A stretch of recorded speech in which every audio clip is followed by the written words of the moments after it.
Roku, live stream, the Sahara Reporters website, the Sahara TV website, and even on your mobile phone.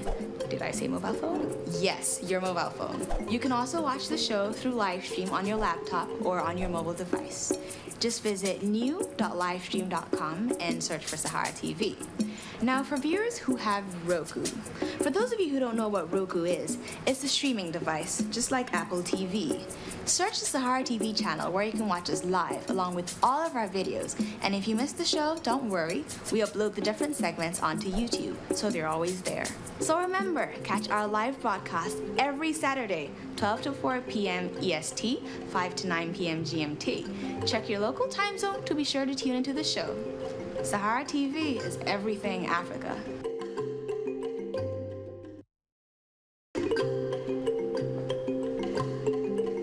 Hey everyone, welcome to the Sahara TV experience. We're an online TV station that focuses on the underreported stories that may not be covered in the mainstream media, with the aim to inform Africans and people of African descent about the issues that directly affect their lives. Sahara TV covers a range of issues from governmental corruption, human rights, news breaks, exclusive interviews, as well as African music, culture, and fashion. Simply, we highlight various African cultures around the world. You can catch our live weekly broadcasts on YouTube, Roku, live stream, the Sahara Reporters website, the Sahara TV website, and even on your mobile phone. Did I say mobile phone? Yes, your mobile phone. You can also watch the show through live stream on your laptop or on your mobile device. Just visit new.livestream.com and search for Sahara TV. Now, for viewers who have Roku, for those of you who don't know what Roku is, it's a streaming device, just like Apple TV. Search the Sahara TV channel where you can watch us live along with all of our videos. And if you missed the show, don't worry, we upload the different segments onto YouTube, so they're always there. So remember, catch our live broadcast every Saturday, 12 to 4 p.m. EST, 5 to 9 p.m. GMT. Check your local time zone to be sure to tune into the show. Sahara TV is everything Africa.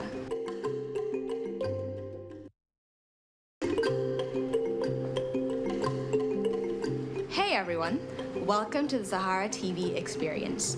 We're an online TV station that focuses on the underreported stories that may not be covered in the mainstream media, with the aim to inform Africans and people of African descent about the issues that directly affect their lives. Sahara TV covers a range of issues from governmental corruption, human rights, news breaks, exclusive interviews, as well as African music, culture, and fashion. Simply, we highlight various African cultures around the world. You can catch our live weekly broadcasts on YouTube, Roku, live stream, the Sahara Reporters website, the Sahara TV website, and even on your mobile phone. Did I say mobile phone? Yes, your mobile phone. You can also watch the show through live stream on your laptop or on your mobile device. Just visit new.livestream.com and search for Sahara TV. Now, for viewers who have Roku, for those of you who don't know what Roku is, it's a streaming device, just like Apple TV. Search the Sahara TV channel where you can watch us live along with all of our videos. And if you missed the show, don't worry, we upload the different segments onto YouTube, so they're always there. So remember, catch our live broadcast every Saturday, 12 to 4 p.m. EST, 5 to 9 p.m. GMT. Check your local time zone to be sure to tune into the show. Sahara TV is everything Africa.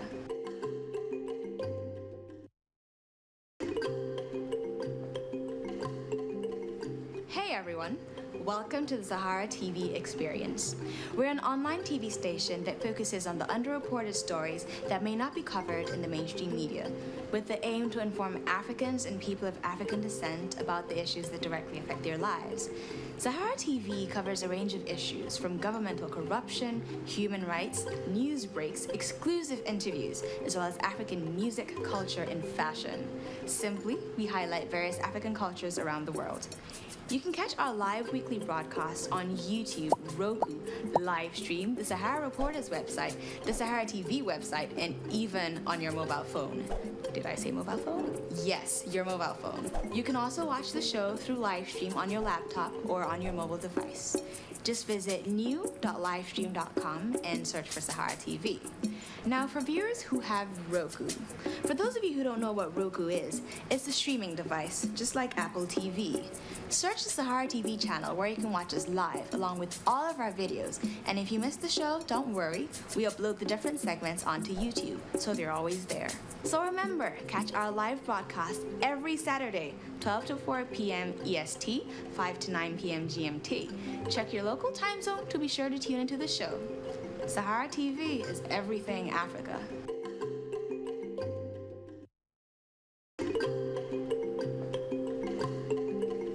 Hey everyone, welcome to the Sahara TV experience. We're an online TV station that focuses on the underreported stories that may not be covered in the mainstream media, with the aim to inform Africans and people of African descent about the issues that directly affect their lives. Sahara TV covers a range of issues from governmental corruption, human rights, news breaks, exclusive interviews, as well as African music, culture, and fashion. Simply, we highlight various African cultures around the world. You can catch our live weekly broadcasts on YouTube, Roku, Livestream, the Sahara Reporters website, the Sahara TV website, and even on your mobile phone. Did I say mobile phone? Yes, your mobile phone. You can also watch the show through Livestream on your laptop or on your mobile device. Just visit new.livestream.com and search for Sahara TV. Now, for viewers who have Roku, for those of you who don't know what Roku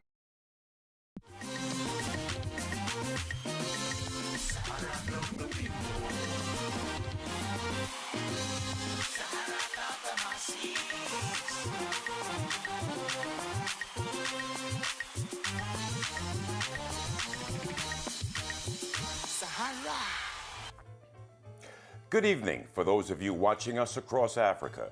Good afternoon and a good morning for those of you watching us across the world. This is Sahara Television. I'm Eric Williams, and here is part of what is going on this day. In New York, police and fire department officials are still sorting through the wreckage in the aftermath of that gas explosion that killed 9, injured many more, and destroyed 2 buildings in New York's East Harlem. That story continues to dominate the headlines and the covers of New York City's newspapers here in Gotham City. Across the world, in Asia, a Malaysian official says that the missing jet from last week, flight number 370, was hijacked, but that has not been confirmed as of yet. Still, mystery surrounds the disappearance of the Malaysian air jet that vanished last weekend. 239 people are missing and presumed dead, with relatives from at least 9 countries asking questions as to what just happened to their loved ones. On the matter of a possible hijacking, the acting Malaysian transit minister, Hisham Mudin Tu Hussein, was less definite. Tu Hussein said that officials are scouring the plane's manifest and also researching everyone on it for leads. Radar signals recorded by the Malaysian military appear to show the missing airliner climbing to 45,000 feet, far above the approved altitude limit for a Boeing 777, soon after it disappeared from civilian radar and made a sharp turn to the west, according to a preliminary assessment by a person familiar with the data. In Nigeria this week, a relative of President Goodluck Jonathan, a cousin, avoided being kidnapped this week, while on the very same day, another relative, his uncle, was released by kidnappers. A strange twist indeed. Police officials there are saying they are closing in on a band of men believed to be behind a spate of kidnappings in Nigeria that target relatives of prominent and high-ranking officials. In other news, a curfew has been imposed in Maiduguri town. Sahara TV has learned following renewed Boko Haram attacks on Friday. Maiduguri is the capital of Borno State. The state government has declared a 24-hour curfew in Maiduguri earlier Friday. The action, according to a military source, was reached after a speedy study of a security situation arising from the renewed recent attacks by the Boko Haram sect. The attacks came against a Nigerian army facility, the Jiwa Barracks, where captured Boko Haram detainees are being held. The capture of these detainees came in a recent counter-military operation sources have called successful. In economic news, China's economy has weakened sharply over the first 2 months of this year, according to data released by the country's National Bureau of Statistics. That slowdown was across the board and includes sectors such as retail, manufacturing, housing, and investment. Some of the results, according to the data, suggest that the months of January and February were the weakest for the Chinese economy since the global financial crisis kicked in back in 2009. In other economic news around the world, officials inside the European Central Bank have raised the alarm over what they are calling a too strong euro. A euro currency that is too strong, they say, would lower inflation, but also undermine an economic recovery to much of the fragile Eurozone nations, says Bank President Mario Draghi. There is now a move underway to weaken the currency, now worth about $1.40 against the U.S. dollar. Draghi's recent comments have driven down the euro by 2 cents in recent days, but the bank president is looking for an even further drop to keep the region competitive. In other news across Europe, tensions continue to rise in the Ukraine as the prime minister of that country, Arseniy Yatsenyuk, met with U.S. President Barack Obama this week. The interim government there made an appeal for U.S. military aid. Obama balked at that request, but agreed to send military rations for now so as not to inflame Russia. The situation in the Ukraine is in a state of flux as the world watches what moves both Washington and Moscow make in the coming days. Coming up on Sahara Television today, an interview with Dr. Junaid Muhammad. He is the former legislator of the Second Republic. The topic, the Nigerian National Conference.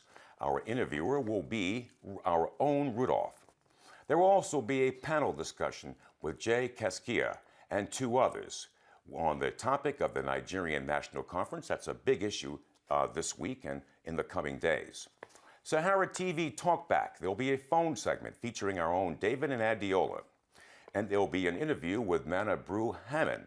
She's a Ghanaian author, and the subject is women in literature. There'll also be an interview with Isaac Badeko. He is, of course, a journalist and administrator for the Ghanaian Musicians Union. Other topics will include illegal mining, a prostitution ring that was broken up recently, and a fight within the Ghanaian Musicians Union. Our own Kwesi will be doing that interview. Another interview to follow will be with Devish Uba. He is the founder of the blog Snap It Oga. He documents street and city life. The interview with Bamadi Atura, he will be speaking on the Nigerian National Conference. Again, that is a big topic this week and in the coming days. There will also be an interview with Dr. Melva Green. Now, she will be speaking on her experiences working with African traditional healers. Sahara TV TalkBack. There'll be a Skype interview led by our own Rudolph. We'll have the regular segments on Sahara TV, which include Inside the Diaspora, Keeping It Real, Dr. Damages, and The Break with Tracy Thompson. And of course, Sahara TV Sports. This week on The Break, Tracy continues her list of Africa's most notorious dictators. Can you guess who happens to be on the list? You'll find out.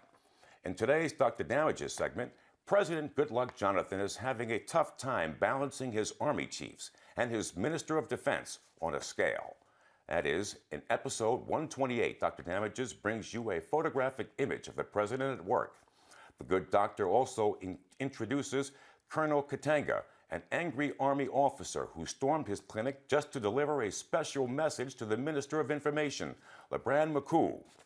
This week on Keeping It Real, Adiola celebrates the Nigerian president as soldiers seem to be winning the war against terrorism. Unfortunately, her celebration was cut short with the news that Boko Haram has struck again, this time attacking the army barracks in Maiduguri.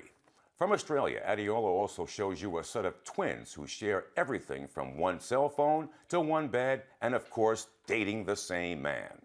Also ahead, in our continuing series on immigration, Part 4 of the debate inside the U.S. We'll take a look at those who won the green card lottery and also those from a critic of the system that has been called broken. There'll be coverage of the Commission on the Status of Women, CSW 58 for short. We're in the middle of the annual UN Conference and Assembly, and we'll have a report and a message from the Director of UN Women. In Sahara TV Sports, our Kwesi updates us on the countdown to the World Cup. The question of the day will be, if you had a chance to reincarnate as a man or a woman, what would you choose? To come back as an African woman or an African man? We'll wait for your feedback on that question, which is a rather interesting one to pose, especially for this International Women's Month. Other segments. Ghana just had their 57th independence celebration last week. Is there anything Nigerians can learn from them? That's a good question. Certainly a good one to pose. And here's another interesting question, and one we'll be looking at. The Gambia is planning to stop using the English language. That's right. The question is, should other African countries abandon their colonial languages? We'll certainly get a little survey. These and other stories and segments are coming up on Sahara Television today. Thank you for watching.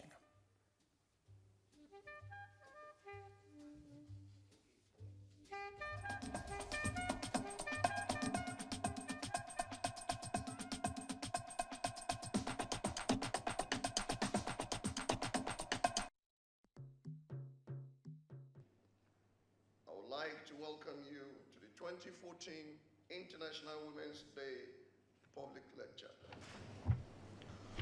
The theme of the lecture itself is very, very inspiring. The theme is inspiring change. I will be looking at a topic that is more or less will localize the issues facing women all over the world, lifting the siege of womankind in Nigeria. The assault on women is global, but the focus today is on that assault on women in Nigeria. If the siege is just on women, we probably could bear it because some women could defend themselves. But today, the girl child has also become an endangered species. Before now, the fight has largely been that of gender inclusion or gender equality, as liberated women and men all over the world began to fight for the rights of women to be included in all spheres of influence, whether government or otherwise. But today, society after society, including ours, we're moved away from just fighting for the rights of women to be included. We are now more or less equated equality to extreme violence that used to happen amongst men. Whether it's at domestic level or the larger society, women are under a serious siege. But that suffices to say at the beginning, the creator of the universe, Almighty God, never had at the back of his mind that women would be inferior to men or men would be superior to women. He created them male and female, and he created them equal. He gave dominion, according to the book, the Bible, to mankind to administrate the earth. But somewhere, something happened along the line that women, instead of being co-heirs and co-administrators of the planet, became heavily dominated. And the things that influence such domination, violence, abuses, are cultural bondages and religious prejudices. For example, many believe that women are weaker. I'm yet to see a man who can undergo the strain of conception and childbirth. But we take the cue from the Bible and we say, God made them weaker vessels. The Bible never says so. Religious con men read that into the Bible. What the Bible says is, treat your wife's husband as weaker vessels. The way you would treat a fragile object, not because she's fragile, a fragile object that costs is so expensive, the way you will attend to it is the way you deal with a woman. But rather than that, we consider them weaker vessels. The truth is, the stronger sex is the weaker sex. because of the weakness of the stronger sex to the weaker sex. That's the truth. I've been there at least 5 times, one time in particular to witness the birth of my children. And I thank God it made me a man. Because I don't know how I will bear the pain that women go through when they give birth. If we are ever going to inspire the kind of change, we will not abandon the responsibility to bring about this change to government and to NGOs. I believe it should begin in our homes. The husbands and fathers should rise to defend their wives and their children just as they would defend their mothers. Let me close this short remark by saying, women are not chattels to be used.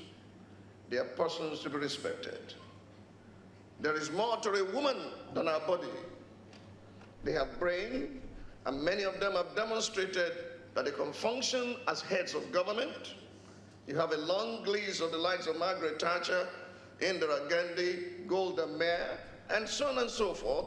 Even in our society, there are women who have distinguished themselves in fighting for what is right in society. So let's stop even imagining or thinking that men are superior to women, because indeed and in truth, what men can do, give opportunity to women, they will do better.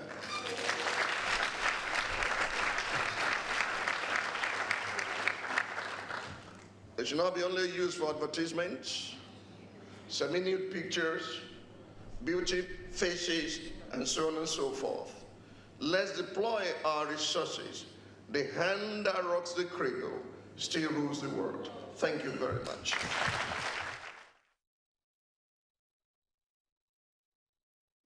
Hi, I'm Azania, and you're watching Sahara TV, Everything Africa. Hi, I'm Annika from Moshu. Hi, I'm Christina and I'm modeling here today. And you're watching Sahara TV, Everything Africa.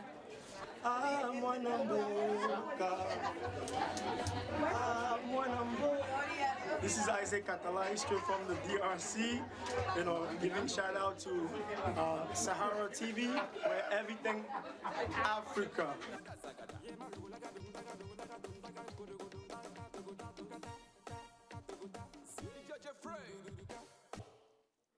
Hi, this is Martha Slay. Keep watching Sahara TV. Woo! Everything Africa.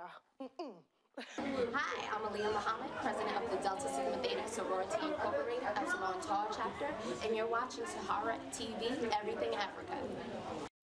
Hi, my name is Julius the Genius Agu. You know what this is?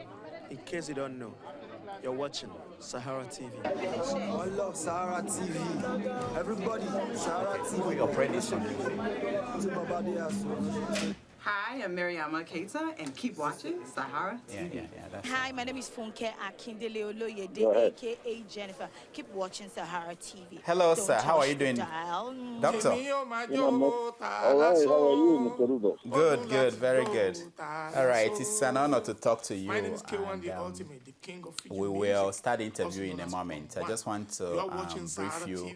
It will be about 15 to 20 minutes, and we'll touch on the national conference, which is a major part of it, and some of the statements we'll be making. It's been very fascinating to read some of the things, opinions you shared, and I'm looking forward to this. Keep watching Sahara TV. Well, thank you very much for having me, and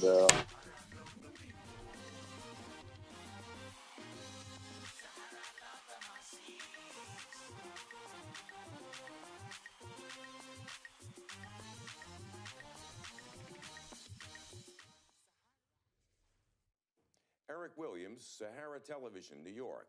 March is International Women's Month, a time when half the world celebrates being human. Yet for women around the world, challenges still remain. Some days ago, the executive director of UN Women, Phumzile Lambounouc, issued a statement for this time and she sent us a message about International Women's Month and the current status and hopes of women around the world. Today, on International Women's Day, I join all those who believe in the equality of all human beings. Today, we come together, guided by the certainty that equality for women is progress for all. By ending women's poverty, we will sustainably and significantly reduce poverty of all people of the world. By keeping girls in school longer and offering quality education, we will ensure that more women and girls have a chance to play their full role in society, the economy, and in decision-making.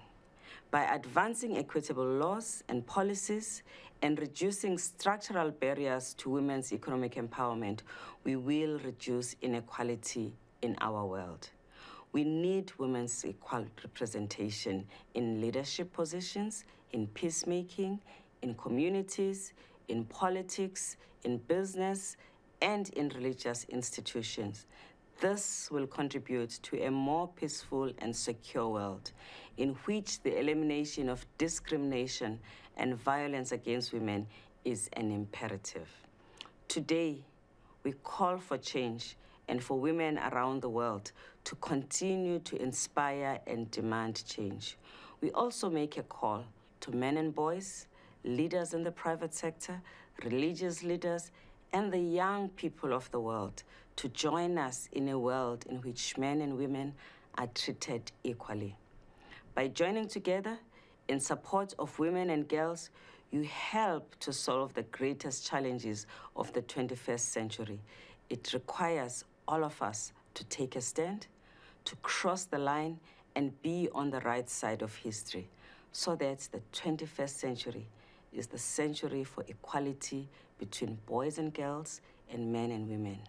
Because equality for women is progress for all.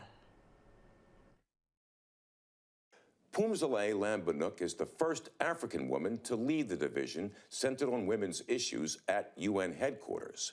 As I speak, the Commission on the Status of Women, CSW 58 for short, is underway at UN headquarters here in New York. It is an annual conference we will be watching closely over the next few weeks, and we will be reporting on the status of the African woman with leading experts on that. And on that one, stay tuned. Eric Williams, Sahara Television, New York.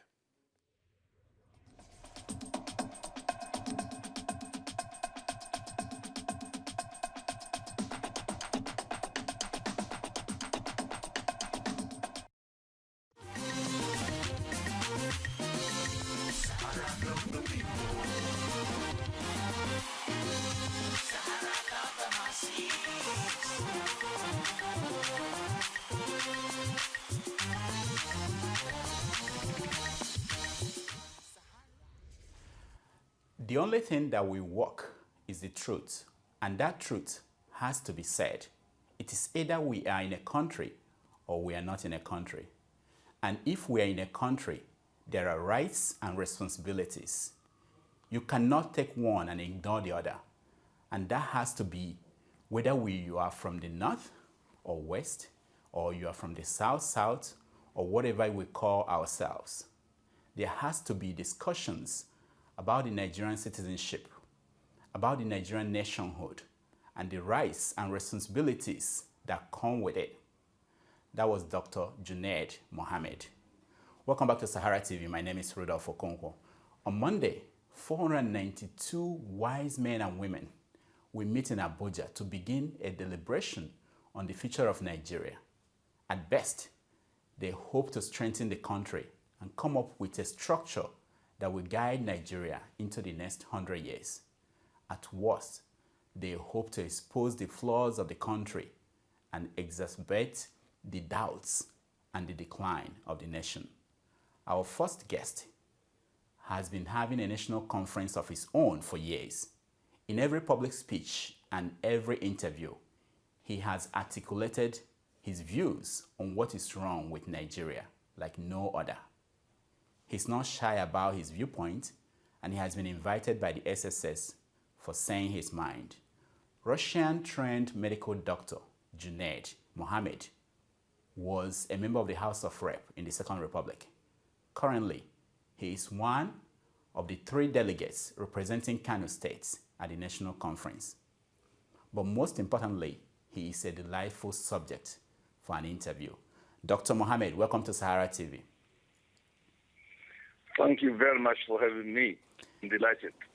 Let me start by asking you, next week, after years of debating some of these issues, you will be going into a room for the National Conference. There you will debate with people. Many of them will disagree with you. How do you prepare for such? Do you meditate or do you practice boxing?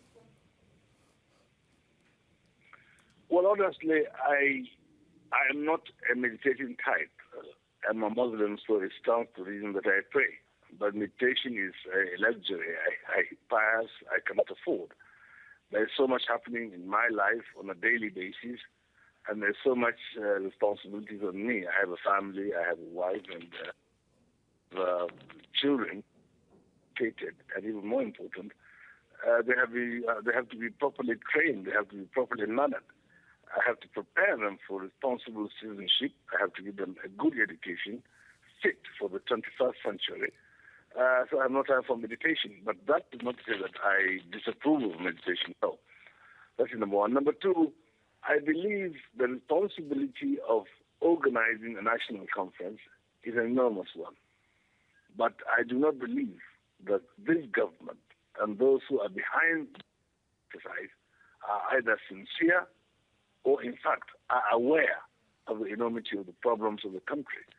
I think there is a single step national conference to achieve a political agenda.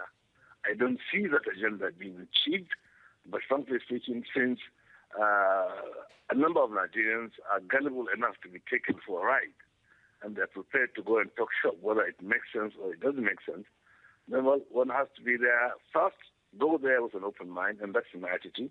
Listen, even if I have serious misgivings about the national conference, because I don't believe I have a monopoly of wisdom, virtue, or truth. And I believe in a country of 160 plus million, there must be something that may come out and may do some good. If not solve the problem, at least crystallize some of them into reasonable compartments so that they can, for people who are sincere and who are honest and who are willing to discuss them with a view to resolving them. Because, if you have 160 plus million people, that's a huge task, and it requires enormous goodwill, enormous good faith, and you have to be very responsible, and you have to be very sensitive. And the nature of these, these confabs, from the ones organized by the British at Lancaster, and there are many, to the ones organized by some of the military dictators, Babangida in particular, and Obasanjo and others, they have come to nothing. But that is not to say that the civilians,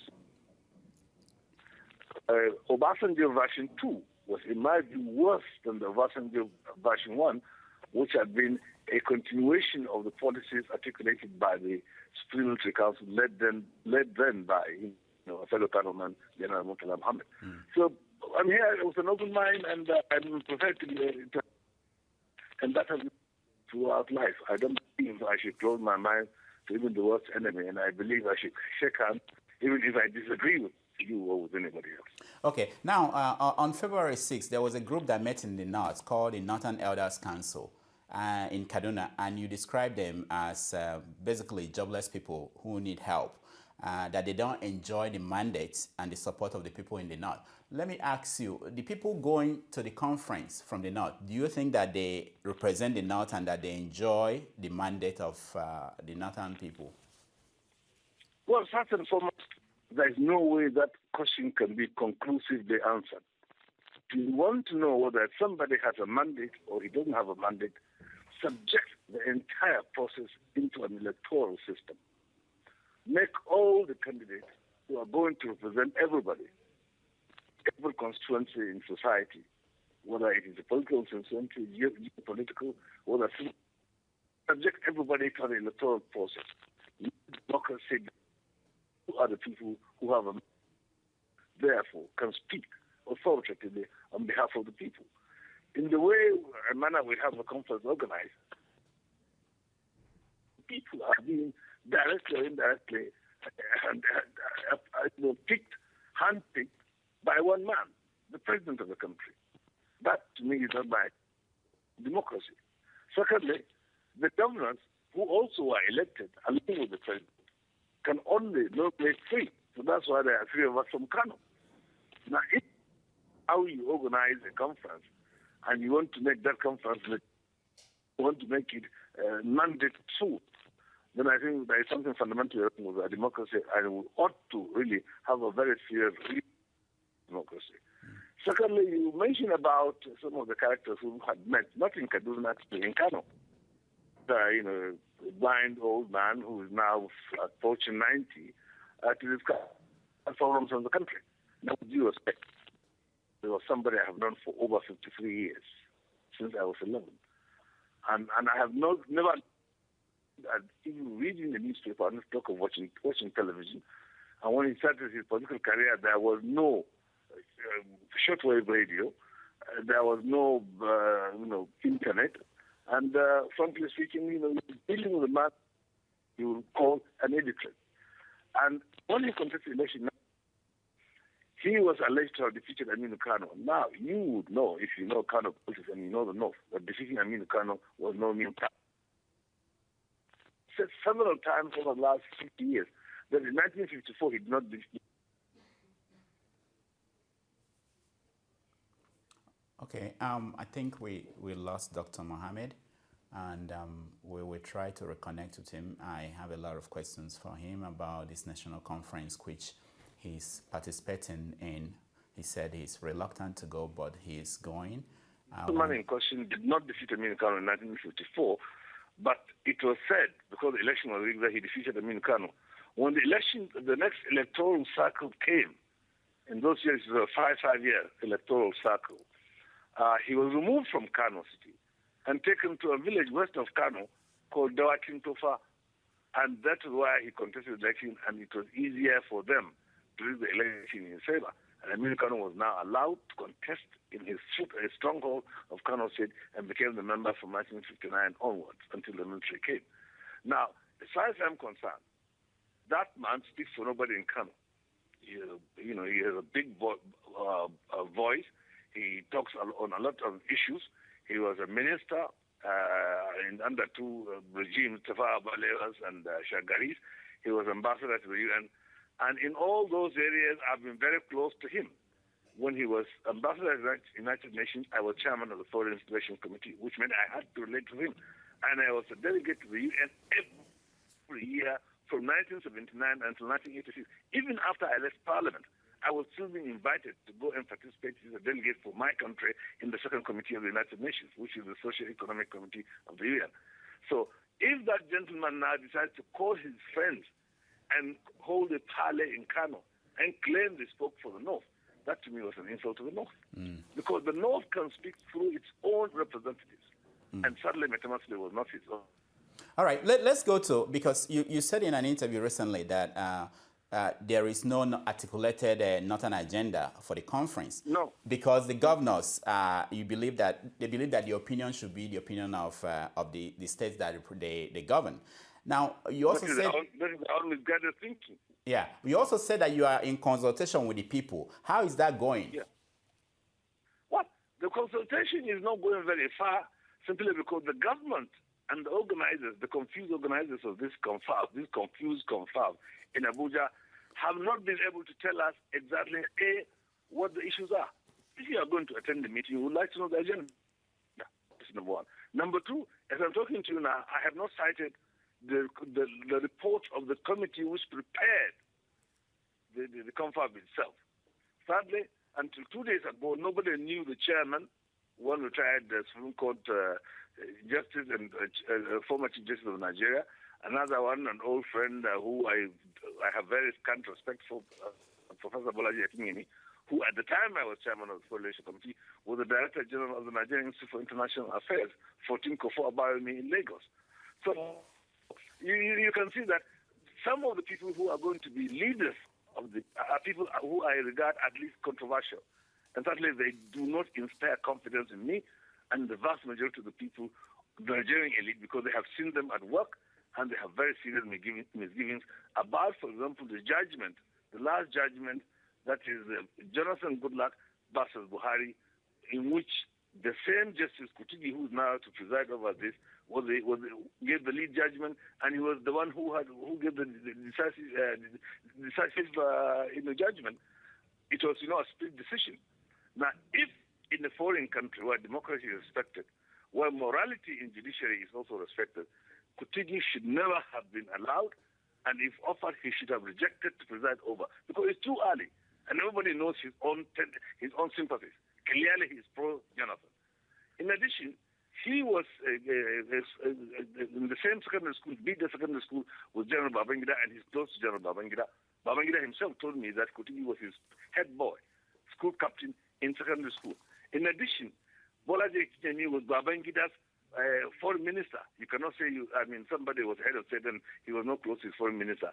The secretary was also a friend of Babangida. She comes from a family, Nwodos, in the east, in Enugu state.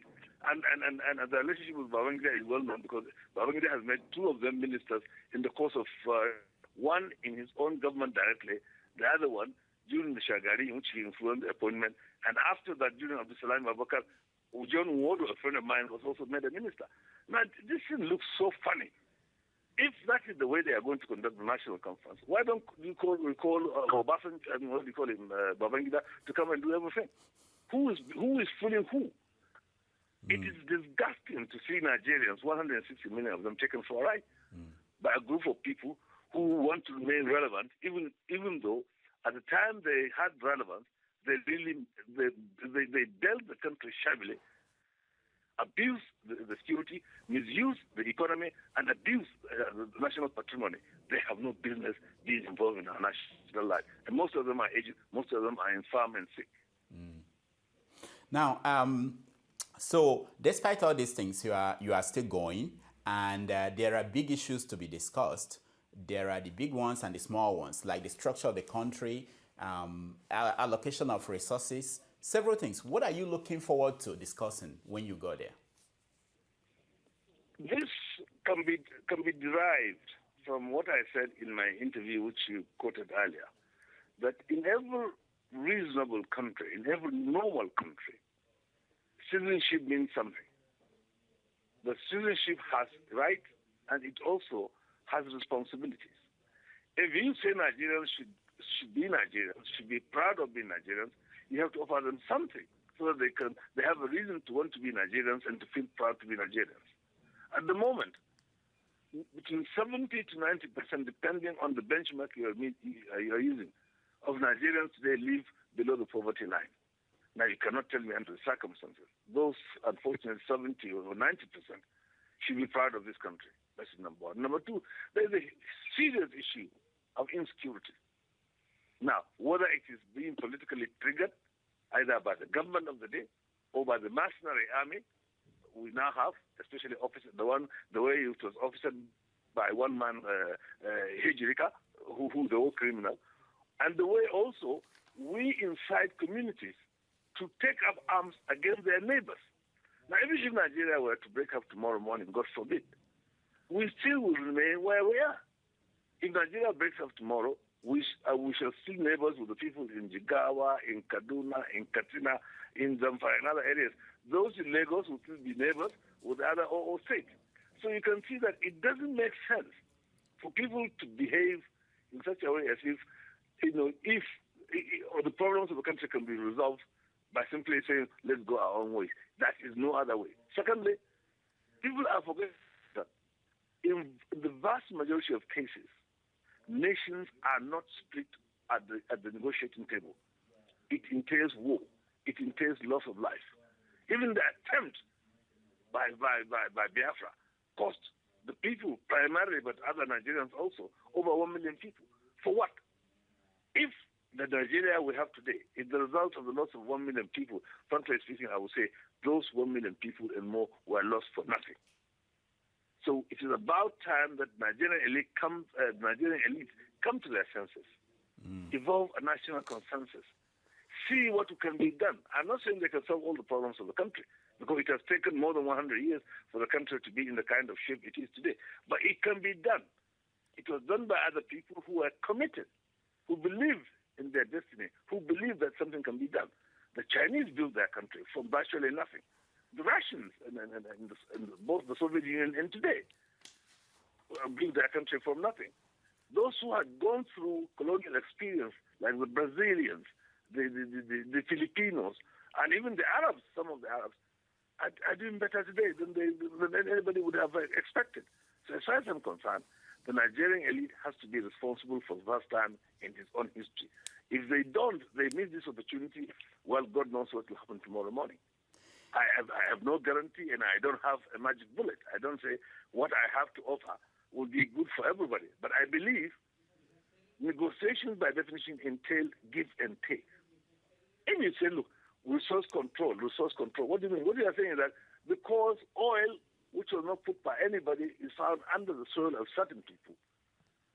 So that oil must, by definition, belong to all of them, in spite of the provisions of the Constitution, the international law itself, as codified in the law of the Sea Convention, the pronouncement of our own Supreme Court, the apex court in the country.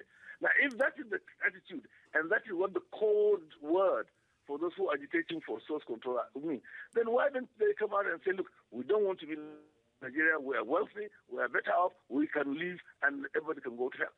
But experience has taught, and let me tell you, but for the fact that the federal might has come to extricate the southeastern minorities who now come from the south-south, there would have been none of the other 6 or 7 states which are now called the Niger Delta. And without a political expression called Niger Delta, there would be no current absurd revenue allocation formula. I gave the example of, for example, Bayelsa, which has a population of about 1 million. Monthly, they get about 70 billion naira in revenue allocation.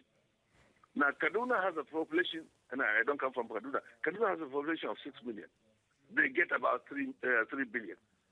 How do you expect development to accrue in this kind of absurdity? How do you imagine people to develop that way? And we know when Yaradua came, he came with some kind of crazy idea about establishing a so-called Ministry of the Niger Delta using federal funds. Then there was the idea of NDDC, which used to be Ompadeg, where I had worked as a federal commissioner and as a presidential appointee for 4 years, from 1992 to 1996. And you had also created some nonsense called amnesty program, which consumes 400 billion and above every year in the name of so-called amnesty for terrorists. Now, we are complaining about the terrorists in Boko Haram, and they are terrorists. Make no mistake about it. While I'm looking at them to kill, while at the same time we are paying 400 billion and more to settle, so to speak, those other terrorists in the South-South. That, to me, doesn't sound a good foundation for building a great country. Because it seems that some people have a right to a first-class citizenship, while others are not even entitled to life. Now, Doctor, let me ask you, because what I'm imagining now is that at the conference, you present your viewpoint, and the other side will present their viewpoint. And actually, we are at the 13% allocation level. The people from the South-South are saying that they need more money, more control of the resources.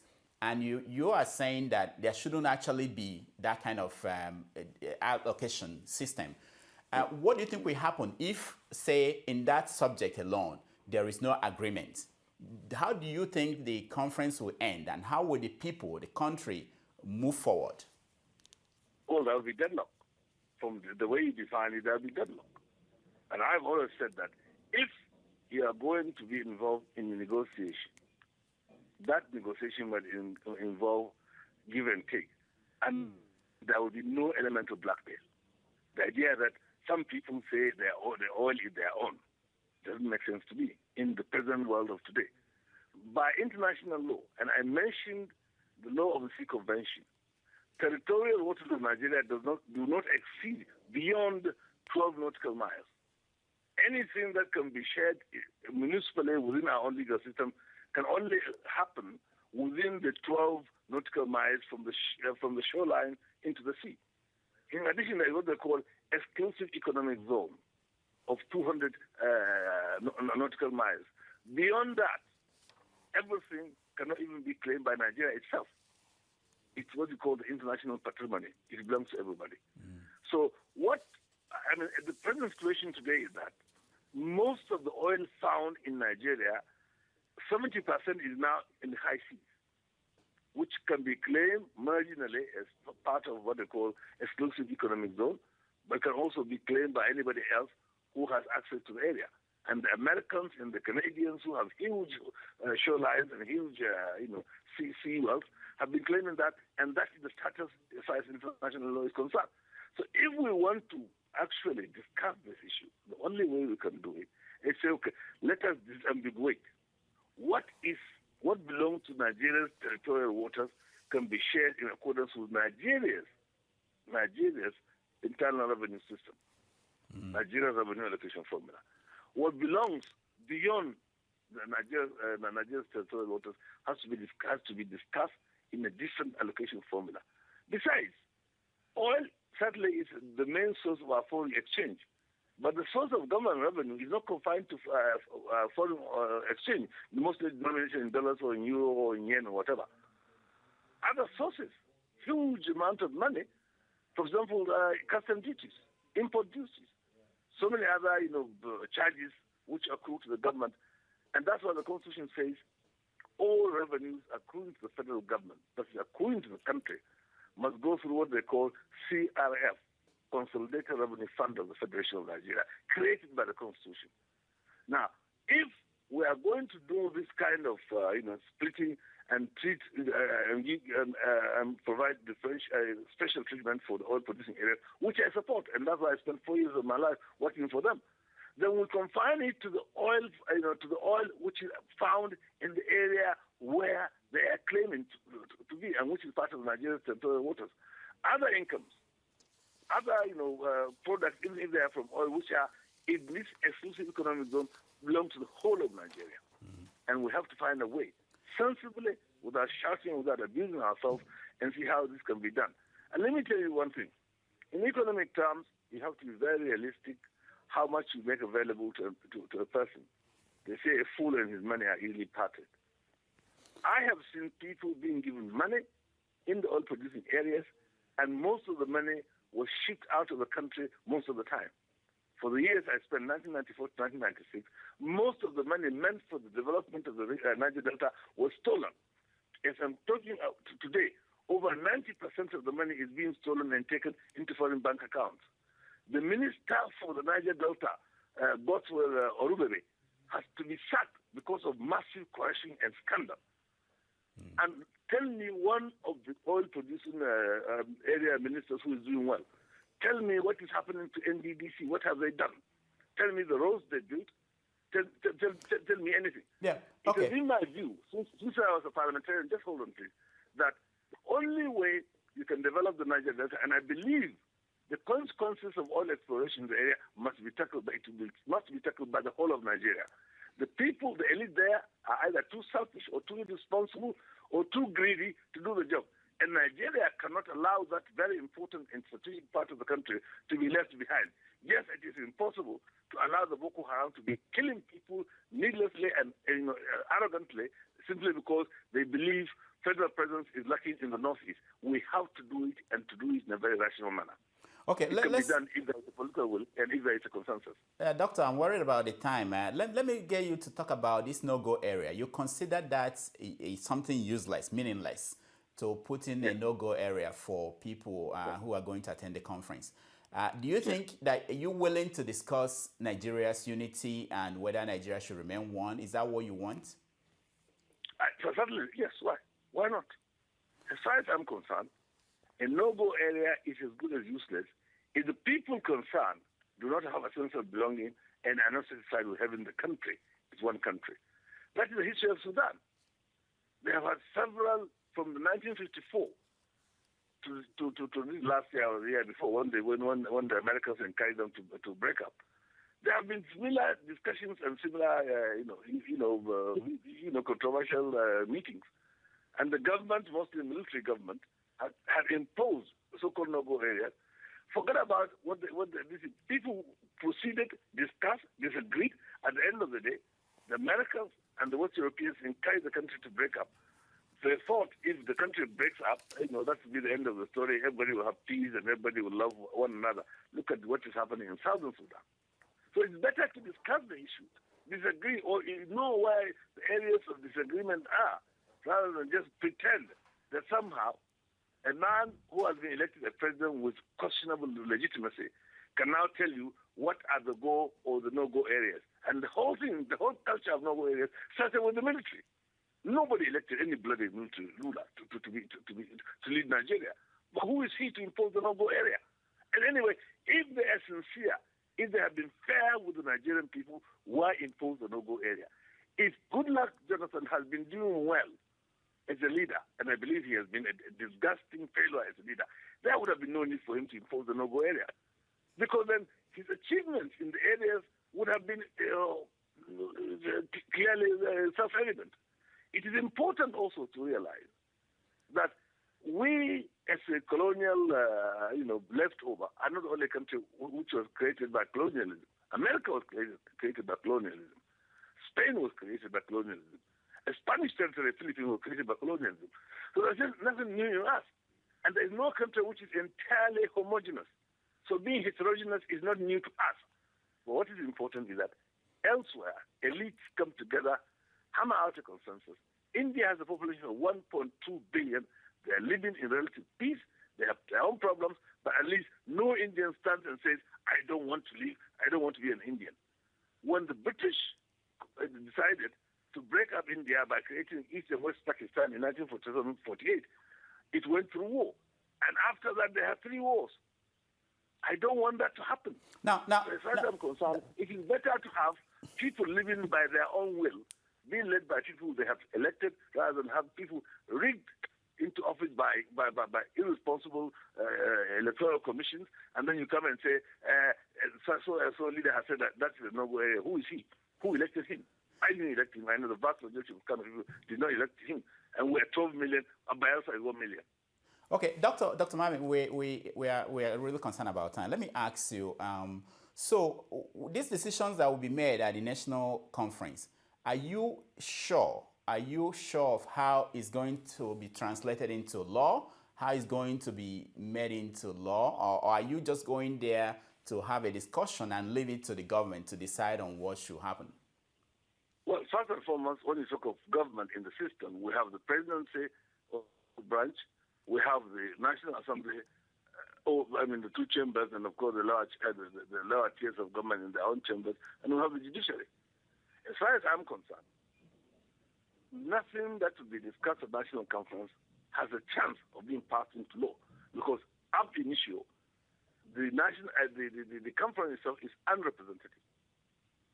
It's unrepresentative in terms of its composition, ethnic composition. So hold on, Doctor. Does it mean that the country is wasting $7 billion to have this conference?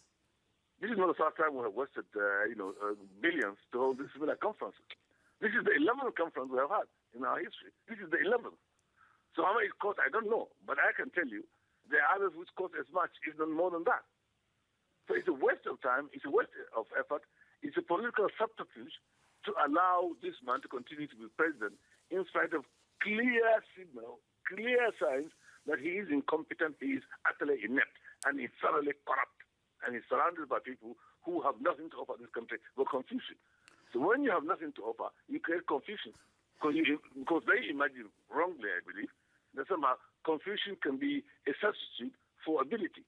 And it doesn't happen that way. They should go and read their history books. Now, let me ask you this. Now, this conference is happening when you have killings in the Northeast.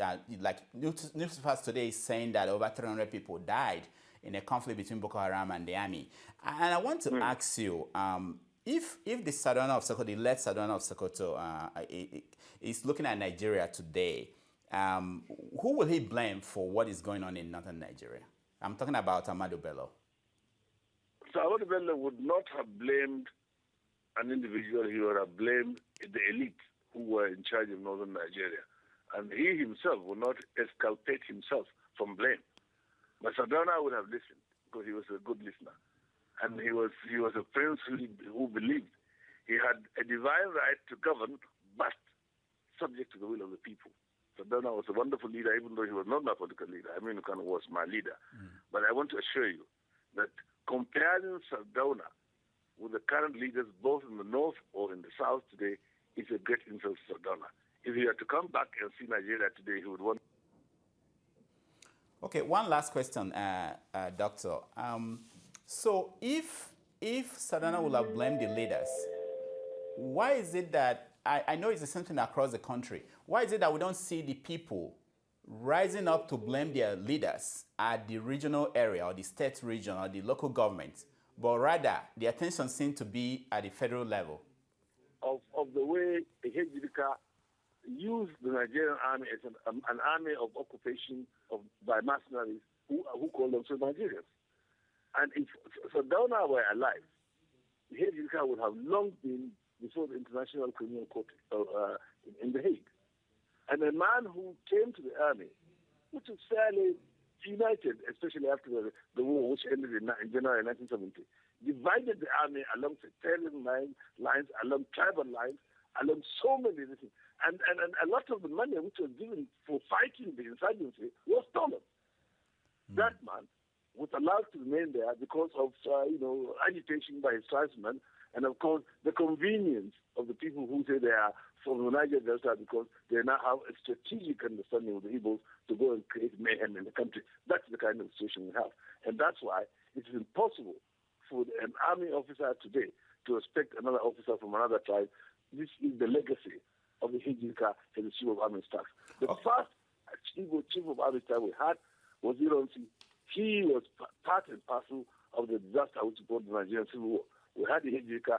He is the loudest, least competent, most responsible chief of army staff in the history of the country. And if we are agitating, they want another Igbo man. Then you can see that maybe the end of the Nigerian army and the end of Nigeria itself. All right, Dr. Muhammad, one last question. You mentioned that Sardauna will have blamed the elite. I'm wondering, why is it that the people in northern Nigeria, is the same across Nigeria, across the country, but I want you to address the northern Nigeria. The people are now rising up to blame their leaders in the state level, local level, regional level. Why is it that it appears as the focus of attack is always this federal government? Well, first and foremost, you're right. I believe it will be unfair and uncharitable to blame the federal government or to blame the federal authorities for the mess in the north. As in northerners who have sold their conscience, who have collected money from the PDP, and who have acquiesced in this nonsense of zoning and rotation, are primarily to blame for the mess Nigeria is in now. Now, you see, we have a saying in English, to whom so much is given, much is expected. The north has the largest population of any component part of Nigeria, whatever census you look at. But the reality is that the North has been completely irresponsible in the way it chooses its leadership. Now, you can assess a country, whether it has chances of succeeding or failing, by the way it chooses its leaders. From the time the Igbo staged a coup and decapitated the entire leadership, military and civilian, of the North has never had decent leadership. So that is the tragedy of the 1966 January coup. As far as I'm concerned, Northerners should do more to challenge their own local despots and local crooks and rogues and scoundrels who have stolen, who are stealing them dry and do them greater damage. Those who have more resources, who have better educational institutions, and who have better institutions of state can afford. It is wrong for them, but they can afford to play games with their destiny. North cannot afford. It is so far behind. They cannot afford. Northerners cannot afford to simply allow the lousiest scumbags to come and be and claim position of leadership. Look at the governors we have in the north today. For Christ's sake, tell me if these people can ever lead any group of people to the promised land. I don't believe so. So yes, I agree with you. Before they blame the federal government or the devil or whoever they want to blame, they should blame their own leaders, and they must make sure that when they come to vote, they don't collect 500 naira or 200 naira.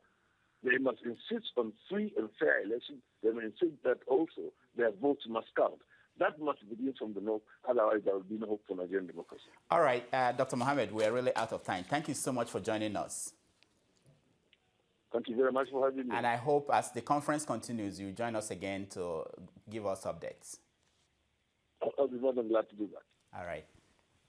Thank you so much. That was Mohammed, Dr. Mohammed, giving us his take on the national conference. We are going to come back and we're going to talk to Senior Advocate of Nigeria, Olisaba Koba, and many others on the same topic of the national conference. So stay tuned.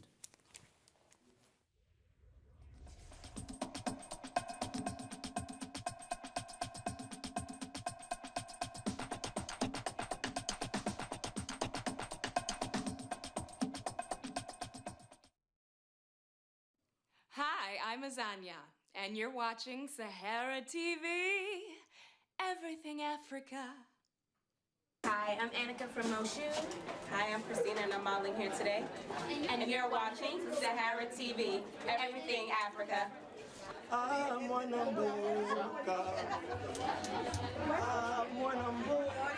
This is Isaac Catalai, straight from the DRC. You know, giving shout out to Sahara TV, where everything Africa.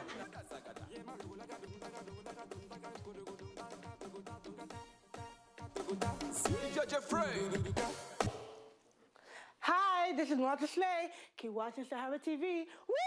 Everything Africa. Hi, I'm Junaid Muhammad, president of the Delta Sigma Theta Sorority Incorporated Epsilon Tau chapter, and you're watching Sahara TV, Everything Africa.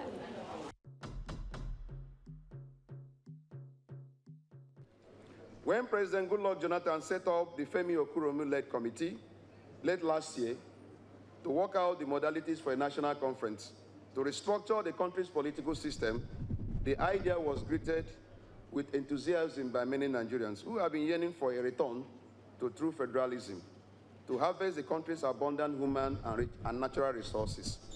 Most of us who welcome the idea of the national conference are not too happy with the modalities rolled out. Take, for instance, on the issue of no-go area. Are we saying that if at a conference, the people elected or selected, they are refused to agree on the restructuring of Nigeria for efficiency, which is the main issue for the conference anyway, can we not call it quit at that time, at that point? The killings, the lootings, the misgovernance, the injustice, the provocations, the riggings, the robbery, the suffering all over again are what will continue if we fail to take a practical step to restructure Nigeria properly. Gone are the days when parents impose marriages on the ground that they know what is good for us. In this modern time, such archaic practices have no place in our system. Modern marriage is about mutual consent. So also is a marriage of ethnic nationalities.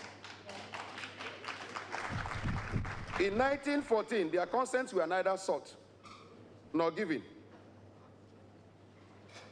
And I'm saying, even for symbolism's sake, in 2014, that consent must be thoroughly sought and wholeheartedly given for our continued stay.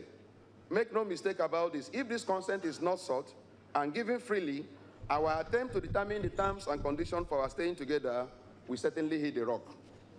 Ethnic nationalities in Nigeria never came together to agree to stay together under one entity. And that the proposed national conference would, I am saying, provide a golden opportunity for them to agree to stay together. I'm not very sure that if given the chance, that any tribe would want to opt out of the union. Rather, it would have been an opportunity provided for us to really reassess our relationship and chart a way forward on current realities. What President Jonathan's administration has succeeded in doing with the idea of no-go area is just postponing the doomsday. Nigeria presently is sitting on a keg of gunpowder as it approaches 2015. All the geopolitical zones are threatening fire and brimstone if they are not allowed to produce the president in 2015. We dare not go into that election without first and foremost resolving several of those issues that tends to pull us apart. There is so much bottled up anger. There is so much bottled up anger. There is the anger of the deprived majority, and there is the anger of the few elites who feel cheated in the current system. the present conference must have two main attributes: adopting a new constitution, embodying a renegotiated terms and conditions on which the diverse ethnic groups comprised in Nigeria can live together in peace, security, progress, prosperity, general well-being, and unity as one country. Then secondly, the conference should be one of ethnic nationalities that make up the Nigerian state. If it is true that Okuromu-led committee recommended a conference whose deliberation would only be integrated into the existing 1999 constitution by the National Assembly, then the committee has set out to ensure the failure of the conference from the beginning. The committee has deliberately created a recipe for the disaster by not properly spelling out even the objective of the conference in the first place. The conference objective should have been spelled out through an act of the National Assembly. An enabling law, spelling out the modalities, the issues to be talked about, and what to do with the outcome of the talk would have been a preferred route. When you have considered a national conference and state that the conferees will determine the outcome of the deliberations, you have willingly created a recipe for disaster. Such obstacles appear deliberate by this government. I'm ready to be proven wrong. The fact that 75% of the delegates must agree on an issue before it can be ratified suggests that the government does not want them to arrive at a consensus on critical issues. They decided to set the consensus parameter at 75%. That is 3/4 of the delegates. They're saying that they must approve any issue before it is taken. This is very high and may remain unattainable. It is important to note that the majority of the conferees will be appointed by the executives. That alone is a retrogression. The consequences is that there will be a triumph of the minority in all the issues. It is dubbed the reign of terror of the minority. Two-thirds majority is the accepted and known standard internationally on matters like this. Why 3/4? You may ask. A boo-boo trap.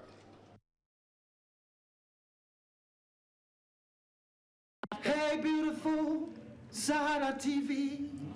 Yo, man, my name is DTM. Now you're watching Sahara TV. Big up. My name is Dak Joby. You are watching Sahara TV, everything Africa. And Sahara TV came here to give me an opportunity to say hello to all my fans and to say that I love you. But on the behalf of Rent Is Too Damn High Party, and I thank Sahara Reporter.TV for giving me the opportunity to be myself. Once again, we love you. I love you forever. Rent is too damn high. This your boy Smokey Suarez. I'm at the Gramercy Theater. We on Sahara TV. Make sure y'all keep supporting it. Sahara TV, the #1 station in the nation. Holla at your boy Smokey Suarez. Peace. Hi, my name is Ishmael Bea. I'm from Sierra Leone and an author, and you're watching Sahara TV, everything Africa. Peace. We are Mother Africa. You're watching Sahara TV, everything Africa. My name is Stanley. My name is Aluji. You're watching Sahara TV. Everything Africa. Everything Africa. Yes, indeed, it's Isaac. How? That's how we do it. Red Star, representing. You're watching Sahara TV. Don't go anywhere. Africa. Push it. Let's go. I am like you more, and I like you when I invite you to my party. Because I like you and energize you and advertise you to my party. I'm a champagne papa and I want to know you. Hey, what up? This is your boy YQ, and you're watching Sahara TV. It's all about Africa. It's all about the continent, and it's all about one people. And this is Africa. What up, my people? What's going on? It's your favorite boy, Whiskey, Revenue, and Music. Guess what? You're watching Sahara TV Africa. Keep watching because we just say so. Yeah. Yo, what's up? It's chilling with my crew. That's it. And Manara. You're watching Sahara TV. Everything black. Africa. Proud. Alright? This is Bim Fernandez, and you're watching Sahara TV, everything Africa. Where you are, in Africa, Europe, America, I remain the success, don't mind my voice. Finance, don't mind my voice. Most handsome, don't mind my voice. I'm a bad #1. Fine boy. Alright, be a good boy, be a good girl, be a good woman, be a good woman. Love your husband, love your wife. No fighting in Africa, one nation, one world, one love. Keep watching. Sahara Reporter, I remain the success.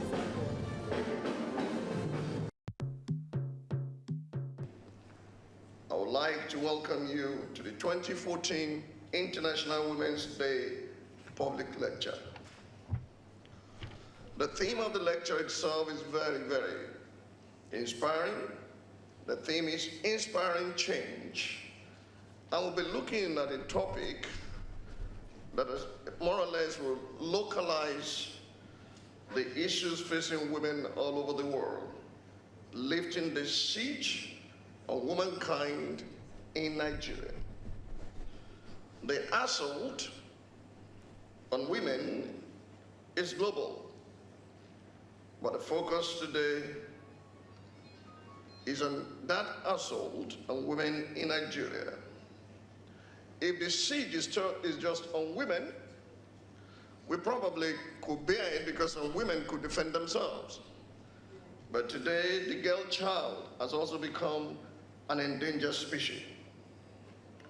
But for now, the fight has largely been that of gender inclusion or gender equality, as liberated women and men all over the world began to fight for the rights of women to be included in all spheres of influence, whether government or otherwise.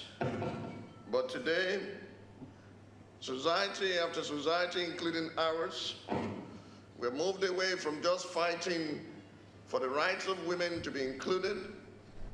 We are now more or less equated equality to extreme violence that used to happen amongst men.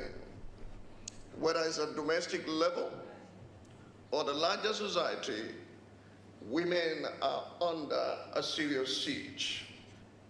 But that suffices to say at the beginning, the creator of the universe, Almighty God, never had at the back of his mind that women would be inferior to men or men would be superior to women. He created them male and female, and he created them equal. He gave dominion, according to the book, the Bible, to mankind to administrate the earth. But somewhere, something happened along the line that women, instead of being co-heirs and co-administrators of the planet, became heavily dominated.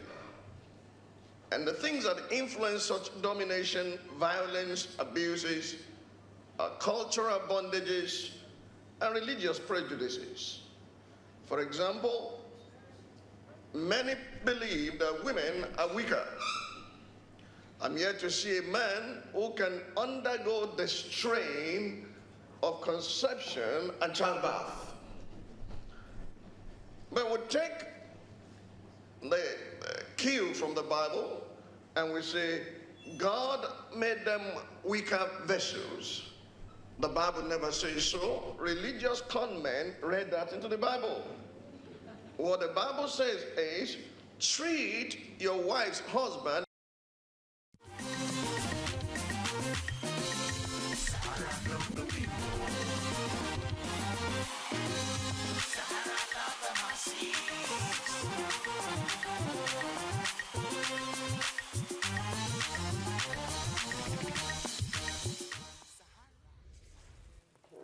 Welcome back to Sahara TV. My name is Rudolph Okonkwo. We are continuing our discussion on the national conference. And joining us now is another delegate. He will represent the civil society group at the conference. His name is Jaye Gaskia. He is the immediate past national convener of the United Action for Democracy. He's currently the national president of the Protest to Power movement. Mr. Gaskia, welcome to Sahara TV. Thank you very much. Good day. A few minutes ago, we spoke to Dr. Junaid Muhammad, and he is also a delegate, and he's going to the national conference. And he said that this is a confusing conference, and but he is going. What are you going? How do you feel about the conference itself? Let me say that what we have stated very clearly from the beginning is that the conference, this particular national conference, we see as an opportunity. And that because it is an opportunity for engagement, we are going to engage it in a very robust and critical manner. And why do we think it's an opportunity? I mean, 3 or 4 key factors. One is that the conference is happening. The conference has been given as a consensus from a presidency that is currently, at the moment, very weak and getting increasingly weaker. It's becoming increasingly isolated, not just from the political class, but even from its own political party, which is also getting weaker. So because of that weakened position of the presidency, doing something that may likely regain public goodwill is something that the presidency really wants to do. But then that tells us that, I mean, it's from a position of weakness. So it means that this is about the best time that we can wrest the most concession from the ruling political elite in the country. The second is that this conference is taking place on the eve of a general election. A general election that is going to be extremely very contentious, given the shifting balance of forces between within and among the political parties. So 2015 is going to be extremely very contentious. This conference is going to be significant in terms of articulating and setting agenda for that conference. And then thirdly, of course, it's also happening in a very symbolic year, the anniversary of the centenary. Again, an amalgamation that also remains contentious. So all the issues around the amalgamation are coming up now. And so this conference happening now cannot afford to avoid addressing those issues. And so because of that, we think that it represents an opportunity, and it's important that civil society, and particularly activists and active citizens, should engage with that process. Okay, so there are a lot of issues that potentially could be discussed, from immunity to security votes to big issues about confederacy, federal system. What are you mostly going to be articulating there? Okay. I mean, we just recently also released what we called our program of action for the conference. That's for the pro-democracy civil society delegates going to the conference. It's on the basis of that we intend to build alliances within the conference. It's on the basis of that we intend to also vote. Key for us, primary for us, are actually socio-economic issues and socio-economic rights. We are extremely very concerned, and we shall be pushing very seriously a bill of rights, a full and comprehensive bill of rights that is justiciable and that is enforceable. Currently, what we have is a division of those rights in the Constitution of Nigeria into 2 chapters, one of which is justiciable and enforceable, the other which is just merely a wish list. We want to see a combination, a merger of those 2 chapters, and then making them justiciable. We want governments held accountable for realizing those rights, progressively realizing those rights. That's our key agenda. That's our key social agenda. But of course, there are also key issues in the facing the polity. We are very concerned about poverty, about unemployment. And these are all around the economic foundation of the country. So we are also going to be pushing for a situation where the economic system, the place and the role of corruption in that system is also put on the agenda, and that we clearly define how we want to tackle corruption and how we want to grow the economy. We will be pushing for that at the conference. And then, of course, there are existing issues around which civil society has already built some form of consensus amongst itself over the past 2 decades. So issues around fiscal federalism, in terms of resource control, in terms of resource allocation and resource distribution, and in terms of the powers that will accrue to the constituent units of the federation, vis-a-vis the federal government. But even within the context of fiscal autonomy and within the context of what could be its political equivalent, which could be regional autonomy, is also the question of the fact that we should also have within even those autonomous regions local government autonomy, because our experience tells us that the government that is closest to the people is actually the weakest in terms of the hierarchy of powers, and we need to turn this around. We need to turn things on their head. So this the basic core fundamental issues that we would be addressing there, seeking to address there. And then, of course, there is the question of citizenship and indigenship. For us, what we want to see is a single Nigerian citizenship that is not abridged by, regardless of where you are in the country.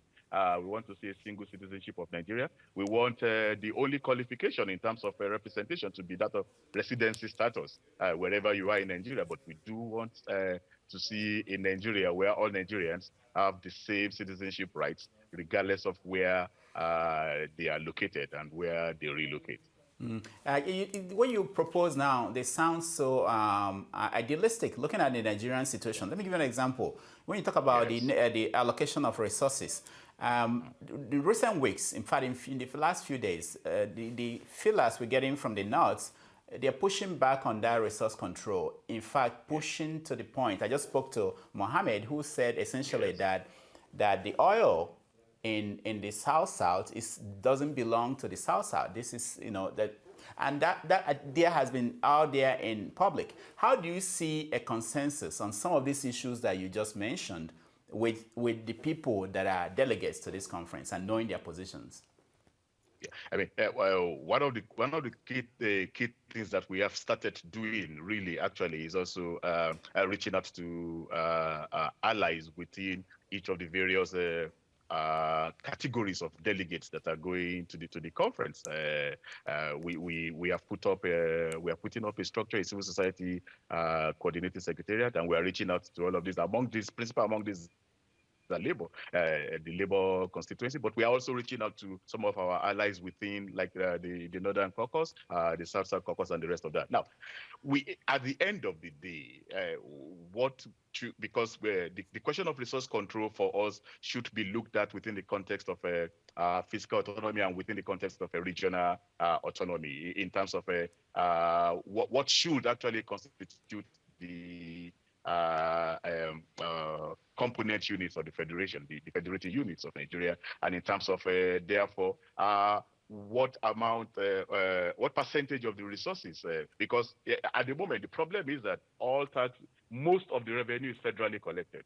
We want to see a reversal of that, and we want to see a situation where component units of the federation actually then pay taxes to the center, both for common affairs and also for the affairs of the center itself. And so we need to see a formula that accommodates that retains the bulk in the region of origin. But we also need to be able to, I mean, part of what the North has said, and part of what civil society has also said along with the North, is that, for example, there has to be like a genuine interest, for example, to invest in other sources of revenue for the country, solid minerals, which we are, for example, which are laying to waste, which are being mined illegally, which is endangering the life of citizens in the North, and so on and so forth, but from which huge amount of resources revenue can also be tapped. And the unfortunate thing is that there is actually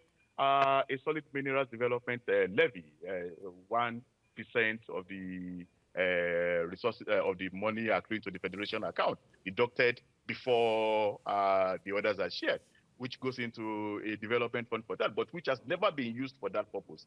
At the last count, the Senate of the Republic, or the Federal Republic, did say that nearly $1 trillion of that amount of money accumulated over the past 10 years has been what we call misallocated, used for other for other things other than what it was. So these are some of the things that we intend to actually really put on the table. Let there be open, frank negotiations about these issues. And at the end of the day, it's not likely that maximalist positions from both ends are going to come true. And our role as civil society activists will be to help to secure that middle ground that will be beneficial to all citizens. So Gaskia, you have to have the conference. They must agree unanimously, or 75% of them must agree on something for it to leave that conference. And then where does it go? Are you comfortable with the process of making whatever is agreed on to be a law in the country? Yes, I mean, we have said actually that we view this conference largely as a constitutional conference. That's the position of civil society, and I think that that's also the position of majority of the delegate blocks that are going there. And so, if to that extent, and to the extent that the modalities also allows the conference to actually determine how what should happen to its outcome. I think that that's also one opportunity that can be seized, because then if the conference declares itself, describes itself and defines itself as a constitutional conference, then we are talking about issues where at the very minimum you are looking at certain laws that need to come out of this conference, and at the medium to the maximum you're actually looking at a new constitution, prototype constitution. And we are very clear in our demand actually for a referendum in terms of the outcomes of it. So at the minimum, some basic primary omnibus all-inclusive laws addressing different category sectors of the economy needs to come out. And then at the medium to maximum, the material for a new constitution that can actually be honest with itself when it says we, the people of Nigeria, make for ourselves this constitution. All right, Mr. Gaskia, we are really out of time. Let me ask you, so what will you consider a success, and what will you consider a failure at the end of this conference? What we would consider a failure at the end of this conference is if after the conference it is business as usual.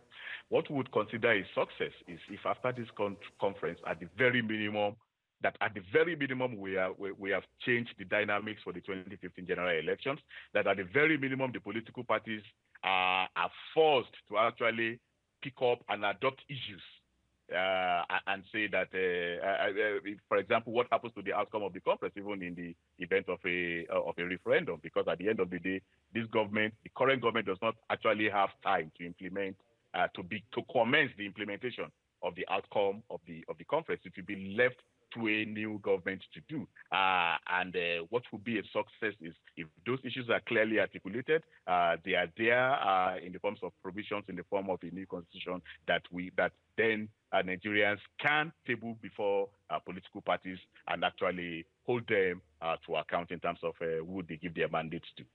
All right, Mr. Gaskia, thank you so much for joining us. Thank you too. That has been Mr. Gaskia. He is the immediate past national convener of the United Action for Democracy. When we come back, we are going to continue our discussion on the national conference. We are still going to talk to some other guests, and also we'll give you the chance to give us your feedback on what we're discussing, so stay tuned.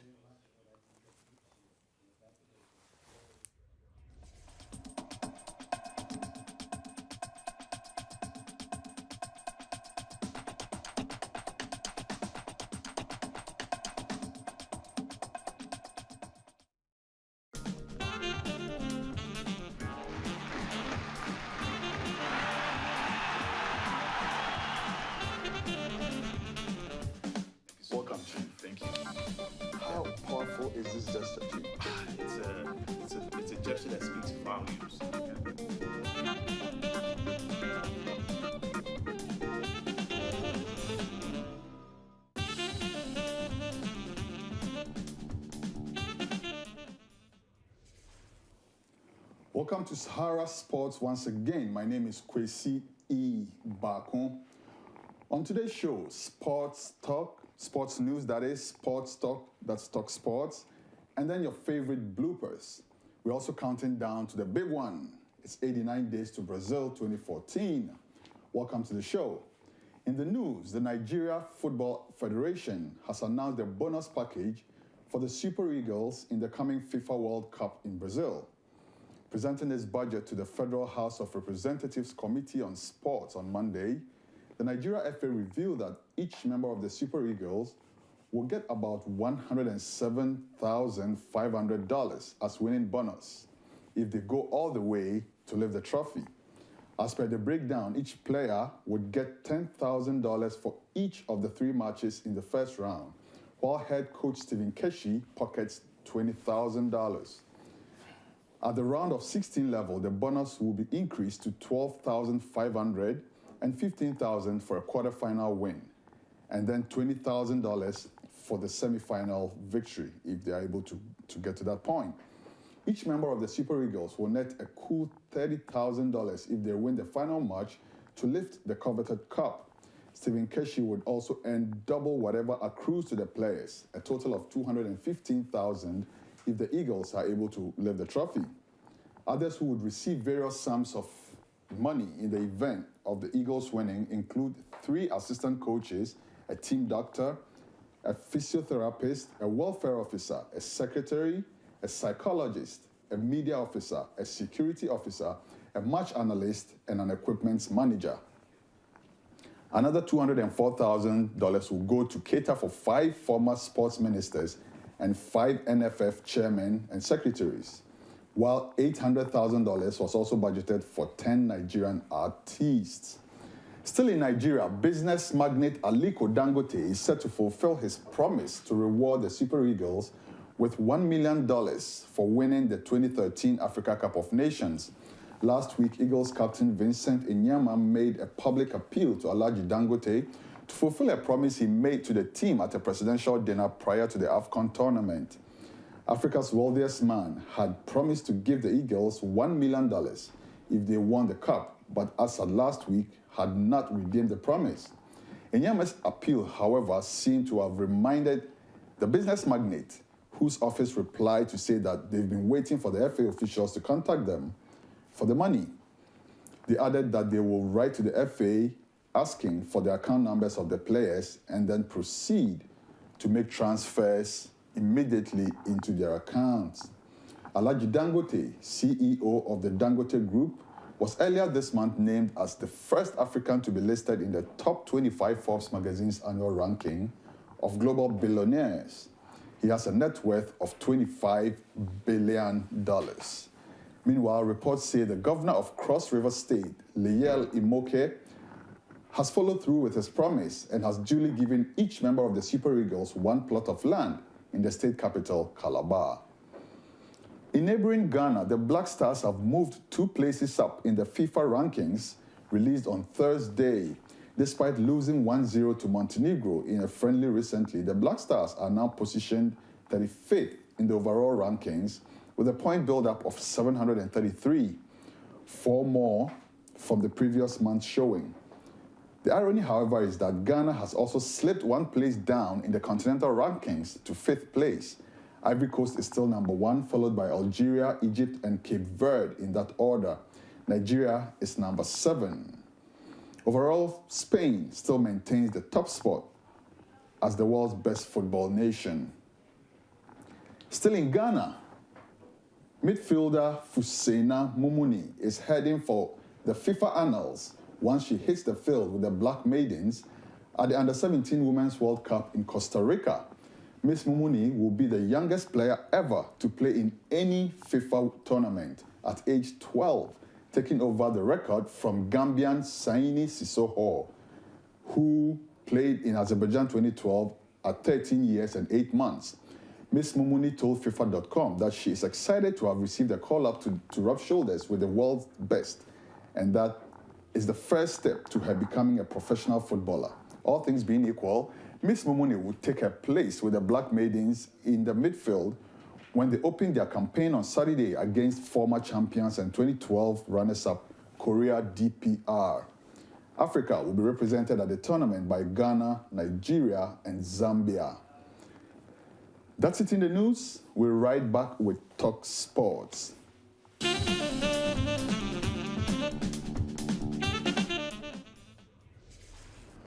Welcome back, people.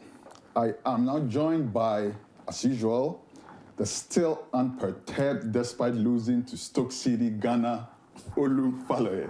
Chief, you're welcome. Handshake. How you doing, man? I'm good. How are you? And let me add, we also lost to Bayern Munich. What's happening?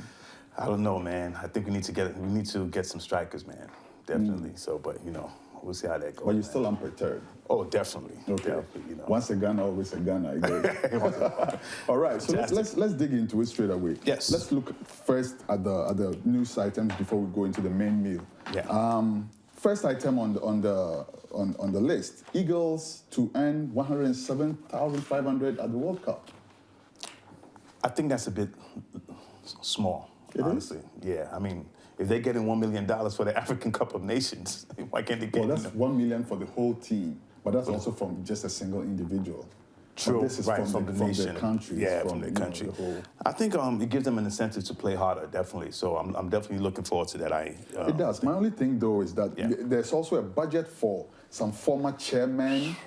I saw that. And all of that. What's up with that? Exactly. Where did those people come from? And what do they have to do? I've not seen any red flags flying. Like, why are they paying for former chairmen to go to the World Cup? It's Nigeria, man. I don't know what to say. What are they going to do there? Exactly. I don't know how they're going to really help the team. I think some of that money should be actually going to the coaches and players, not former ministers. And why does former ministers have to make that much? Supporters to go to the tournament. Exactly. Like, I know we're going to touch on that. Yeah, like, part of the whole game is the support. Totally. Definitely. Okay. All right. Dangote has promised to make good on his $1 million promise. Exactly. 25 billion. I mean, what's 1 million to him, man? That's chump change.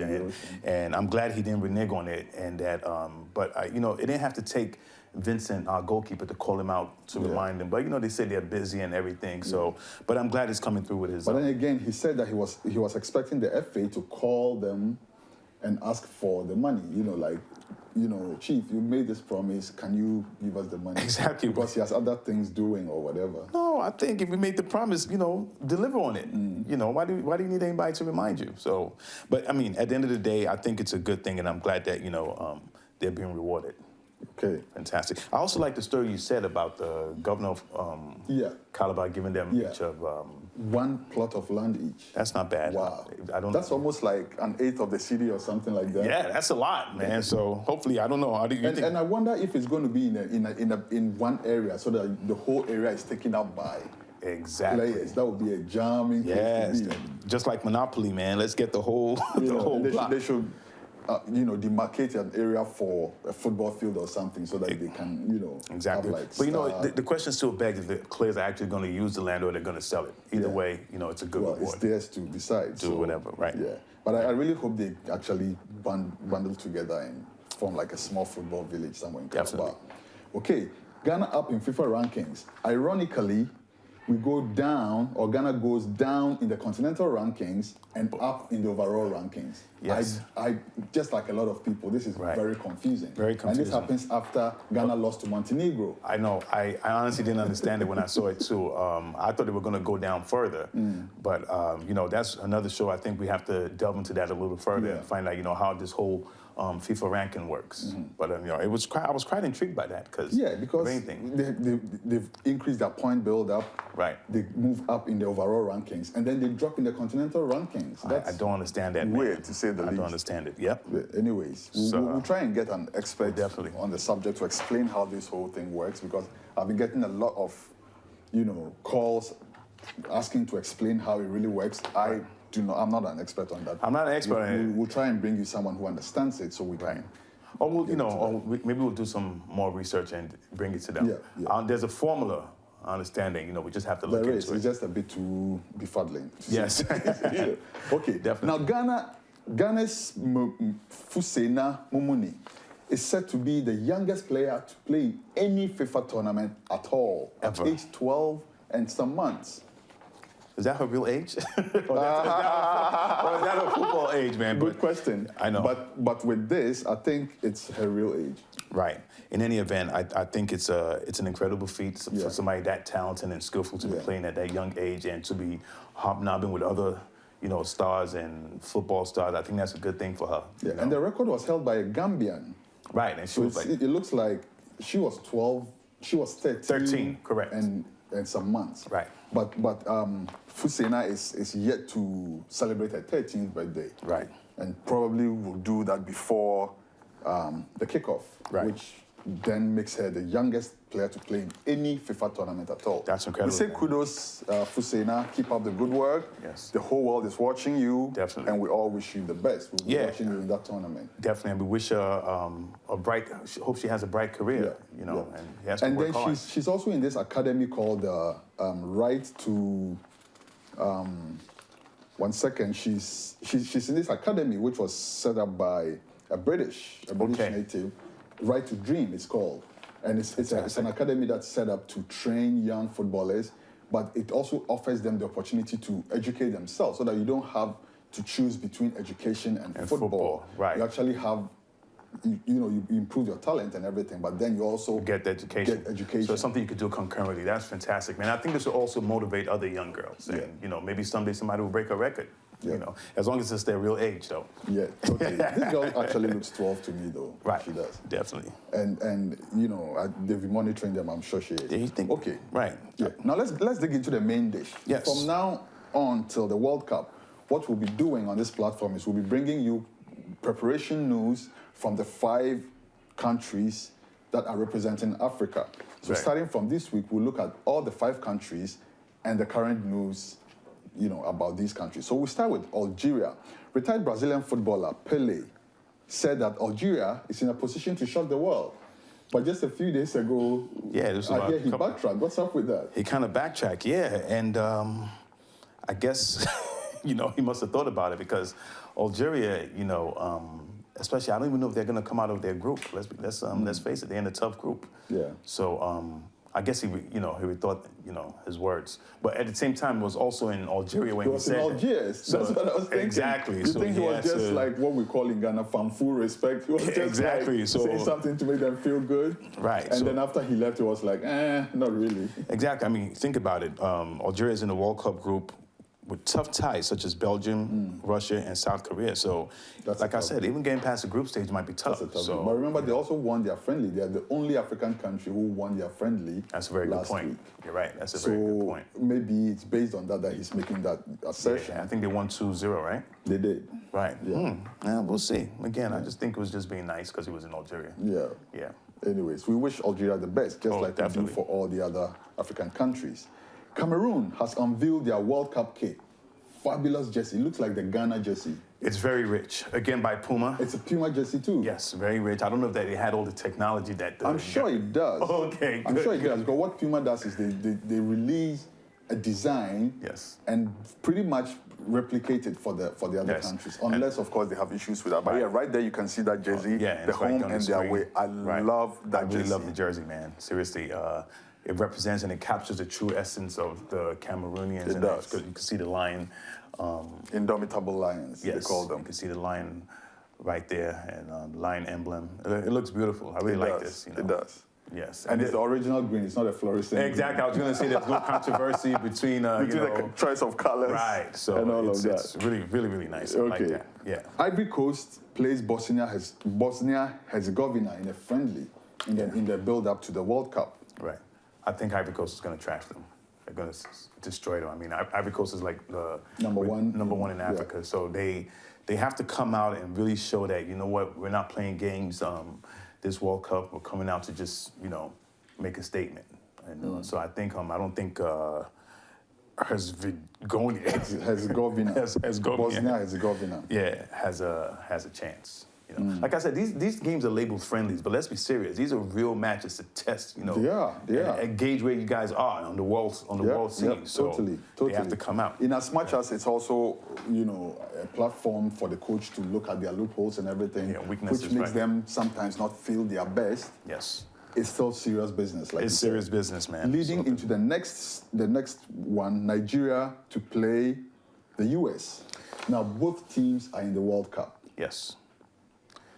That's and again, I want you to look at that, you know, juxtapose that with Ghana playing Montenegro, for instance. Exactly, who wasn't in the World Cup. But like I said, this is going to be another true test because the first test for Nigeria was a good test. You know, they drew with Mexico, another World Cup team. So this is going to be another test, and this is just right before the World Cup. Yep. So right now, this is they should be taking this as an actual game. It's actually less than a week to the World Cup. Yeah, it's actually June 7th. June 7th. So yeah, and then USA losing to Ukraine. I don't think that didn't go too likely with them. So I think they're going to come out. So again, it's labeled a friendly, but these are actual World Cup matches. What do you think influences the choice of countries that people, because I can understand, for instance, that Ghana and Nigeria have somewhat a similar kind of play style. Right. So USA will be in a good position to use Nigeria to assess how to play against Ghana. Right. So that to me. Because exactly, because USA and Ghana in the same group, right? But I think it's a group of depth, right? Alongside with Portugal and I think Germany, right? Yeah. So again, I think the USA is just using Nigeria as a good gauge to see that where we really are. Yeah. And they have to come out and play tough, man. Like I said, that's a tough group they're in. With Portugal, Germany, Ghana, USA. Well, it's tough, but I think, and also it's a good, the Nigerian team has to come out because just don't think the USA team can just be swept under the rug. This team is for the truth. Yep. Yeah. I think USA stands more to benefit from this game than Nigeria does because, everybody's tipping Nigeria to win the game. Now to Ghana. Yes. Before we go to the actual Ghana story, there's, word going around that the coach, Kwesi Appiah, is asking for Milovan Rajevac, who was the coach who sent them to South Africa, to come in as a technical advisor. Right. Is that a lack of confidence in himself? Like, this is getting out of hand. I need a backup. I don't want to be negative and say it's a lack of confidence. That has a negative connotation, but I think he's just looking to use all the tools he has available at his disposal, and try to get the best results. Because obviously, four eyes are better than two. So the more you see, it's going to be like a chess game, and people looking from the outside could see more weaknesses, and if there's anything he missed and everything, his colleague could try to help him out. I honestly think I think it's a good thing. What do you think? That's a good way to look at it. But I initially was like, the team has been given to you and the whole Ghana rooted for you. Right. And then he's like, homegrown coach, only for you to say that I need the coach that we released to make room for me to come back and support me. It sounds a bit, but that's a good way to look at it. Yeah, honestly, like I said, okay, so now to the actual Ghana story. Right. 30 sponsors, 30 funds to be sponsored by Ghana Commercial Bank to Brazil. I think this is a good thing, to improve support and, to show appreciation for the fans and to have some representation in Ghana. But, of course, there's some terms of the... Strings attached. Yeah, of course. There's some terms to the content. What are the strings, though? Oh, one of them is that you have to have at least 1,000 CDs in the bank. You have to have an account. But that's about $390, $400. Yeah, so which is not much. And you have to be, of course, 18 years of age. Yeah. And but one thing I don't understand though, they're only covering you for 14 days and 13 nights. So, and the World Cup is for a month, so it seems like they're just covering them through the group stage. Yes, I heard someone saying that it means they don't have confidence in Ghana to go beyond the 14 days. Again, man, it's that group they're in. Yeah. That group is a tough group. Again, I think they're actually asking you to shore up the rest of the expense yourself. So I don't know if it's such a good deal after all, but at least if you're really going, then it cuts down your bill. So it's still good. Definitely, they're covering. There's one thing they're covering flights expenses, but meals, accommodation and all of that. Accommodation and all that. So it's not a bad deal. I wonder why Nigeria's not doing something like this. Maybe one of the banks, But I think it's a good contest, and it gives the bank, more awareness and support for the country and some fan presence in Brazil. Totally. Definitely. All right, so that's about it for your sports this week. Before we leave, though, we're going to leave you with the bloopers, the funny side of sports. Yep. Stick on this channel for updates to the World Cup. It's 89 days. 89 days. And counting. Right. Until next week, it's the unrepentant Ghana. Yeah, Arsenal for life. With yours truly, Kwesi Baako. Don't forget the handshake, man. That's important, right? Every time. We're promoting it on this channel. See you next week. See you next week, guys. Thank you. في لبنان المغنية الشهيرة صباح تغني يا دلع يا دلع الدلع على ذياب عوان تطلع الآن وعلى الإمارات تبديل هنا الإعادة الكرة لعبت وعادت في خلف الحارس خالد العسكري يعني قلت هذه مباراة غريبة Забивает. Какой жесткий пал. Молодец. Ну что, охрана-то спит, интересно.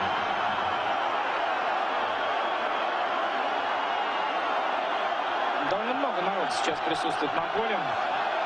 Герой дня.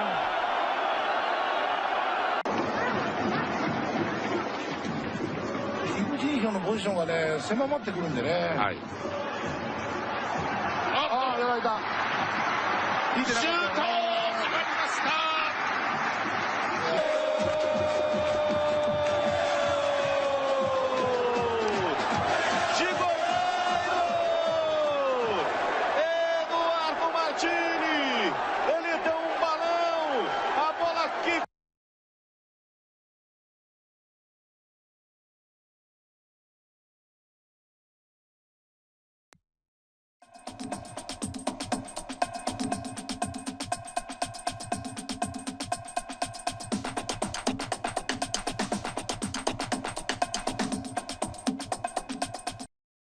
Hey, beautiful Sahara TV. Yo, man, my name is DTN. Now you're watching Sahara TV. Big up. My name is Joby. You are watching Sahara TV. Everything Africa. And Sahara TV came here to give me an opportunity to say hello to all my fans and to say that I love you. But on behalf of Rent It's Too Damn High Party, and I thank Sahara Reporter.TV for giving me the opportunity to be myself. Once again, we love you. I love you forever. Rent is too damn high. This your boy Smokey Suarez. I'm at the Gramercy Theater. We on Sahara TV. Make sure y'all keep supporting it. Sahara TV, the #1 station in the nation. Holla at your boy Smokey Suarez. Peace. Hi, my name is Ishmael Bea. I'm from Sierra Leone and an author, and you're watching Sahara TV, everything Africa. Peace. We are Mother Africa. You're watching Sahara TV, everything Africa. My name is Stanley. My name is Aluji. You're watching Sahara TV. Everything Africa. Everything Africa.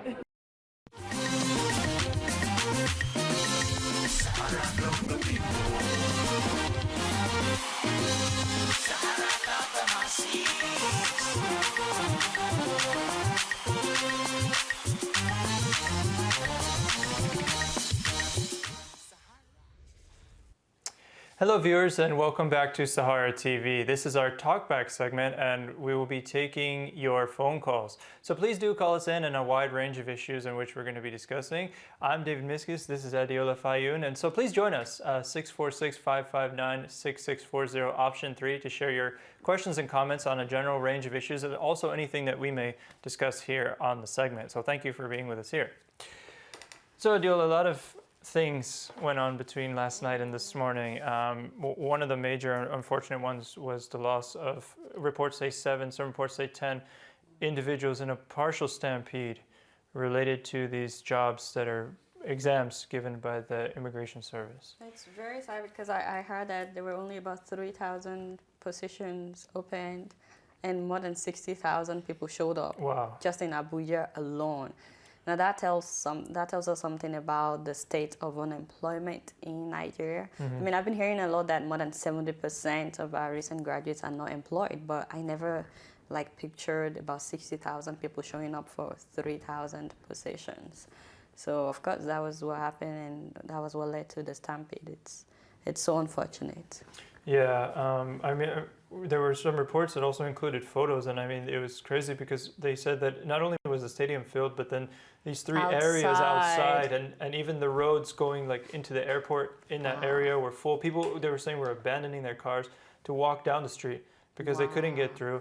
But there were also reports that other states and areas of the country were affected. There was some question of parts of Lagos And you mentioned Ogun State earlier. Someone was telling me earlier, I don't know how true this is, but they were saying that the recruitment was not just based in Abuja, that it's actually all across Nigeria. So people showed up in other states as well. Someone said that in Ogun State, about 30,000 people showed up. And I think that this 3,000 positions is for the whole country. So that if that is true, then we have more than almost 100,000 people already just in 2 states for 3,000 positions. Like, it's ridiculous. It's ridiculous. And this is in light, of course, next week they're starting the national conference. And besides the issues that people have raised, like whether there can be proper representation, whether the conference is going to cover truly what it needs to for the country to move forward, I haven't seen any specific plans on discussing this issue of jobs, which clearly, for me at least, was actually, the photos were just incredible. I'd never really, I mean, we always heard, like you mentioned, that there are so many people out of work, but these really showcased, and the reports showcased, and I wonder if hopefully there will be some following within or legislation within the national conference. Yeah, I hope so too, because this is a national crisis. I mean, some of these people have been out of school for years without a job, which is why people will be so desperate. When I looked at those pictures at the stadium, I realized it's been a long time that I've seen pictures like this from Nigeria if we are not celebrating our Independence Day and stuff like that. And we've not been able to celebrate our Independence Day for a long time because of Boko Haram. But people actually showed up and they filled the whole stadium, and a lot of people were outside the stadium, and it wasn't for any celebration, it was for a job screening. So that's how desperate people are right now. So I really hope that they have some kind of structure while doing this national conference. But you know, my main question with the national conference is, are people aware of their representatives? Do we know people that are representing us, and you know, what are they going to say on our behalf? Do we have a say in what they are going to discuss? You know. And now there's also this issue too that they're supposedly being paid like 4 million naira each to attend there. So we have nearly 500 candidates at 4 million naira each. That's a lot of money. Seems like quite a bit of money going. I mean, everybody would probably want to be part of this national conference. But you know, with the money issue though, how do you stand for what you believe? How do you say the truth if the government has not been doing well?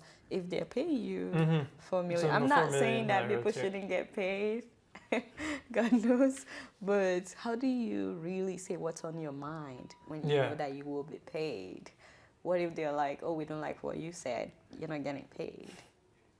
Yeah, I mean, we have stands to wait and see. And there's a lot of issues, though. I mean, and it's incredible how many issues have been raised. Earlier, we spoke to Dr. Junaid Muhammad, who's representing Kano State, and he raised a number of issues which have also been raised by other individuals on... There seem to be so many problems already that they're worried about the conference even addressing, and they haven't even started. And another thing to take into consideration is security measures during that conference thing, because, you know, these people are crazy. And, you know, that leads me into Boko Haram events. Last week, I can't believe... Okay, so first of all, they said that the soldiers killed a huge number of them and they seized 700 vehicles.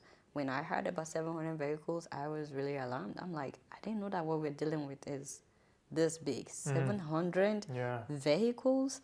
That means there are hundreds and hundreds of them. And then they went to the army barracks and actually attacked soldiers. But I think we have a caller. Yeah, I understand. James is on the line? Hello. Hello. Yeah, please go ahead. Share comments. I don't hear. Hello, can you hear me? Yeah, yes, go ahead. Go ahead.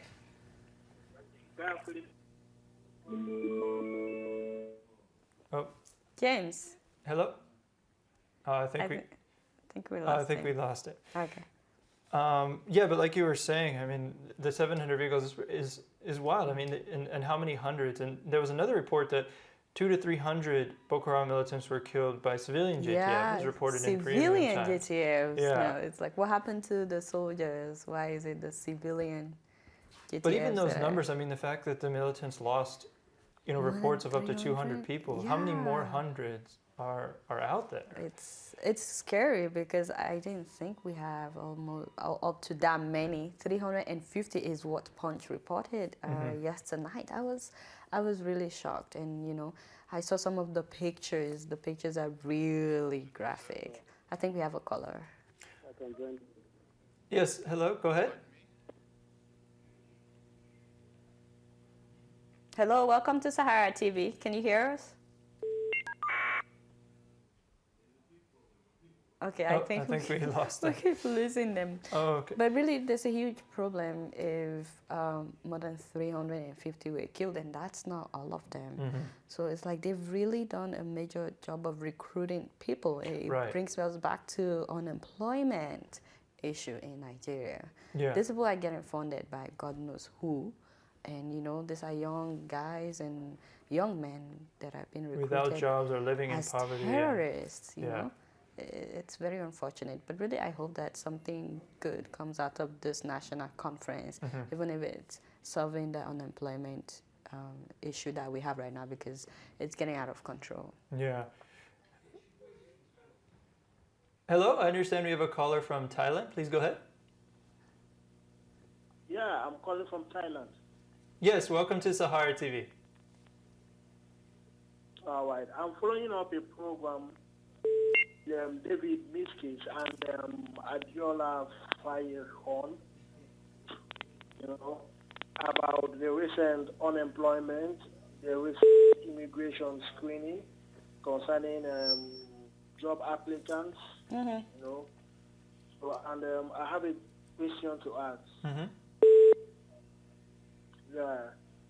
Part of the question I want to ask is, how do you think at the end of the national conference, if the... Hello? Yes, we can hear you. Yeah, so at the end of everything, what do you think is the solution if after the conference and all the negative things that have been happening in our countries is still going on? What do you think is the solution? What do you think is the way out, you know, is the way forward? All right, and thank you for calling in and sharing us your question. Yeah, he raises a good point. I mean, what happens if at the end of the conference, which again is one of the issues that even before the conference started has been raised, because this is not the first time that Nigeria's had a national conference. It seems that it's been tried at least 2 or 3 times that I'm aware of. And so, you know, and people have pointed to those conferences not achieving what they set out to do. So at this critical juncture, with 2015 coming next year and the national conference hopefully to appease I think we should take this next call as well, and then we can... Hi, welcome to Sahara TV. Hello? All right, sorry, keep going, but, David. I mean, he brings up a good point. What happens now if What at if the end that of this, it doesn't work out? You know, to be honest with you, I don't know what to say, because I personally don't know if the national conference is what we need right now. So I'm not putting my hope in the national conference at all. I'm not saying that something good cannot work out, and I hope something good comes out of it.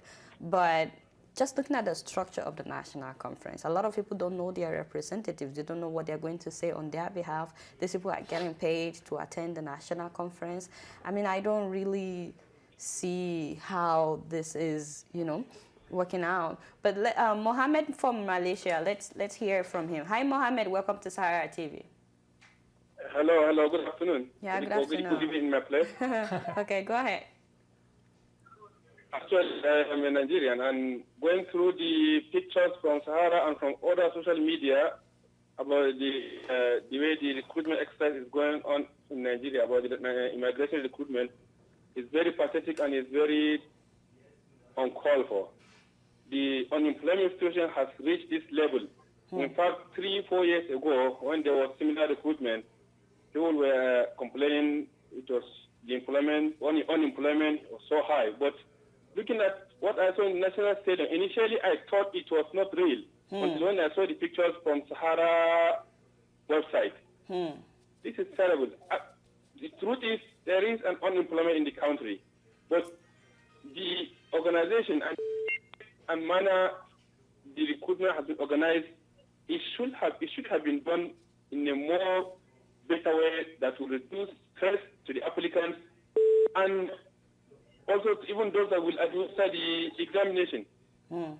Thank you very much. Looking at the fuel scarcity issue, it should have been in bodies or in groups. So name should come on subject. At least it will have reduced the situation. This is so terrible. I hope the president on his head to see this thing and should tell him. Going on with his rally in Katsina and also all this thing, let him see these pictures. Let him know that there is work that needs to be done in this country. There is no employment. Unemployment is at. And this thank you very much, Mohammed. Yeah, thank you so much for calling into Sahara TV. Thank you. Now, he actually raised two important issue. Yeah. Fuel scarcity. In a country that is one of the largest oil producers in the whole world. Yeah, so, I mean, people are expending, whatever monies they need to get to this recruitment or to get to these places. And it became a funeral, actually. Yeah. 10 people. But not to forget the question that the first caller had asked. I was trying to say that, personally, I don't put my hope in this national conference. But at the same time, I keep asking myself, what can the national conference achieve that the Senate can't achieve, or the House of Representatives? I mean, we have people from different parts of the country sitting in these committees, and they've not been able to come up with solutions. But I think we have Femi from Ogun State. Welcome to Sahara TV. Hello. Hi, go ahead. Hello? Yes, go ahead. Yes, I just wanted to make a few comments about this ongoing conference, this national conference that people are talking about. And this is just for the benefit of Nigerians who might be listening. Here we have a situation where individuals are being chosen to represent our interests. We don't have any say whatsoever in the agenda or what is going to be discussed. These people are being paid millions, as you just pointed out. When will Nigerians finally wake up to realize that we must actually do things for ourselves rather than waiting for elites, our political masters in the PDP or in the APC? As long as Nigerians are waiting for other people, as long as we don't take the initiative and act for ourselves, we will always remain in the miserable condition that we are today. I was looking at the photographs of unemployed Nigerians on Sahara Reporters. How basically, you know what, I'm just exasperated right now. I don't even know what to say. How degraded must Nigerians become? Because before all of us realize that we will have to do something drastic to change the situation in that country.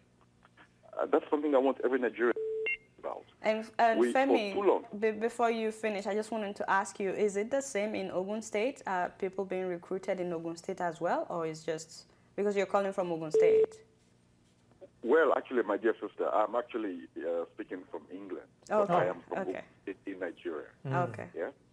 I'm from Ogun State in Nigeria. I see. I think the person misunderstood me.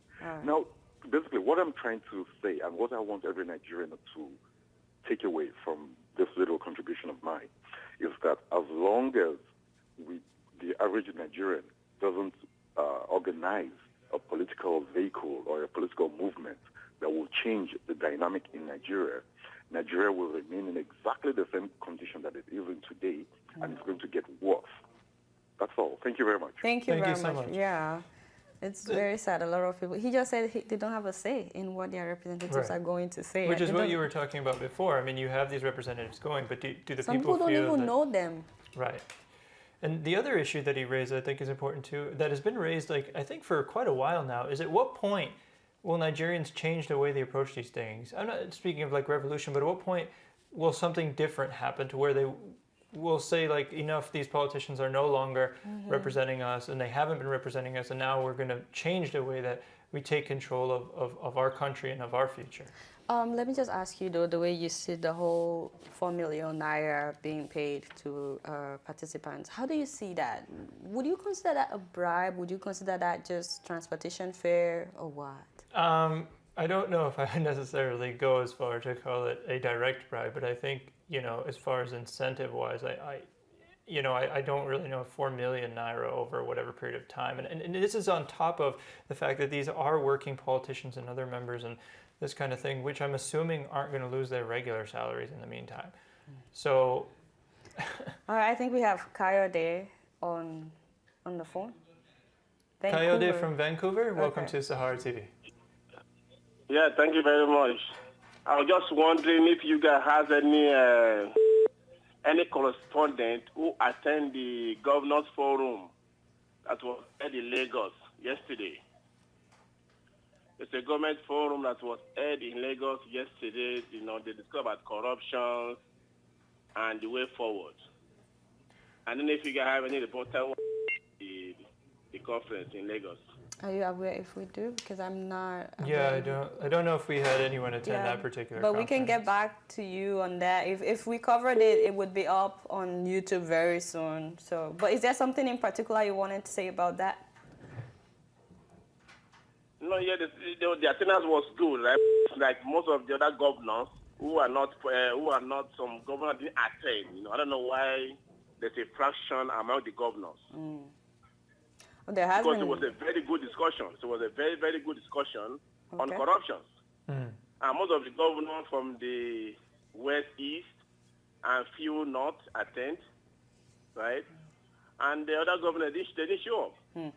There's been a fraction among the governors for some time now, though, since the APC. They didn't show up. And there's a good discussion of corruption, you know, they didn't show up. Mm.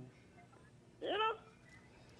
Anyway, thanks for, letting us know about that. It's very sad that they don't show up for something that important, but definitely they would be where they would get paid for the national conference. Yeah. So. I mean, that's the whole thing. The payment surrounding the national conference to me is like, it just, I don't know. I mean, I don't really know why or how that number came about. And that's the other thing too, like, I don't know if there's a transparent process. Like, were Nigerians told, like, oh, we're going to pay them something and this is just going to cover this, or we're going to pay them 4 million naira because we should, or? I guess my main issue with the money, and the reason I keep coming back to it, is I didn't know we have that kind of money, because if we do, then why can't we use it to fix the road or something, or build a hospital? I mean, I didn't know we have that kind of money that we can give 4 million to about 500 people. Almost 500 people. So that's going to be a lot of money when you think about it. Yeah. And it's just for a week conference, right? Yeah. So I didn't know we have that kind of money. But anyway, I wanted to talk about the fact that Boko Haram went into an army barrack and they freed their members. Yeah. Something smells fishy, because the army barrack is supposed to be like the stronghold of the soldiers. We have someone from Italy. Festus from Italy? Yeah. Yes, please. Yes, hello. Welcome to Sahara TV. Okay. Yeah, please go ahead. Okay. I'm trying to talk about the employment issue and the traffic jam in Lagos. Mm-hmm. And I thought we have the police, and we know there's what they call crowd control. And the people who are actually responsible, in the first place, ought to have informed the police. And then they should be able to know the number of people coming so that they provide for. Because I can tell you that a lot is happening wrong in Lagos from the information I have. And at the same time, even for those who died, there would have been a medical team available. Because we're talking about the failure of the government. It's just in every sector. Are you talking about Lagos? Yeah, Lagos, yes. Did people died in Lagos as well? I thought. Not the traffic itself in Lagos. Okay. So it is nice for us to have a government that is responsive to the people. Because the essence of governance is for people to be able to feel the effect of governance. And the police cannot have a crowd control system in place for a huge crowd like that. It's frightening. That's true. Thank you, Festus, for calling in and sharing your comment with us. I understand we only have a couple minutes left, and you were speaking on the Boko Haram issue and how... Yeah, this is not the first time that they've attacked a military base. Yeah, I don't get that. And then the civilian JTFs were able to kill them outside the barrack. Yeah.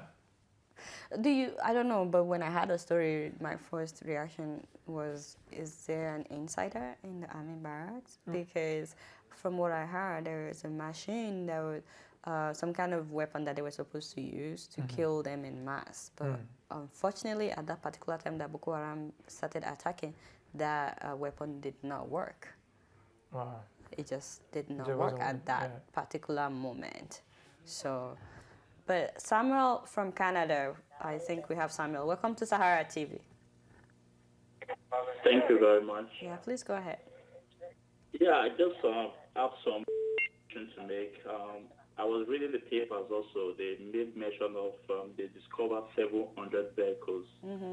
I just want to though I'm not physically in those camps and all, I just want to dispute that figure. It's not possible to have 700 vehicles in those camps. So they should come up and tell us the truth. Thank you for saying that, Samuel, because since the time that they released that figure, we're yet to see the pictures of the 700 vehicles. There has only been one picture that has been circulating, but somehow they forgot to take the photo of the other 699 pictures. I'm not saying it's not true. I'm just saying normally they would take photos so we can see. Yeah. So, yeah, I mean, that's another issue, too, has been just the continuous reporting on clashes with Boko Haram, on Boko Haram when they engage the military, on Boko Haram when they invade barracks, on the fact that the JTF, or civilian JTF reported. These numbers always change, and like the gentleman was saying now, like, it's not even possible. I mean, what does the truth matter? Where are the pictures? You know, and if it's not possible, I mean, there's two issues here. One, if it's not possible, then obviously a more truthful statement needs to be made. But if it is possible, isn't that remarkable that they've amassed 700 vehicles? Yeah. I mean, if you have 700 vehicles in one camp, that's no longer a camp. Right. That's like they're building their own town or city already. Right, 700. Exactly. So I think we just have about 30 seconds here, but I'd like to touch on one slightly upbeat topic. Was in Ghana, the 13-year-old girl has now been drafted into the FIFA. The youngest player drafted ever. I'm very proud of her. Numatasi, I can't remember her name. I wish I do, but that's a really good story coming out of Ghana. This girl is 13 years old and she's been drafted to play in the FIFA coming up in Costa Rica. So a lot of people in Ghana are very excited right now. I'm very excited. I'm sure that she will do well. But, you know, that just speaks to the fact that now women are being given more chance. And, you know, this is Women History Month. So I think it fits in perfectly, and we wish her the best of luck. So thank you, viewers, for tuning in to this Sahara TV TalkBack segment and for calling in and sharing your questions and comments with us. Do stay tuned, though. We have a lot more coming up, including interviews and event coverage, as well as later we'll be having our Skype segment on Sahara TV TalkBack. So you can tune in then to join the discussion at guest.srtv or sahara.tv on Skype. So look for that coming up later today. And thank you so much for tuning in to Sahara TV.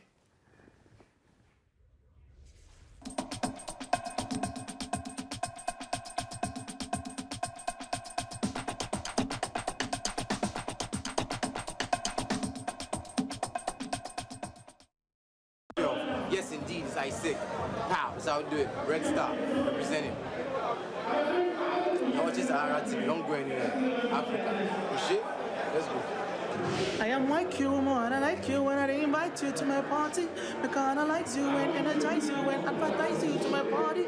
I'm a champagne papa and I wanna know you. Hey, what up? This is your boy YQ, and you're watching Sahara TV. It's all about Africa. It's all about the continent. And it's all about one people. And this is Africa. What up, my people? What's going on? It's your favorite boy, Whiskey, repping music. Guess what? You're watching Sahara TV Africa. Keep watching because we just say so. Yeah. Yo, what's up? It's Sayaya. Chilling with my crew. Classic. And Manara. You're watching Sahara TV. Everything locked. Africa. Proud. Alright? This is Bim Fernandez, and you're watching Sahara TV, Everything Africa. Where you are, in Africa, Europe, America, I remain the success, don't mind my voice. Finance, don't mind my voice. Most handsome, don't mind my voice. I'm a man number one. Fine boy. Alright, play good. boy, be a good girl, be a good man, be a good woman. Love your husband, love your wife. No fighting in Africa. One nation, one world, one love. Keep watching. Sahara Reporter, I remain the sexiest fan.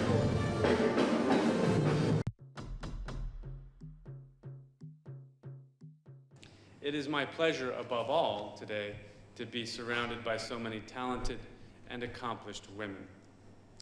You are women who have faced unimaginable obstacles, braved public scorn and family ridicule to improve the plight of Nigerian women. The plight of pioneers is never easy. You have to pave the way through the wilderness, creating a path with limited support and limited resources. Your vision may not be shared by others who only know what society has dictated to them in the past. But for you, the status quo was not to be your modus operandi. Instead of looking at what was, you looked at what could be and said, why not? So for all those women here today, I'd like you to give yourselves a great round of applause, please. Today's theme is focused on the topic of lifting the siege for women in this country. And I don't want to focus too much on the siege itself or how we got there. I think all of you are far more aware than I could ever be of the pains and sufferings of women as they seek their rightful place in the society. Instead, I'd like to echo the remarks of Dr. Schmoll and focus on how we can move forward, on what's possible, and above all, on the importance of political and economic empowerment for women. That is the way forward. That is to achieve the goals that we are all striving for. I'll focus a little bit on the experience that we've had in the United States, and more importantly, add my voice to so many voices calling on you, the women of Nigeria, to affect real change in this country. As we all know, today is a celebration in part of Women Histories Month, and March 8th marked the 103rd observance of International Women's Day. The creation of International Women's Day emerged from the activities of labor movements at the turn of the 20th century in North America and in Europe. In its early years, the day honored the women's rights movement, including advocating for the right to vote and to hold public office, and for ending discrimination in the workplace. Today, the day is observed as a time to reflect on progress, and there has been so much, as Dr. Schmoll pointed out, but also to call for change and celebrate acts of courage and determination by women like Jo, who have made a difference in their communities and countries. It is with this in mind that I am so delighted to be here with you today to promote gender equality and advance the status of women and girls in Nigeria. Evidence has amply shown that investments in women's employment, in women's health, in women's education are correlated with greater economic growth and more successful development outcomes for everyone in society, men and women alike. As our Secretary of State, John Kerry, has said, no country can get ahead if it leaves half its people behind. That is why the United States believes gender equality is critical to our shared goals of prosperity, stability, and peace, and why investing in women and girls worldwide is critical to U.S. foreign policy, to our foreign policy. I believe that engaging women as political and social actors can change policy choices and make institutions more representative and better forming. And a growing body of evidence shows that women bring a range of unique experiences and contributions in decision-making on matters of peace and security that lead to improved outcomes in conflict prevention and resolution. For these reasons, Nigeria needs to hear your voice. Nigeria needs your perspective. Nigeria needs you to be active and engaged in politics, in NGOs, in the private industry, and in government. Women, arise. Women, arise.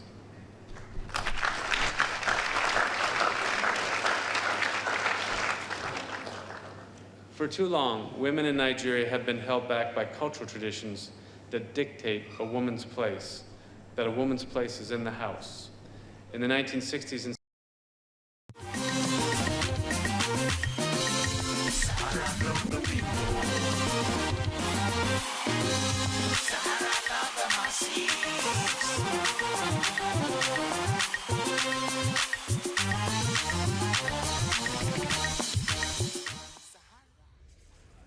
Hi viewers, welcome back to Sahara TV. My name is Adeola Fayeun, and of course, as you guys are aware, this is Women's International Month, International Women's Month. And today to talk about the progress of African women, with me in the studio today, I have a guest who is a poet, a playwright, a screenwriter, a copywriter, and an editor. She is everything.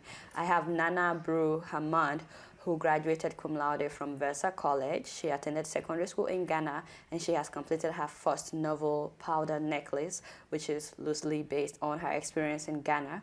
Miss Nana, welcome to Sahara TV. Thank you. It's so good to have you. Good to be here. And just so our viewers know, you're actually working on your second novel right now. I am actually, it's completed, but yes, you can always keep working, yes. And when is it coming out, and what's the title? It's called Tentatively Maids and Mothers, so we will see. We'll see what it ends up being called officially. Okay, and this will be based on how African maids, on African maids in Africa, and how maids are treated and why some people become maids. But you know, this is International Women's Month, and we're trying to, just talk a bit about where you think African women are today. I mean, looking back from the last 50 years, what do you think? I think that's such a big question, and I think that all over the continent, I think that women are experiencing different things. When you talk about class is a big issue, because I think that sort of women who have a little bit more money and more education have a different experience than, the younger women who are maybe being, coerced or into marriage, or feel that that's their only option. I can give an example of my experience in Ghana that I've seen over time as I've grown older. One of the things that has always struck me is that you don't often see, in Ghana anyway, you don't often see a lot of women outside after a certain time at night. Women do definitely hang out, but it's not the way, you're in New York and, there's a bustling nightlife and you see lots of women out. I didn't really see that. And I started to see that it was usually either, married men, single women, and there's this sort of interesting dynamic where the married women kind of stay indoors. And that's been my experience. And to me, it's telling, because there's this certain idea of where women should be or what women should be doing if they're married women. But then, as I mentioned, it's such a big question, so much to tackle, because, you talk about, prostitution, for example, which again, I'm speaking about Ghana, but, there's that issue and then there's the issue of, underage girls being coerced into marriage. So it's such a meaty question. I think overall, there's no easy answer to that question. Mm-hmm. I think overall, there's some things that I think are amazing. I think that when you think of the power of, in Ghana, for example, the market woman, they are such a powerful voting bloc. But then at the same time, you go to the market and the market's conditions are not the best. So you wonder, okay, yes, they've got this power, but how is it being used? I guess, to make the question easier, let's talk first about maybe some of the progress that we've made. Let's talk about African women in literature. I mean, you are an icon, I should say. You're a writer, an editor, a poet, and everything. African women, I think about people like Chimamanda Adichie, and, do you mind talking a bit about how we have progressed when it comes to African women actually voicing their opinion in terms of writing novels and plays? Definitely. I think that, I should start by saying that when I talk about African, I am speaking about African Americans, Afro-Latinos, Caribbeans, because I think that, and Africans in Europe and Asia, because I think that we're all one people, no matter how distant our relationship is to the origin. But absolutely, I think that, when you look at, writers that, came before me, my time, like, Amata Edu, Buchi Emecheta, Toni Morrison. I mean, they were and remain huge giants, in terms of African literature, and just giving voice to not only what was happening on the continent, but what was happening in that sort of collision between, European culture, colonial powers, American culture, and African culture. So, I mean, I think that's huge. And when you talk about someone like Toni Morrison, for example, she's an amazing example of a woman whose own work was prolific and powerful in the sense that, she really explored identity, Black identity, from so many different angles with her books. But then as an editor, she was incredibly powerful and instrumental in breaking the careers of so many other Black women authors. So, I mean, I think that, there's so many sides to it. There's a whole ecosystem in publishing. That's, the agent and, the publicist. And there's a growing group of African women that are, really helping break, new talent. Yeah. Now, when we talk, I'm sorry to keep on rambling, but when we talk about someone like Chimamanda Adichie, it's huge. I mean, she just won the National Book Critics Circle Award. And, she's been so well received. And when Beyonce sampled her and they're making her book into a movie in Hollywood. I know. So I mean, things like that are so exciting.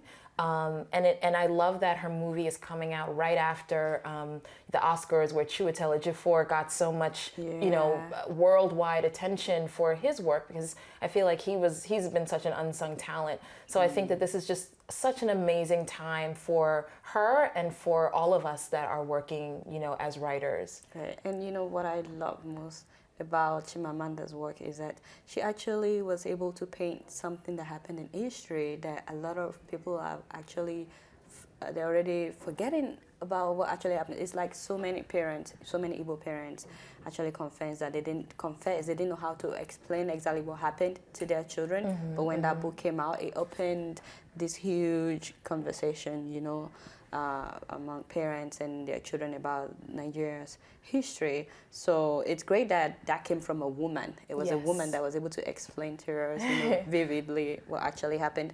But let's talk a bit about African women in politics. How have we evolved? I mean, I think, well, first of all, when you have someone like Ellen Johnson Sirleaf, I mean, that's huge. There's so many examples of and powerful women. And the president of it's not Uganda, Malawi. Joyce Banda. Yes, that's right. And and then you look at in South Africa, Winnie Mandela, people don't talk about what a force that she was. I mean, just even legally, like her mandating that, 50% of, representation come from women. I mean, that's huge in South Africa. So, I mean, I think that there's definitely, I think African women have always been strong. That archetype of the strong African woman is there for a reason. And I think that what we're seeing now is more and more of them sort of coming into their own in really, high profile, powerful leadership positions. And I think that the test will be, what will come of it. You know what I mean? Yeah. And another thing that these women are doing, they may not know it, is that they're actually inspiring other women, younger women, like what Chimamanda did. Some young female writers now are like, I can do that too. With 2 women being president in Africa, some African women in politics now are probably like, you know what, maybe we can have a female president in our country too. So they are inspiring us. And who are the people that have inspired you? In terms of writers, gosh, there are so many. I mean, Chimamanda Adichie is definitely... We keep talking about her. No, Chimamanda is she definitely... She didn't pay for this interview. No, she did not. Disclaimer. She's definitely one of the... Amata Edu is a huge one for me. Buchi Emecheta is one of my favorites. Oh gosh, and then there's so many names on the scene that I'm yet to read their work. You can keep going on and on about that, but briefly I want to talk about some things that are still hindering the progress of African women on the African continent.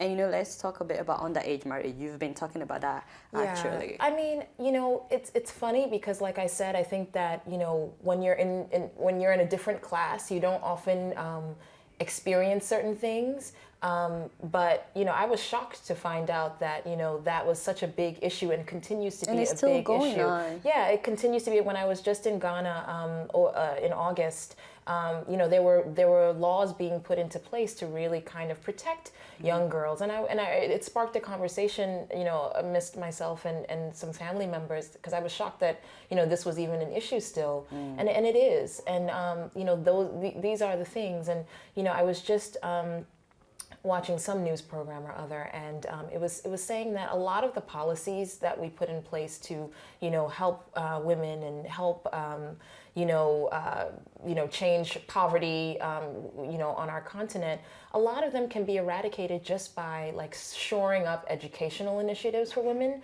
because the more a woman is educated,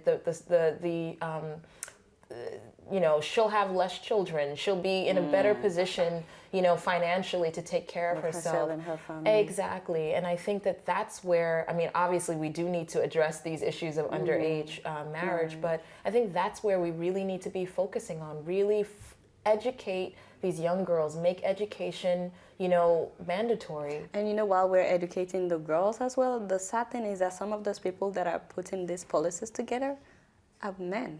Oh yeah. Not women. Oh yeah. Like in Nigeria, there was a huge story about underage marriage not long ago, where the Senate was discussing about underage marriage, and there wasn't a woman among the people that were talking about this. So it's like, how do you speak for me when you're not in my skin? So that's another issue we should keep in mind while we're educating the women. We need more women representatives. That's absolutely the case. I mean, we definitely need equal representation. And speaking of equal representation, that leads to my next question: the affirmative action. What do you think about, you know, women advocating to have equal representation in government? Because some people have complained that even when we leave certain posts out for women, we still don't have enough women to fill this post.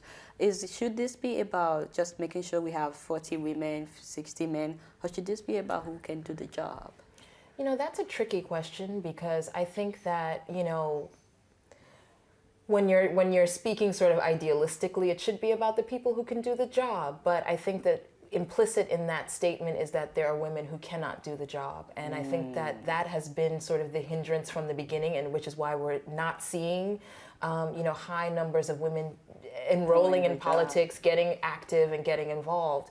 And so I think that from the beginning, we need to let young people know that young women know that this is an option for them. This is something, you know, and the power of, you know, representing yourself. So I think that, you know, again, it goes back to education. Once that becomes a possibility, you know, then you're gonna see, you know, representative numbers shooting for that.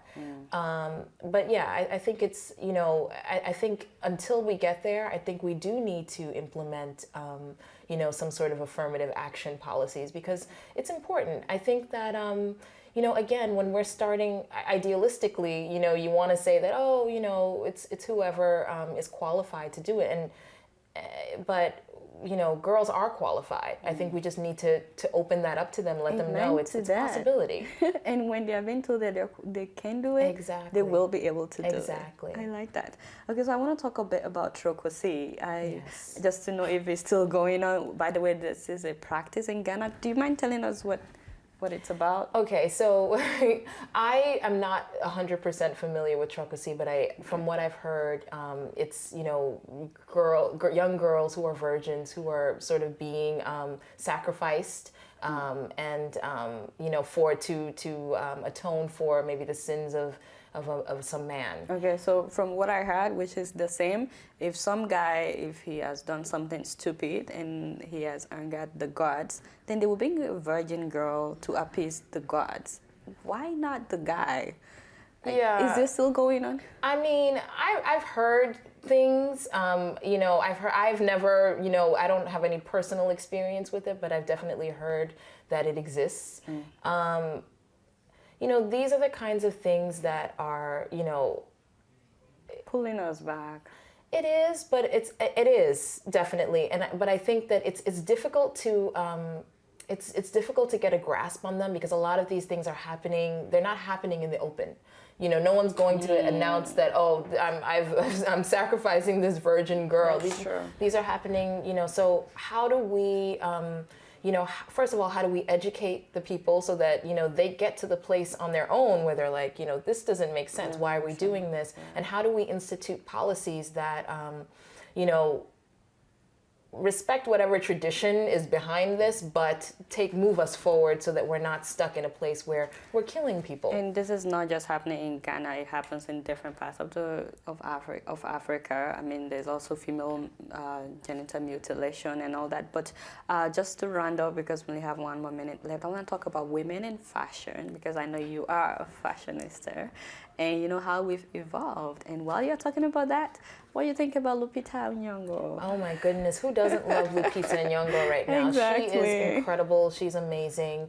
And what's so lovely about her is that she's just, I don't know, she just, as a young woman, a dark-skinned woman who grew up in the States, it was so hard to, see myself mirrored in television and fashion. I mean, I grew up, in the 90s, Alek Wek was becoming popular, Kiara Kabukuru, Naomi Campbell, etc.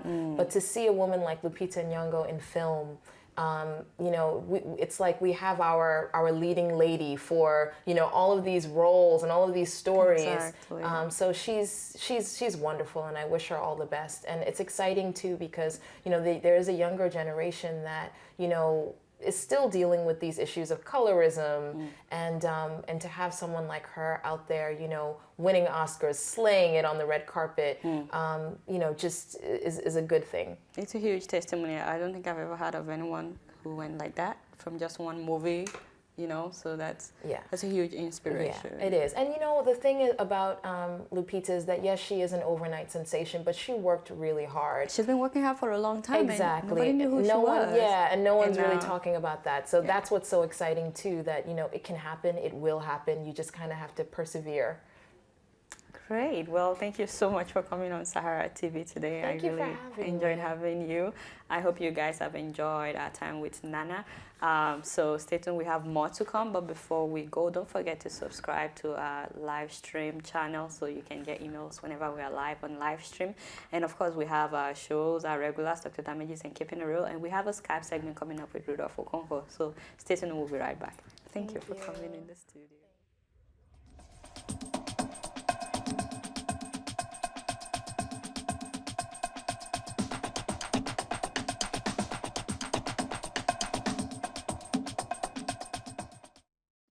Hi, I'm Azania, and you're watching Sahara TV, Everything Africa.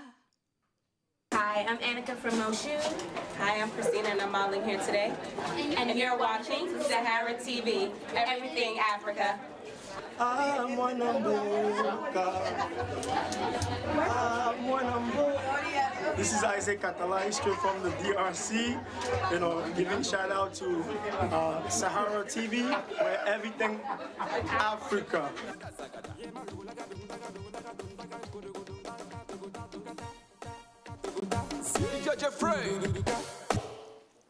Hi, this is Martha Slay. Keep watching Sahara TV. Woo! Everything Africa. Hi, I'm Junaid Muhammad, president of the Delta Sigma Theta Sorority Incorporated Epsilon Tau chapter, and you're watching Sahara TV, Everything Africa.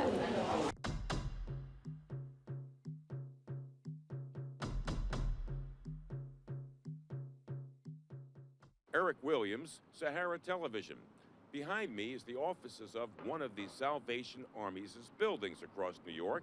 And this is one of 300 sites, that is off-site locations, during this year's Commission on the Status of Women, CSW for short. Inside, the discussion is violence against women, in particular domestic violence in South Africa and across the continent. We're going to take a look inside to see what's going on. Inside, there were just 4 panelists, as this is one of the smaller CSW events taking place around New York. The participants here numbered just a bit over 20. They came from a variety of nations around the globe, including Lesotho, Taiwan, Kenya, Sierra Leone, South Africa, the USA, and Zimbabwe. Leading this discussion is Leslie Ann Foster from South Africa. She is the CEO of Misimanyani, a non-governmental organization that helped to get a tough domestic violence measure passed into law. Foster told us why she is here. Domestic violence and sexual violence is very widely spread in my country. We are said to have amongst the highest levels in the world for a country not at war. A lot of the violence that frames the lives of women in our country is really based on apartheid. It has its roots in apartheid and in the colonial past. And that, together with a deeply patriarchal society, has led to the devaluing of women. And as a result, it is expressed as extreme discrimination and oppression and violence against women. You had said that once your organization got to be better known in your country, that there was almost like a floodgate of people who came forward to talk about that. Did you find that surprising? Well, I think it was surprising because we didn't know when we started in 1995 what the extent of the problem was. And, we started thinking we'll start a little support group, but almost from the moment we started, we had to engage in advocacy to change the laws and policies and to bring about an awareness of the levels of violence and the types of violence and the impact of that on our society, which is really, really detrimental to our democracy and to the growth of our country. When you talk about coming to an event such as CSW and other events like it that you attend regularly across the course of a year, how useful is such gatherings when you talk to other people? You've been here for a number of years, and how useful is CSW in this initiative? For me, the first importance of CSW is being able to hear what the states across the world are saying about a particular issue, how they are addressing it, and what kind of strategies they are used to combat a problem such as violence against women in our society. That's the first benefit. The second benefit is to be actually to be able to speak with states. Often we don't speak with our states back home, but we have an opportunity to do it in this space because this space is created for women. So that's very important. The other is to build solidarity with other women's groups to hear what they're doing. This is always a learning opportunity for us, and it's an opportunity for us to bring substantive change to the largest number of women, either in our countries or by sharing our experiences in other countries. And that for me is an enormous benefit that we cannot even begin to measure because we don't know of the actual impact when women leave here. But like in the meeting today, there would have been some people that picked up something that they'll take into their own environments and make change there. We won't get to hear about that, but we would have in actual fact influenced such change. Another participant who hopes to influence change comes from Sierra Leone. Her name, Moyatu Banya, who is actively involved in this effort. This issue definitely came to my attention because I come from a post-conflict country and violence was used as a weapon of war against women. And of course, domestic violence is very prevalent in my country and women experience it. However, it's not talked about enough. Now, what can men do to help turn this around? Because obviously women can't do it by themselves. Sure. I believe men are key stakeholders in this, especially in situations where it's domestic partnerships or even where women are not necessarily living with their partners. I feel like they can speak up and speak out against perpetrators of domestic violence, for sure. This is fixable, right? For sure. It's definitely fixable. I think with advocacy and awareness, it can definitely be fixed. And policy change, of course, and implementation. The question remains what role men play in this effort. This young man is named Albert Ngami. He hails from Zimbabwe, and he is studying law in the USA. He told us about the importance of men playing a role in this effort. For men to be involved, they first need to realize that this isn't an attack on just women. This is an attack on humanity, because reaching the conclusion of feminism isn't something you need a religious inclination to do. It's a logical inclination that a human cannot be treated differently based off of phenotypic characteristics. It's an attack on all human progress. And so men are the face of the problem. We are not the problem. The problem is a societal problem, and in order to change this problem, men have to turn around and fight it. Women cannot do it on their own, so yes. Yeah, all right, and so how do some of your, friends look at this initiative of yours? Do they give you a hard time because of the fact that you are dealing with this issue? What do you say to them to convince other guys in and around your own age? Well, Zimbabwean men are very, very strong men. We have a tendency to also, our culture is very focused on men. But once you address them logically, and even my American friends, I've had opposition, especially from women rather than men, which is interesting. But once you make them realize that this is the only hope for humanity is the equal treatment of everyone, regardless of their qualities and their characteristics that are unavoidable. So when I tell them stuff like that, the opposition is great, but that is anything worth having is worth the opposition. So, yeah. These are just some of the voices when it comes to matters of domestic violence across Africa. It is a perplexing issue for many people all across the continent. But at least here, not only are they talking about it, but they're trying to find solutions to what is often a perplexing and dogging issue. For Sahara Television, I'm Eric Williams in New York.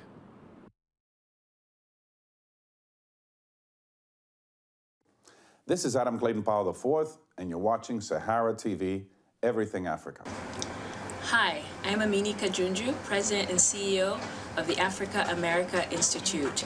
You are watching Sahara TV, Everything Africa. What's up, y'all? I'm TJ Allen, and I played the role as Trayvon Martin. We here at the National Black Theater. What's up? Shouts out to Sahara TV, Everything Africa. Yo, what's up? My name is Bright A.K. Basketball. You're watching Sahara TV. Keep it locked down. Everything is Africa right here. Shout out Sahara TV. Yo, shout out my boy in law. Respect to all the now. I'm on Joe. Hello, this is Dikeme Mutombo. You're watching Sahara TV, Everything in Africa. Hey, my name is Benga Denga, the first. They call me the GCON, Grand Comedian of Nigeria. All you people watching out there, keep watching Sahara TV, Everything Africa. Jeffrey Wright, coming to you from New York City, just across the river from the Republic of Brooklyn. And you're watching Sahara TV, Everything Africa. The people there, and I thank you for listening to Sahara TV. So I believe say all man get for listening and in a good watch and 5 and me I know they say but in a good watch. Hey, beautiful Sahara TV. Yo, man, my name is DTM. Now you're watching Sahara TV. Big up. My name is Dak Joby. You are watching Sahara TV, Everything Africa. And Sahara TV came here to give me an opportunity to say hello to all my fans and to say that I love you. But on the behalf of Rent It's Too Damn High Party, and I thank Sahara Reporter.TV for giving me the opportunity to be myself. Once again, we love you. I love you forever. Rent is too damn high. This your boy Smokey Suarez. I'm at the Gramercy Theater. We on Sahara TV. Make sure y'all keep supporting it. Sahara TV, the #1 station in the nation. Holla at your boy Smokey Suarez. Peace.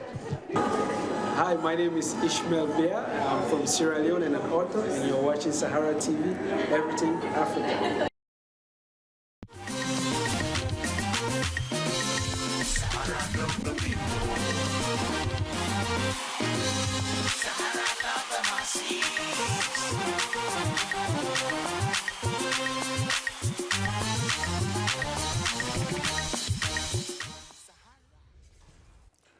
Hello once again and welcome to Sahara TV. In line with everything that we do here, we're covering stories from other parts of Africa. And this day we're looking at a few stories from Ghana.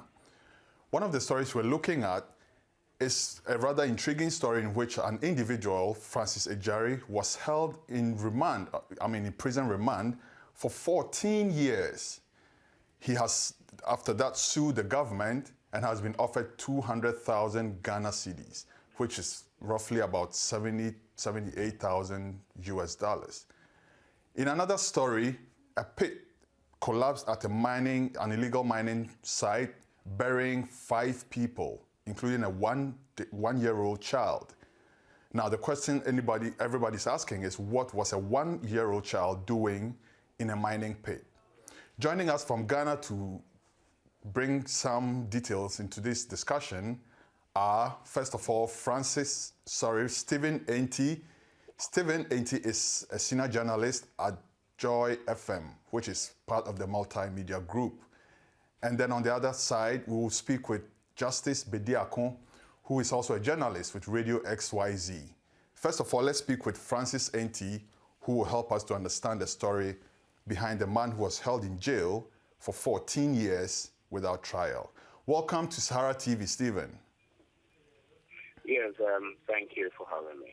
Okay, and thank you for responding at such short notice. We really appreciate your time. First of all, can you give us a brief, gist of the whole story? How did it happen that someone was held in prison custody for 14 solid years without trial? Right. Let me quickly say that I'm news editor for Joy News Television on multi-TV, which although it's not a radio station, it's a television station. So quickly, the Francis Jaye was, I think in 1994, arrested on suspicion of armed robbery. The story he narrates was that one of the suspects pointed to him as his accomplice, and the police never investigated the allegation and picked up Francis and held Francis in jail. Now, typically when the police arrest you on suspicion of a crime and they have to put you on remand, they have to go to court and apply for permission to keep you until investigations are over. So Francis's remand that was granted by the court expired in a week. So in 1 week, the police were supposed to get him and then go back to court and renew his remand. That was not done. And Francis stayed in jail, in prison remand for 14 years, 6 months. So he was released unconditionally in 2008. And through the services of a lawyer, Francis Xavier Sosu, they decided to take on the Attorney General and the Ghana Police Service, which they duly won this week, and were awarded 200,000 Ghana cedis. So it's a precedent for our judicial system for an individual to take on the whole police service and the Attorney General's department and win. And this was clear because the law specifies that if you are held, you should be held 48 hours and you have to be processed for court. So for him to have been held for 14 years is an indictment on the justice system, including the police prosecuting services which were responsible for ensuring that the guy gets fair hearing. So my personal opinion is that the guy wasted 14 years of his life in a jail for a crime he did not commit. And then he did not commit at all. So that's it. That's the situation. Okay.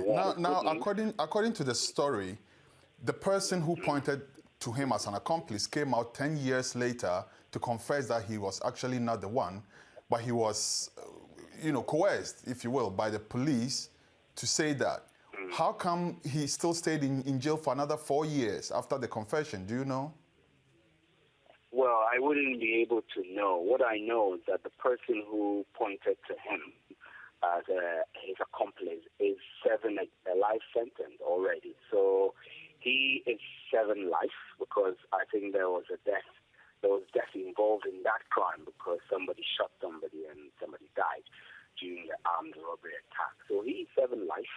And so for whatever reason, if the justice system was unable to investigate to find out that Francis Jaye was innocent, that's an indictment on us as a country. I feel that in a democratic system like ours, the justice system should work so that innocent people should not be jailed for offenses they do not commit.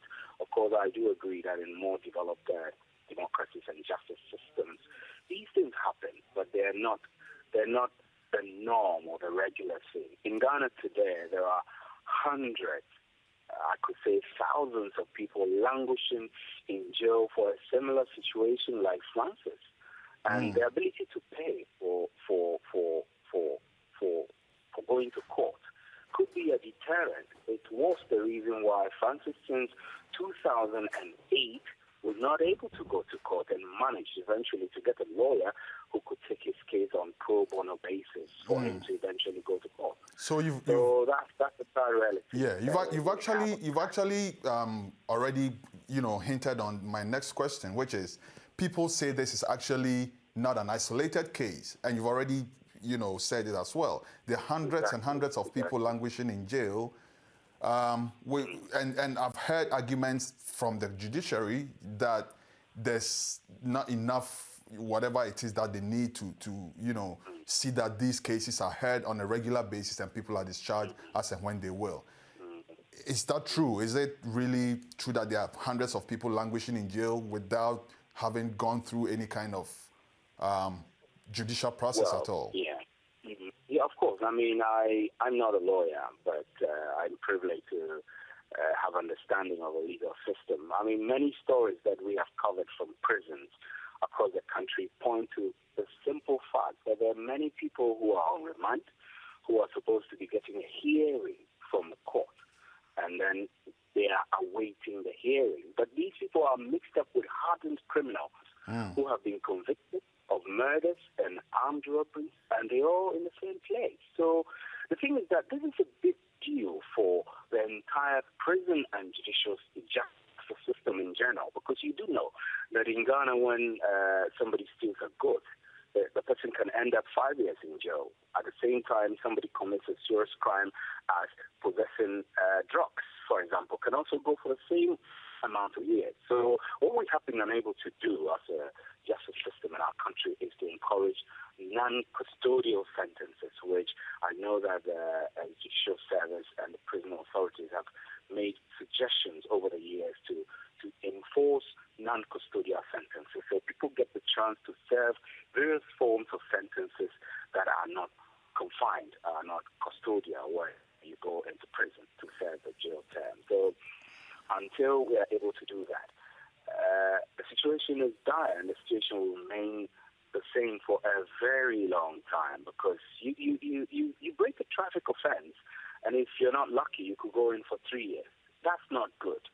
So I'm not a lawyer. I don't work with the judicial service or attorney general, but I believe that there being calls from prison authorities and the members of the judiciary to be more proactive in enforcing a kind of non-custodial sentence structure for our country. If that goes well, then I believe that a lot of people who would have ordinarily been in jail for small crimes would get the chance to serve fines or non-custodial terms. Thank you so much. Thank you so much, Stephen. And once again, thank you for responding at such short notice. Thank you very much. No mention. Okay, now we go on to Justice Bediakon, Isaac Justice Bediakon, a journalist with XYZ Radio, who's going to update us on the situation with the 5 people buried in an illegal mining pit, including a year-old child. So, Justice, welcome once again. Can you quickly tell us what happened at the site, quickly? Yeah, Kwesi, I should speak to you that, Ghana is full of gold. Especially in the Ashanti region, where gold is common in every district or every community that you enter. The Amansia area, that is the Obuasi area, I'm sure you know that particular area, that is where most people do find gold. And so couples who are into, illegal mining went into a pit in the search of gold. And so when the man left, he went together with his wife and their 1-year-old child, where they all entered into the pit. Unfortunate for them, the pit, capsized, and after that, they were all buried alive together with an additional 2 people in the same pit. But because this is not the first time, such things are happening in the country. I remember I reported a story at Subiso Fancy, where 17 people died instantly after entering into a gold pit. And so it has been a thing for about 3 years now, and I can speak on authority that in Ghana only last year, we recorded more than 100 people dying in pits as a result of searching for gold. And so this informed the Ghana government to, form a security task force made up of police, military, and immigration service. By then we have Chinese nationals and other people from countries like Spain, Senegal, were all in Ghana to do, illegal gold business. And as a result of that, as I speak to you, in Ashanti region, the immigration service were able to, send more than 100 Chinese nationals into their country, while some of them, as I speak to you, are still even in Ghana's jail for not, having true documents to, engage themselves in that kind of business. But let me ask you though, the question everybody is asking is, what was a 1-year-old child doing in the pit? You said the parents took him or her into the pit. Is this something you see all the time? Are there children engaged in the illegal mining at all? Yeah, because once the mother and the father, I'm sure if they are alive, would have asked them these questions. But based on the police report, then it means that the man and the woman are all people who are experts in, illegal mining activities. And so anytime they go into the pit, they try to go with their child so that the woman will not come out and come and breastfeed the child or feed the child. So when they are working in the pits, they take the child there and they all work together. Okay. And so that led to the death of. All right. Now, just a few days ago, we also read about some citizens in the Amansia West, not too far from where this unfortunate incident happened. Citizens of the community affected a citizen's arrest, where they actually arrested 5 Chinese and about 18 Ghanaian illegal miners. Can you tell us about that? Yeah, Kwesi, this is common in Ghana.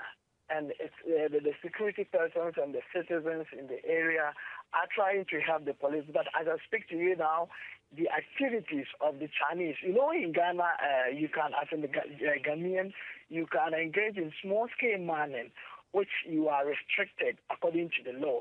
And when these Chinese nationals came, they came with heavy equipment, and it wasn't like a small-scale mining. They were doing big-time mining. And so when you go to these communities where these activities are common now, drinking water is a problem to the people.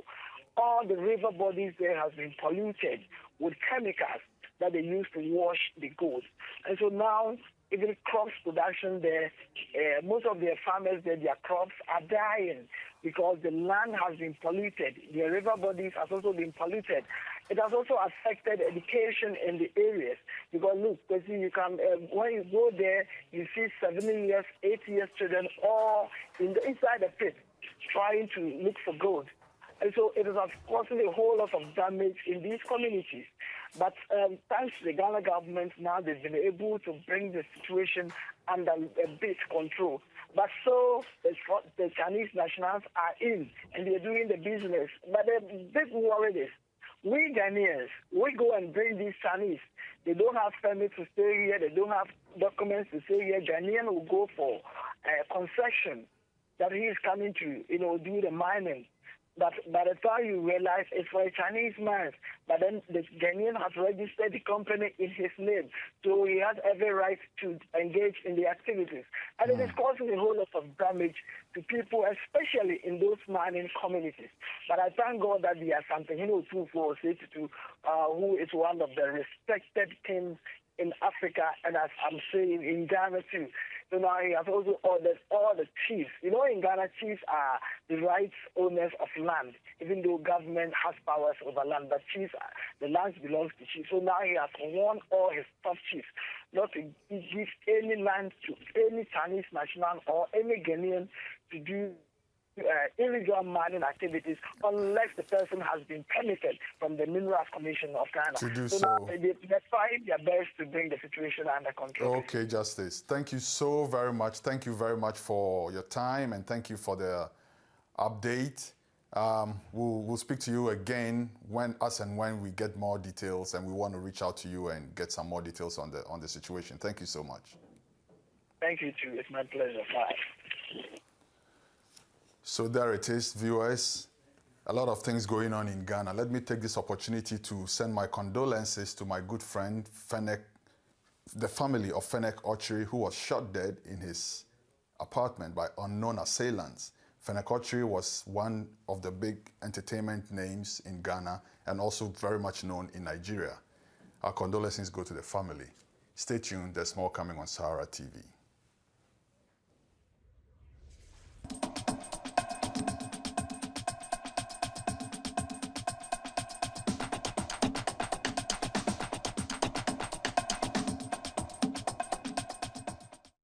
Hi, my name is Julius the Genius Agu. You know what this is? In case you don't know, you're watching Sahara TV. I love Sahara TV. Everybody, Sahara TV, man. Go check it. To my body ass. Hi, I'm Mariama Keita, and keep watching Sahara TV. Hi, my name is Funke Akindele Oloyede, a.k.a. Jennifer. Keep watching Sahara TV. Don't touch the dial. Kemi o majo ta laso, odun lati yo ta laso. My name is K1 the Ultimate, the king of Fiji music, also known as Kwam One.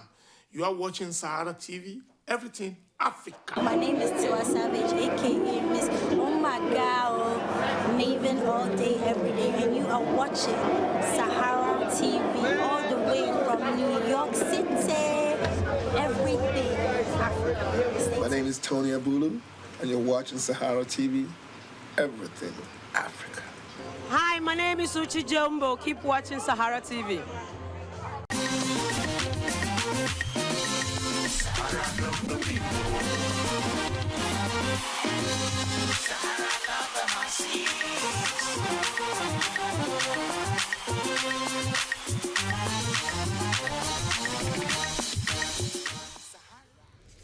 As we continue to celebrate International Women's Month today, we host a psychiatrist and social entrepreneur in the U.S. and abroad.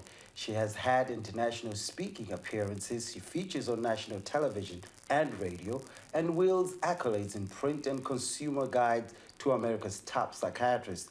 This Johns Hopkins trained mental wellness expert continues to solidify her mark as a medical doctor, motivational speaker, media personality, life strategist, and psychotherapist.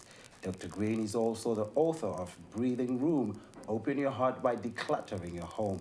Dr. Green joins us today direct from another television appearance with the television personality, Dr. Oz.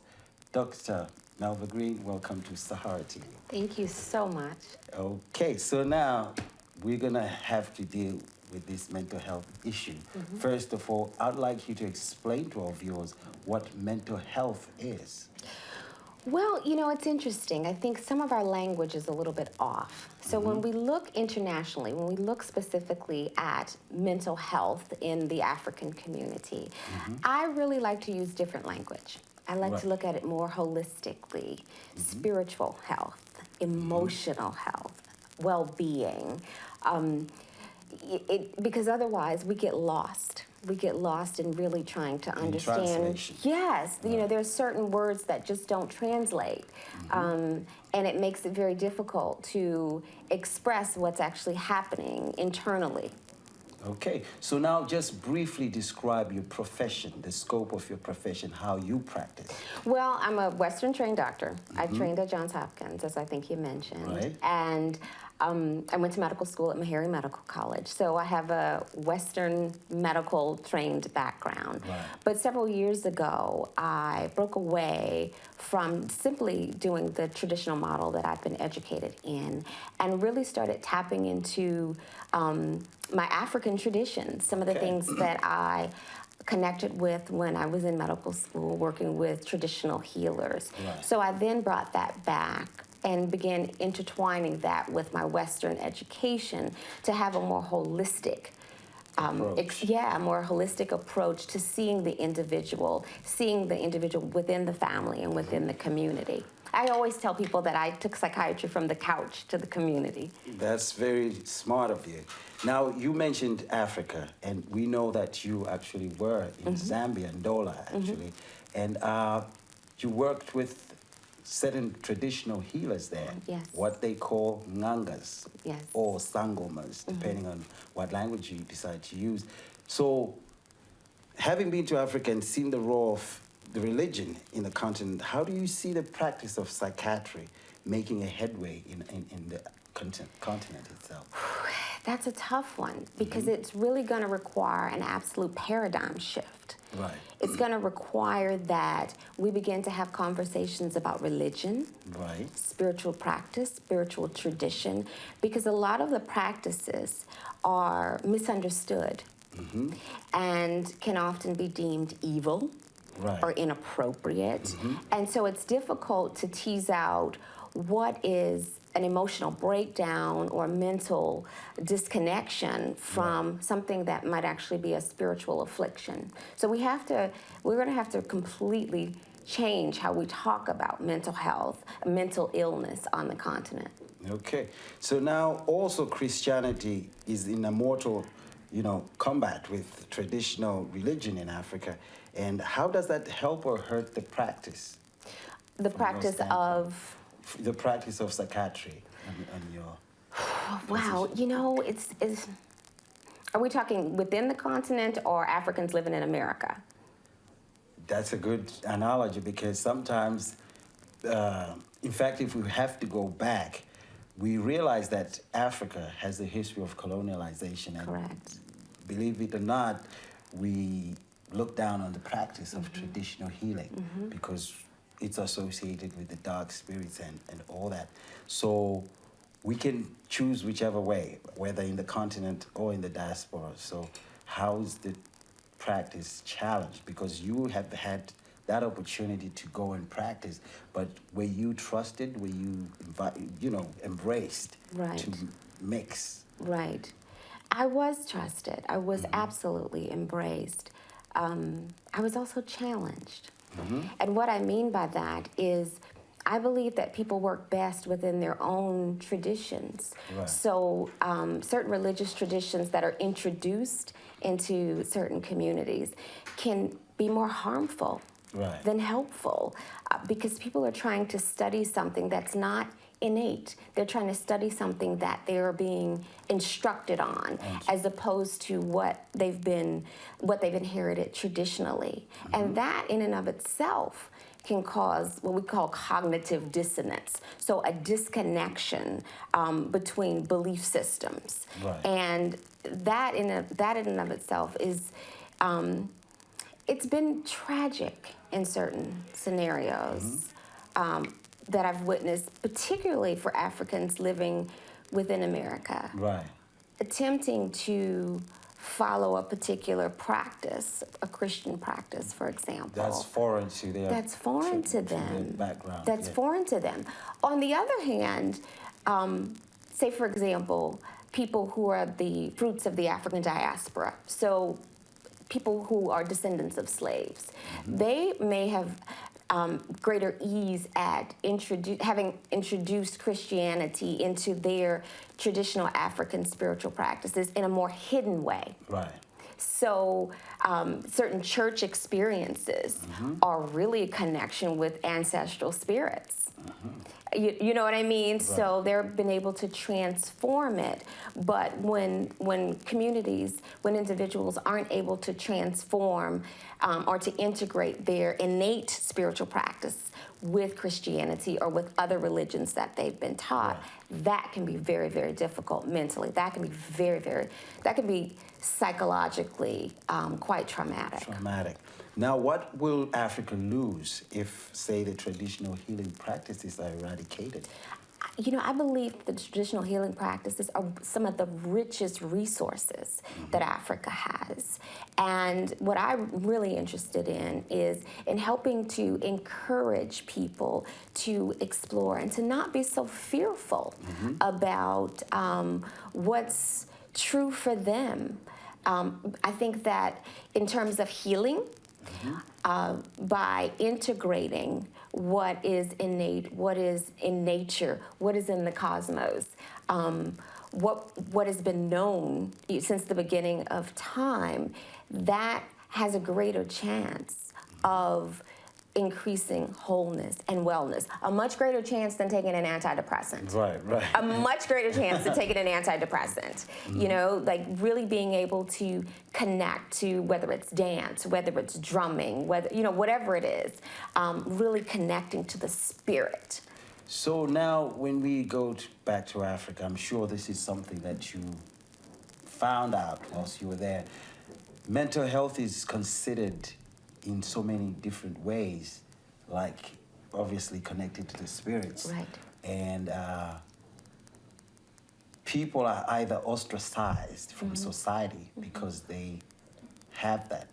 In America, or the Western world, they're put through institutions, you know, to take them. And there are different forms of mental health problems that, you know, we could talk about bipolar, depression, psychosis, or all those kind of situations.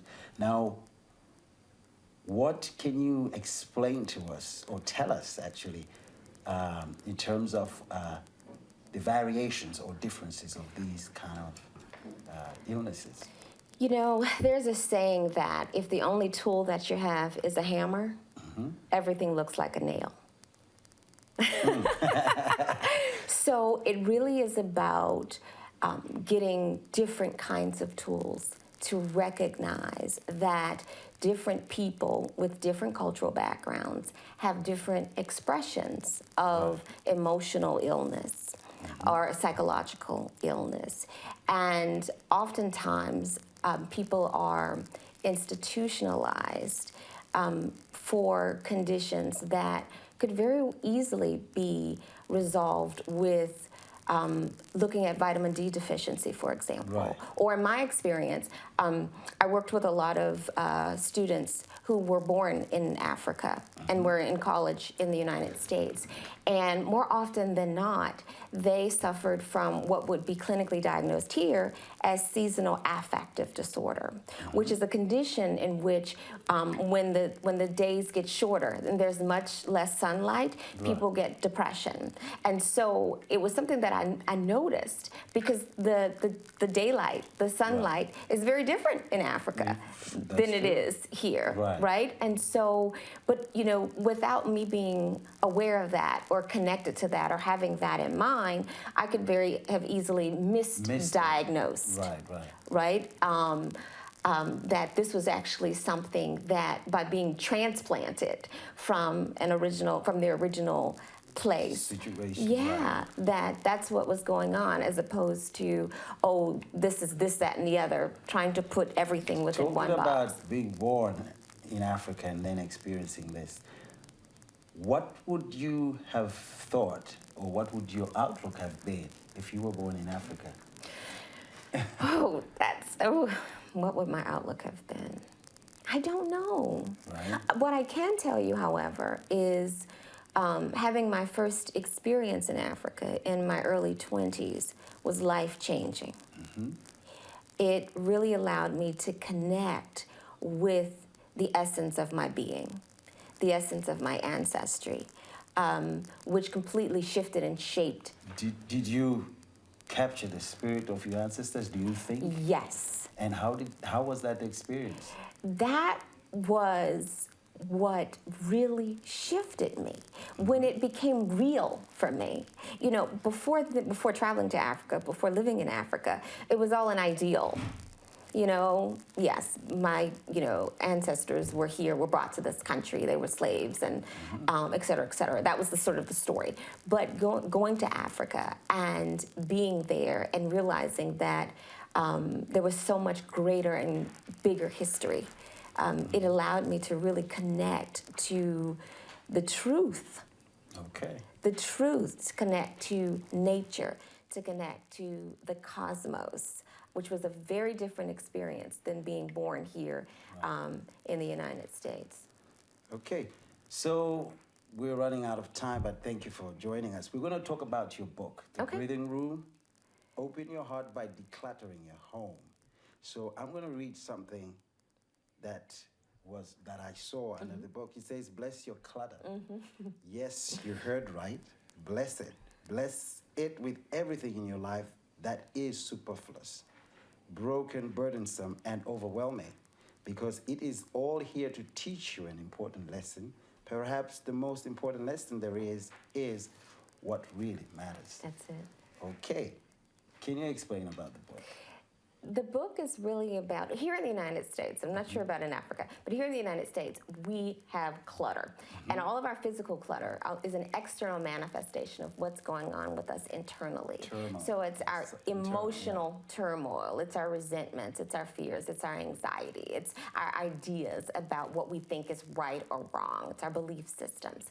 And in helping people to declutter their physical space, we're able to actually open you up mentally, emotionally, psychologically. To be able to receive healing. And to be able to receive healing. But the difference, which is something that's very paradoxical to my approach and to the approach in our book, is it's about blessing and making peace with what is going on right here, right now, in this moment. These are spiritual lessons.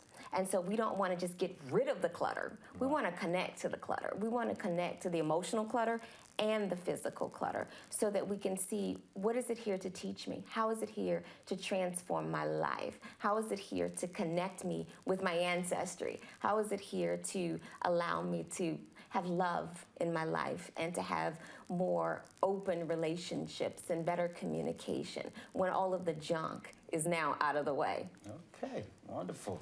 Anyway, so if people want to get their hands on the book, where can they check? Oh, is it available? It's going to be April 1st. It's going to be in all of the bookstores. And, of course, they can always order it from Amazon.com. Okay. So, folks, this was Dr. Melva Green, a psychiatrist, an entrepreneur, and also a motivational speaker. She has a resume that big. But we're going to go away now. Stay tuned for more programming. This is Fungai Maborek at Sahara TV.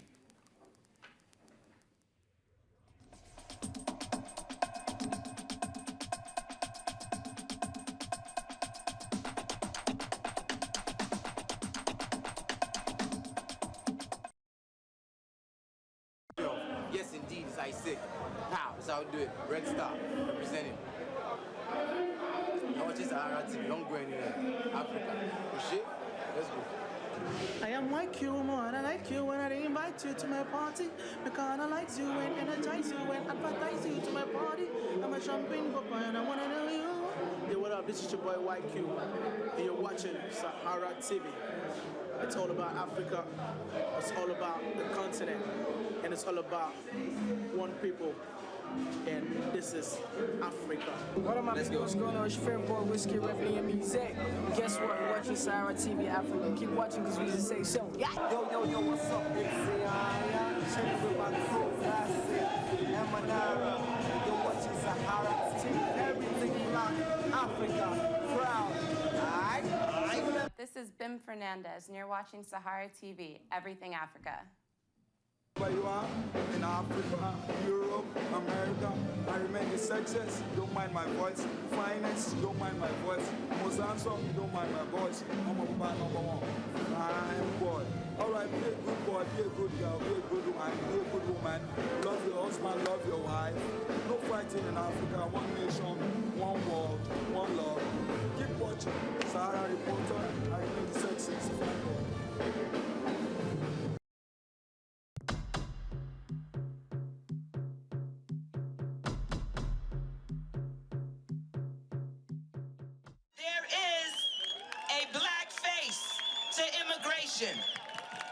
That face is joining with the Latino face, the Asian face. The faces of immigrants come from around the world, and we want you to know that we stand together in this movement for freedom. In part 4 of the immigration series, we go back to Washington, D.C. to continue to hear some of the beneficiaries of the DV Lotto program outside the White House and around Capitol Hill. We drove here from Newark, New Jersey to come out and protest about the DV lottery. You know, I mean, I believe that the Senate should reinstate the DV lottery. You know, that's one of the reasons why I'm here. For people in African countries where there's a high participation in the DV lottery, obviously a lot of families and communities benefit from having somebody able to go to the United States legally, earn money, send it home through remittances, support their family and their extended family, paying school fees, starting businesses back home. And I think a lot of people that I've talked to would really feel very disappointed and even upset if the lottery is canceled, if there's no more opportunities. Keep African immigrants in mind because we pay taxes here like everybody else. We are major contributors to the American economy. We have over 90,000 African immigrants who are serving in the military. You know, so we're asking, why is it that they're trying to leave out Africa within the immigration bill? You know, it's not fair. And, you know, based on the statistics, shows that the people who've come here through DV lottery ended up graduating college. My immigration story, my American story would not have been possible if I did not win the DV lottery. I went to college at the University of the District of Columbia, got a BA after I got my green card, and then I went to Georgetown University. I'm actually enrolled at Eastern University doing a master's in international development. All those would not, milestone would not have been accomplished if I was here on an illegal status. From a purely practical and selfish perspective, the United States should be thinking pretty seriously about whether or not this program is expendable. Just to come to the U.S. with a DV lottery, you need to have a minimum of a high school diploma. Africans in the U.S. are the third most educated minority group. Most of our youngsters come here, if they came here with an F1 visa, they come here to school, and if they end up staying, becoming citizens, they go to college. I just found that very, basically very disrespectful, meaning that Africans are not regarded in the United States. Because, you know, every year we have about 55,000 DV lottery recipients, of which 48% of those lottery are African recipients, which are probably, it boils down to approximately 18,000 or less on a yearly basis. And our Nigerian driver in Washington, D.C. also gave us his own perspective of what the term illegal alien means. It's a fact. When you are in a place illegally, you are an illegal alien because it's not your country. Illegal is illegal, whichever terminology you put it. When you are somebody in a place where they don't want you are illegal. And they are nullified because they don't know where it came from. And it doesn't look like us. So while in Washington, D.C., we met with Marilyn Burke, who's a member of the New Jersey Tea Party. She took her time to express her concerns about this immigration reform bill in America. Before we do anything, we really have to research the consequences. I don't think we can just let anyone come across the border or anyone who's just here become a citizen. I think the people who deserve first recognition are the people that obey the rules and the laws to get here. I don't think anybody is against giving people American citizenship, but what they have to do is take the right steps. And I would hate to see people allowed to come in before the borders are secure. Let's secure our borders and then have other people become citizens. When you talk about securing the borders, what exactly do you mean? I mean, what we have to do is build a fence. We have to have more guards around it. We have to cover up those caves that people are sneaking in through underneath the borders. We have to stop the cars that are running back and forth, taking Mexican people from Mexico to the United States, dropping them off in Arizona and Texas. What we want to do is give people a legitimate way to get here, and a way that they can feel comfortable, become part of the United States, work for our companies, pay their taxes, and become a good citizen. We are not second-class citizens. Our people don't come to the U.S. crawling underneath a fence. Most of us come here with lawful visas. We want to stay. We want to be given the opportunity to enjoy the American dream the same way like Irish people came here or people from Italy. So the only opportunity that we have to come here legally most of the time is through the diversity visa. And we have to keep in mind it is a lottery. There's not a guarantee that you're going to win. Now, when you talk about undocumented immigrants, there are people that actually went to a United States office in their home country, applied for a visa, paid for it, bought an air ticket, came over, landed at an airport, got scrutinized by customs and immigration, got cleared and came in, and then they overstayed. What's the penalty of overstaying? But maybe they haven't committed a crime and they're just working and contributing in terms of taxes. We can't make a judgment off the top of our head. I think we better start considering each case on its own. There are some people that I personally know who did not come in legally, and they are wonderful people. They serve the community. They want to help out people. And so that's something we really addressed yet. I think I believe you. You are right. We have to address that issue to make things be right and be correct. Okay, so the system is broken. The system is broken. Okay, and the time to fix it is when? There's no time like the present time. Okay, so you support this immigration bill to be fixed and to be fixed now? Correct. Be fixed and be fixed now. From Washington, D.C., we came back to the Big Apple.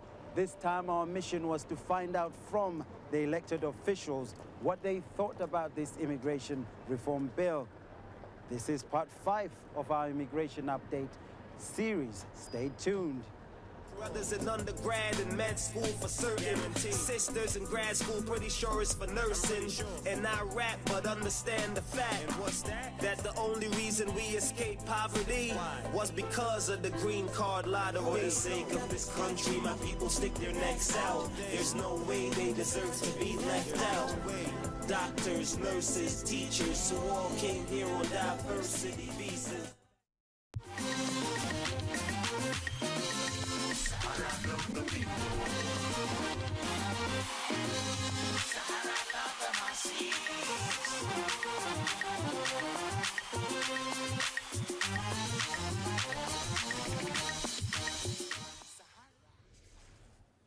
Hello viewers and welcome back to Sahara TV. My name is David Miskis. Today in our inspiration segment we are speaking with Devish Uba, social media marketer, photographer who's been doing photography for over 10 years and an avid motorcycle enthusiast. Originally from India, he now resides in the city of Lagos in Nigeria, and he is recently, well, within the last few months I understand, he's been in Lagos about 8 months now, started a blog called Snap It Oga, where he goes around the city of Lagos and even other parts of Nigeria and takes great photos of street life, which we'll be showing to you on our segment here today. Devish Uba, thank you so much for being with us here on Sahara TV. Thank you so much for having me. It's a pleasure being here. So tell us about the journey from India. I understand you've lived in Bombay and Delhi, and tell us the journey to Lagos. Like, what transition did you make to end up there? All right. I was doing social media marketing for a university in Delhi, and I was living in Delhi for some time and was looking for a change. And then I got an opportunity from, from an advertising agency in Lagos, and I just decided to take the, leap of faith. So I landed up here. I know that, internet penetration is growing, and I knew digital marketing will grow. So I thought, all right, it all makes sense. So here I am, just living it up, the Lagos adventure. Oh, that's great. So you founded a company called Niger Go Social. How's that going? I'm just starting it up. There's nothing much to talk about it as of now. Mm-hmm. Just setting a website and all of that, meeting people. There's no real movement as yet. And what's the goal, though? I mean, what are you hoping to do with it? All right. Creating original content is something that I really believe in. Mm-hmm. And I believe once you create, fascinating content, be it blog posts, videos, photographs, I believe, people start to talk and you get famous on social media. So having worked here with some of the agencies, I realized that the original content making part has been missing. So I thought, all right, I'll not, work with anyone as of now. What I'll do is I'll start up my own agency where I'll focus on original content creation. So I have been an independent filmmaker in India, so I know how to make videos. I have all the gear. I edit myself. I do the music. And, I thought, okay, with combining all my skills, and I see a lot of opportunity here. So I thought, all right, let's, do Niger Go Social and create a more engaging experience for the brands and the clients that I'm going to work with. Mm-hmm. So in addition to the social media marketing, I understand you've been an avid photographer for over 10 years. And since coming to Lagos, you've started, which is now a very popular blog from what I've been reading, called Snap It Oga. So please tell us what led to the inception of this blog, which, by the way, for our viewers who may not know, it categorizes the street life around Lagos and even other parts that you've traveled to in Nigeria. Yeah. So when I was in India and I Googled about Nigeria, the pictures that I got to see were not really great. I didn't. So I was really, a little scared looking at those photos and whatever Google threw up to me, and I was wondering, all right, let's just go there and see for myself. But once I reached here and I started going around, I found that, all right, there are a lot of great things here happening as well, which no one is trying to capture. So I thought, okay, I have a camera. I'll just take it around wherever I go and see what happens. And when I was traveling, a lot of times I shoot from moving car. So I was pretty happy with what I was getting. And I thought, okay, why not just upload it somewhere? I started a blog called Snap It Oga. And the name has its own story because whenever I was looking through my camera viewfinder and, people who I was looking to, my subjects, they will say, snap it, Oga, snap it, snap it, Oga. So I thought, all right, this is a cool name. So I thought, I'll just stick with Snap It Oga for now. So I started on Tumblr, snapitoga.tumblr.com. Then as we grew along, I took it to Google+, Facebook, Instagram, and it's doing pretty well. I'm really happy with the results I've got. Oh, yeah, and I can see recently, actually, January of this year, you were included, Nigeria's only blog, actually, to make it to the Guardian's UK list of the best city blogs around the world. Yeah, now, that was quite a great achievement. Yeah, I was very happy to, that was like fantastic appreciation. Yeah, I imagine so, and it seems to be a lot of appreciation. I also noticed on your blog that a lot of people, they comment on your photos and they even ask you for advice, that they're also around Nigeria. Even in Lagos, I've seen some of the comments, and they'll comment on your photo and you'll comment back on ways that you take pictures, ways that they take pictures. So it seems like quite a nice movement, even going toward what you were talking about before with the collaboration. I mean, now maybe you're gonna, through online at first, but now you're meeting potentially other photographers throughout Lagos, and maybe there's something that can come of that. Definitely. I'm really looking forward to, I'm tutoring a couple of Lagos young photographers. They're not really professional photographers, but they're just like me, who are studying in, university, and they want to know, how to express themselves better. And I'll be really glad to be of any help. And I tell people that, feel free to get in touch with me, because I think only when we start taking positive pictures of, the streets, the culture, the colors that we see here, that's how people will actually know, the beauty that exists in Nigeria. So now, I know in a recent interview you stated that your blog is an attempt to showcase positive things about Lagos, and for now it is a purely non-commercial venture for you. But I was wondering, with the success of the following, and now, with this making of the lists like the Guardian's UK list of best city blogs from around the world, is there any move down the road to make it somewhat commercial or to move toward it more full-time for a gig for you? I really can't comment, because photography is something that is, really close to my heart. I've been doing it as, purely non-commercial basis for the last 10 years. And, I'm really not sure. I do a lot of charity. I give away my photos to a lot of Nigerian NGOs to put up on their websites. And sometimes, most of the times, I really don't charge at all, because, I just like doing it. So I really don't know. I can't say about it. So I'd like to take a step back and ask, following to your comments there, like, when did you discover such a passion for photography? It was, I think 2002, 2003. One of my friends, she was doing, some fine arts course, and photography was one of her course requirements.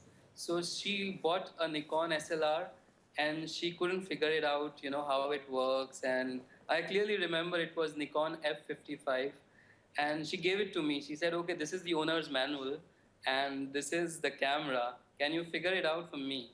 I said, all right, it doesn't look so complicated. So I took it and I started playing with it, and I returned that camera, which I just took for a week after 6 months. And when I was returning, I know that, okay, I have to buy one for myself. And those days, cameras were really expensive. doing film photography was very, very expensive, especially in India. For a student like me, I had to lie to my dad that, I need a camera for my course requirement as well. So yeah, that's how my first camera came along. But yeah, I don't think he minds anymore. So one of the things I wanted to ask was actually about the process itself. Now, you mentioned a bit earlier that you had taken a lot of photos out of moving cars. And I know in one of the photo spreads and blogs, you mentioned that people here often think I'm the press and I might be reporting about them. So the request of taking pictures is always rejected. Yeah. And you said you've gotten into trouble several times and have resorted to either going out with a friend or a local driver. And I was wondering, has it changed at all since you've started, or do you still follow that process? It has, I would say it has improved a little bit, because now I know that, all right, if I'm going in this area, I better take someone that I trust and I know. But yeah, when I'm going to, say, Marina and all, yeah, I sometimes do walk around and I take photos.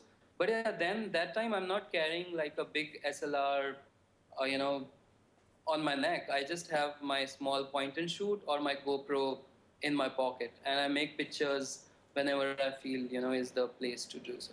Mm-hmm. So I'd like to ask, what is your most memorable photograph or project from this blog, Snap It Oga?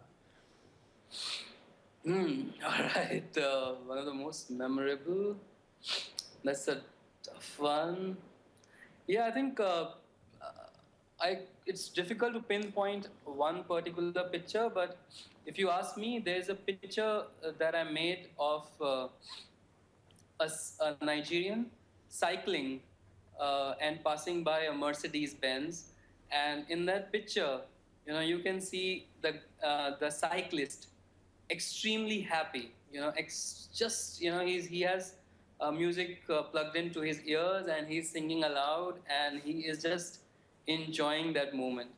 I think that picture, I really felt special when I was making that picture because, I feel that Nigerians are very hopeful and genuinely very happy people. And in that picture, it just captures the essence. There's a big expensive car in the background, and then there's this guy who's just riding like he doesn't give a damn, and he owns the road. It was wonderful. I think that is one very special picture. So one final question here. Any advice for up-and-coming amateur photographers out there, things that you've seen or ways that you've gone about processes and things that might lead other people to be able to follow? All right. I would say that, in whatever I've had interactions with the amateur photographers here in Nigeria, one thing that I've realized is that people, they're apprehensive about taking photos, I don't know if I'll make it a good picture or not.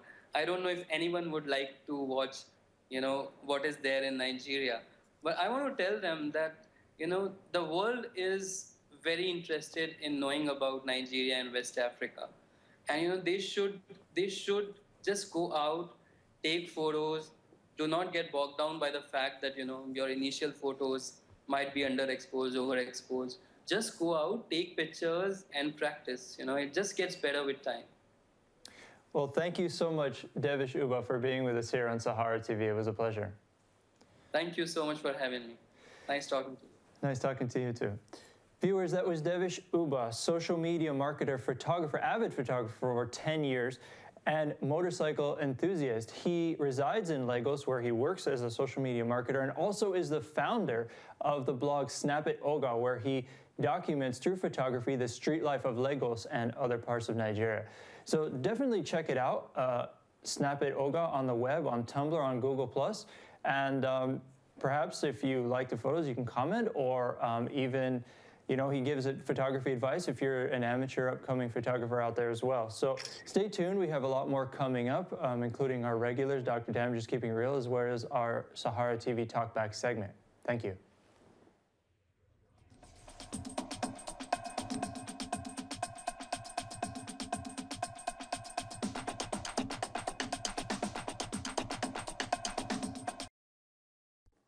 This is Adam Clayton Powell IV, and you're watching Sahara TV, Everything Africa. Hi, I'm Amini Kajunju, President and CEO of the Africa America Institute. You are watching Sahara TV, Everything Africa. What's up, y'all? I'm TJ Allen, and I played the role as Trayvon Martin. We had the National Black Theater. What's up? Shouts out to Sahara TV, Everything Africa. Yo, what's up? My name is Jaye Gaskia. You're watching Sahara TV. Keep it locked down. Everything is Africa right here. Shout out Sahara TV. Yo, I'm going low respect to all the now. I'm on Nigeria. Ciao. Hello, this is Dictator Mutombo. You're watching Sahara TV, Everything in Africa. Hey, my name is Benga Denga, the first. They call me the GCON, Grand Comedian of Nigeria. All you people watching out there, keep watching Sahara TV, Everything Africa. Jeffrey Wright, coming to you from New York City, just across the river from the Republic of Brooklyn. And you're watching Sahara TV, Everything Africa. The people there, and I thank you for listening to Sahara TV. So I believe say all man get for listening and I go watch them 5 and me I know they say but I go watch. Hi, my name is Julius the Genius Agu. You know what this is? In case you don't know, you're watching Sahara TV. I love Sahara TV. Everybody, Sahara TV, man. Go check it. To my body as Hi, I'm Mariama Keita, and keep watching Sahara TV. Hi, my name is Funke Akindele Oloyede, a.k.a. Jennifer. Keep watching Sahara TV. Don't touch the dial. Kemi o majo ta laso, odun lati yo ta laso. My name is K1 the Ultimate, the king of Fiji music, also known as Kwam1. You are watching Sahara TV, Everything Africa. My name is Tiwa Savage, aka Miss Oh My God, Maven all day, every day, and you are watching Sahara TV all the way from New York City. Everything Africa. My name is Tony Abulu, and you're watching Sahara TV, Everything Africa. Hi, my name is Uchi Jumbo. Keep watching Sahara TV.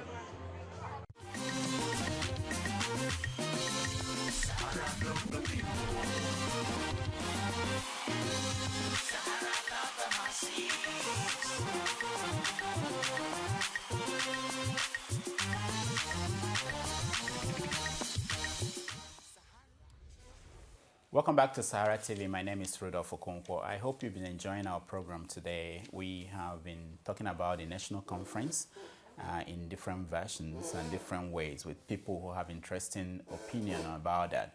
We also had the opportunity to talk about the stampede in Abuja, which is something that is happening today, and we have the chance to discuss it with our Skype callers. Right now, we are going to go to our callers, and we have a lot of topics to talk about. So hopefully, if you want to join us, you can Skype in. We will talk about our national conference, the Stampede in Abuja, Ghana's 57th independence anniversary, which was last week. We want to look at Ghana and to see if there's something they got right that we in Nigeria did not. If we have the time, we talk about Gambia. They've been planning to get rid of English language as the official language. So, and then Boko Haram, the last battle that took place in Maiduguri this week. We want to look at what is going on, the trend. But we will go into it by talking to our Skype callers. From Geneva, we have Hansen. Hansen, welcome to Sahara TV. Thanks so much, Rudolph. From South Africa, we have Ambrose. Ambrose, welcome to Sahara TV. Yeah, thank you. And from Canada, we have College-O. College-O, welcome to Sahara TV. Thank you, Rudolph. And we have Odebode. Odebode in Canada, is it? Yes. Okay, welcome to Sahara TV. Thank you very much, Rudolph. All right, so let's begin with the national conference. We spoke to Junaid Muhammad a little while ago, and he's going to the national conference, but he believed that it is a confusing conference. He thinks that nothing will come out of it. And also we spoke to Gaskia, who is also going, and he represents the civil society. He believes it's an opportunity for us to discuss some of the key issues holding Nigeria back, and he's comfortable and confident that something will come out of it. Now, Hansen, let me come to you first. This conference is starting next week on Monday. It's going to cost 7 billion. And for each of the delegates, there are 493 delegates. They are getting 4 million for accommodation. Do you think it's worth this money that we are spending? Number one, I'm in support of the conference anyway. For example, I remember some time ago we had a discussion concerning this. Carly Joe said something that I appreciate so much. He said that it's an opportunity, a platform for everybody to discuss. Okay, it's good. Okay, but the problem is that 7 billion is too much. Okay, giving each person 4 million just for accommodation, then how much for the feeding? For the conference will last how long, Rudolph? Well, at least more than a month. I'm not sure exactly the figure. They've not been able to say the exact date. Exactly, but even though if it's more than a month, the 4 million for each person is too much just for accommodation. It's too much. They are going to stay in a 5-star hotel. They're not going to stay in a Jegunle hotel. So no, that is where the problem is all about. I think the money they map out for it is too much. Okay, if it is a question of discussing, yes, it's good to discuss, but you cannot use 7 billion naira for a discussion for just 4 weeks. It's too much. Okay, I'll come back to you, Ambrose. Tell me, if you were there, what would be the main issue you want to discuss, and how do you want to present it? I think Nigeria, we need to start from the beginning, because the way I see Nigeria is not even, we are only individually empowerment, but in government, we are not even doing it now. Understand? So, like when Jonathan visited South Africa, the only thing we had is spending millions of dollars in hotels with the entourage. So to me, we have to start from the beginning, because Nigeria, I don't see Nigeria doing well. Look at South Africa. South Africa now, a black man is ruling this country, but the way the development is going, and they compete with the Western world.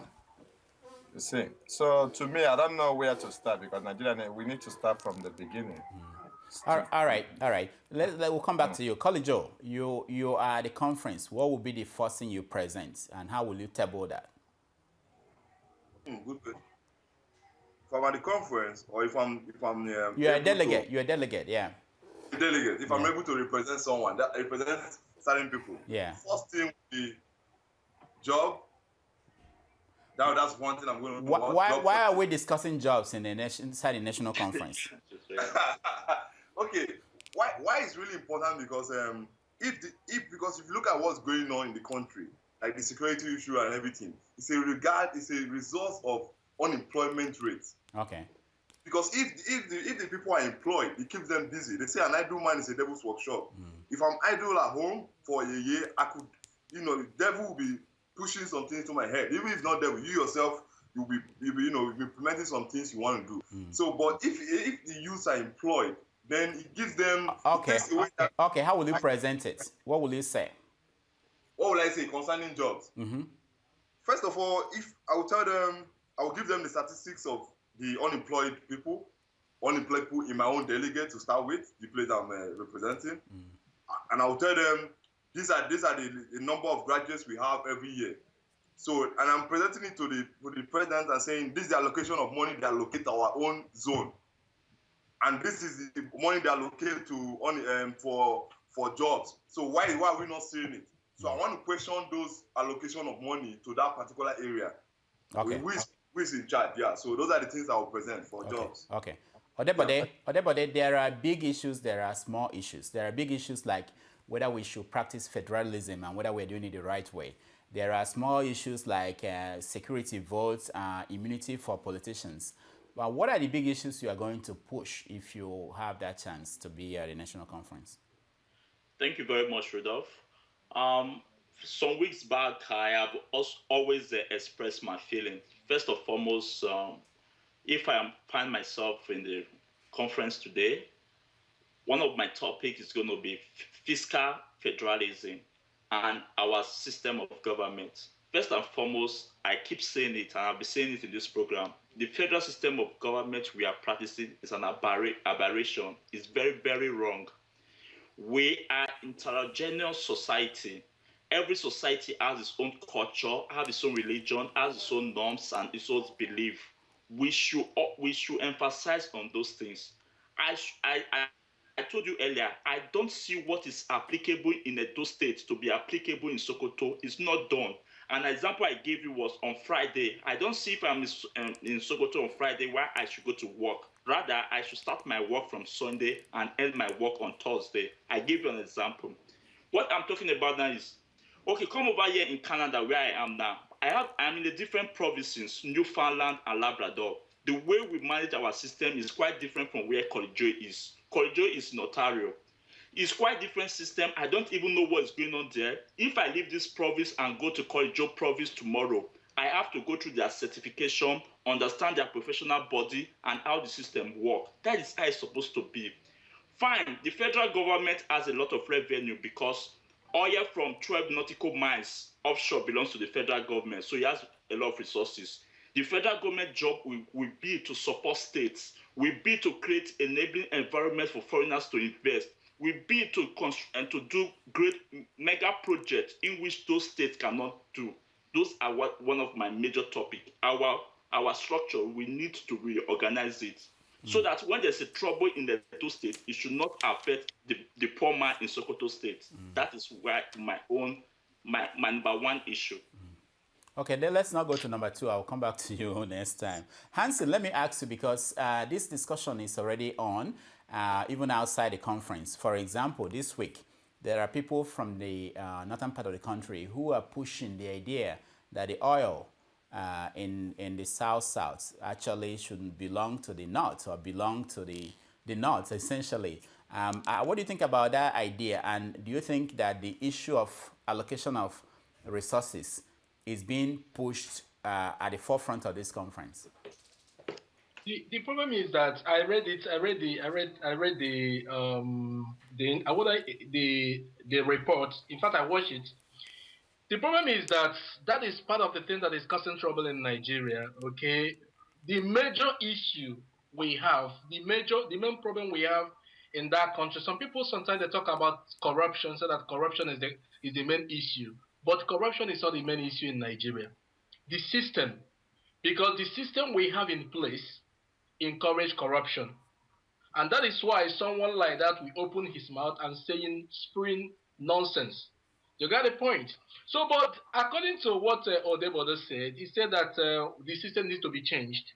We need to change our system in the sense that every state or each region should develop their own economy. Because Nigeria is a country that we are vast and we are different. Okay, we keep on deceiving ourselves. We are different. For example, if I give an example here in Switzerland where we are, we have 4 tribes. You have an Italian tribe, you have French tribe, you have a German tribe, and the Romanish tribe. Okay, as they are, they develop their economy or their region according to their own pace. You got the point? So whenever there is a problem in a French side, it doesn't affect the whole Swiss Federation. You got the point? So that is exactly the same way Nigerian system supposed to be. But in a situation that they say that, this federation that we are practicing, presidential, whatever that we are practicing, is killing the economy, is killing the people. Nigeria will never develop, and also at the same time encouraging corruption. All right, Kolijo, let's say the issue of rotational presidency. Some people are suggesting there should be one-term presidency that will rotate along the regional areas. Will you support an idea like that? From time, Rudolph, I've been asking myself why did we even include something like the zonal presidential stuff in our constitution? No. Because do we have it in our constitution just to be right? Because everyone wants to say, oh, this is my turn to rule, and this is not my turn to rule. I don't support that, just to answer your question. Okay. Because that is what is causing this whole problem of the Northerners and the Southerners and the middle belt want to rule, these people want to rule. That is all the thing generating this whole problem, and that's one of the things we have to discuss in the conference. We're not supposed to have that time like, these people are going to rule. They just do it the way they do it everywhere. The party is a real democratical process. Everyone, they vote you in. Don't vote the person because the person is from your state. Vote the person based on the person's manifesto, on the person's platform. Not you voting the person, because this person is from your side. Okay, it's his turn to rule. I think that's very wrong. I don't think democracy is practiced that way. Okay. Odebo, let me ask you, the number of states we have in Nigeria, do you think they are all necessary, or should we reduce them? Yeah, Rudolph, that is a very, very good question. This number of states we have in Nigeria are totally unnecessary. But can we change it? The answer is no. There is no state today, Ekiti. Despite Ekiti being very poor, it can never tell you it's willing to match back with Ondo. It's not possible. That is the truth. Because the godfathers in Ekiti, because the privileged one in Ekiti, they are the one that gets the revenue directly. So they won't want to go back to the old Ondo state. So it's not possible. Fine. These states have already been created, and the military started it, and the error has already been done. Fine. But we still have the regional system or the political zone system. This political zone system, let me go back to what Asi was saying. If you notice, that man that talked about the 200 nautical miles plus of crude oil actually belongs to the north. I'm glad that during the conference, none of his people could even applaud, because they know that speech was very, very terrible speech he was making. But what I'm saying is that I have discovered the way the North is structured. The North is actually structured to benefit from the federal system. Look at the man you interviewed today was telling you that there's 9 million people in Kano. And so, if there are 9 million people in Kano, they should be able to generate enough revenue to sustain themselves before the federal allocation comes. So you should not blame Bayelsa State that is less than 1 million, and they have more than 200 wells in the state. It's nobody's business. So if you like be producing millions because you believe in producing a lot of people, and you think the federal government will be the one sourcing your revenue, it is going to be very wrong. So, but what I'm saying is that it's going to be difficult for us to restructure the states. The states should remain where they are. But let's go back to either the political system or the regional system, why the states remain within those systems, so that every area can design what is best for himself. All right, we are running out of time. We have some guests. No, wait. We have some guests that are coming up in the next 5 minutes, I believe. So let me go to the next topic, which is what happened today in Abuja. People going to look for job, immigration job, and according to the reports, over 60,000 people went there for 3,000 positions. And there was a stampede, and a lot of about 7 to 10 people died. Let me come to you, Hansen. What does that say to you when you read that story? I nearly shed tears, because it shows that the system, we are just busy running failed system. Okay, because something I don't really understand is that when something happened to you, it's a proverb in Igbo language that says that when something happened to you several times, at a time you need to sit down and recall and recalculate. Okay, look for a way forward. We've been practicing this system for years, nothing to show. Okay, look at what is happening when the other time it was Mr. Aliko Dangote that he put a kind of advertisement.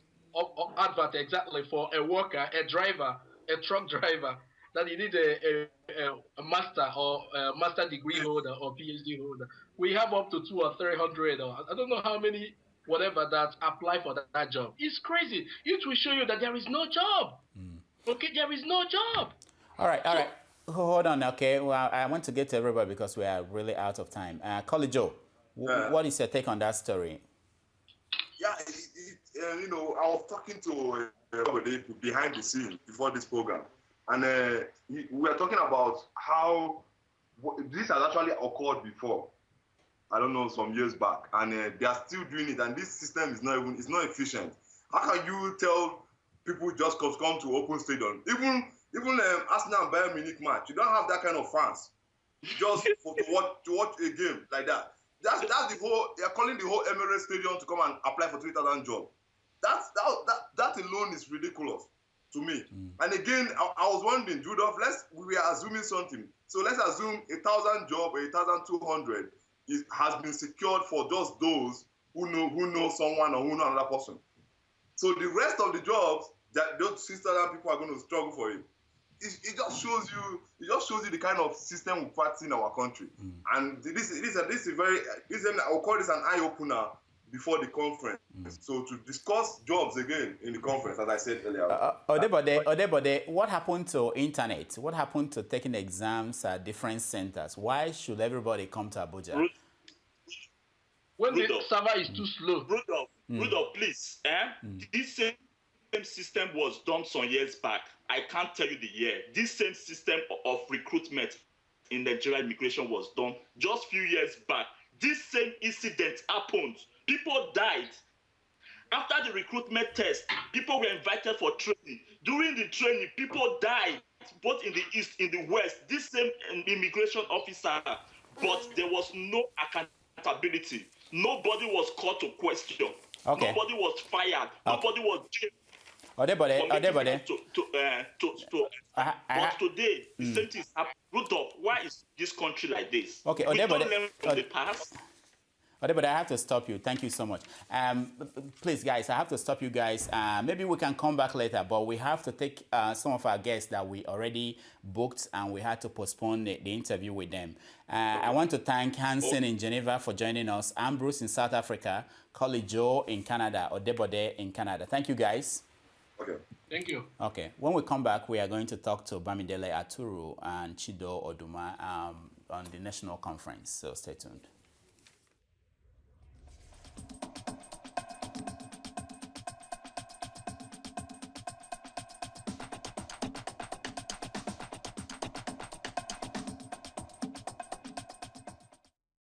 Hi, I'm Azania, and you're watching Sahara TV, Everything Africa.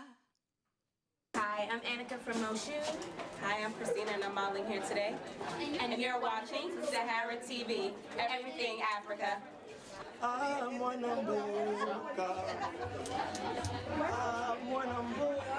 This is Isaac Catalai, straight from the DRC.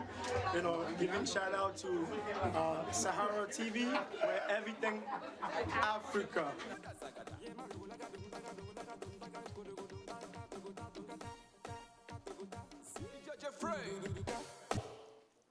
Hi, this is Martha Slay. Keep watching Sahara TV. Woo!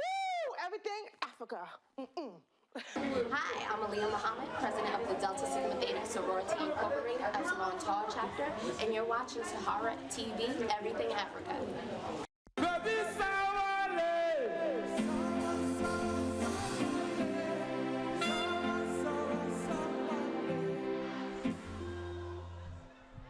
Now let me ask you, who be the shower?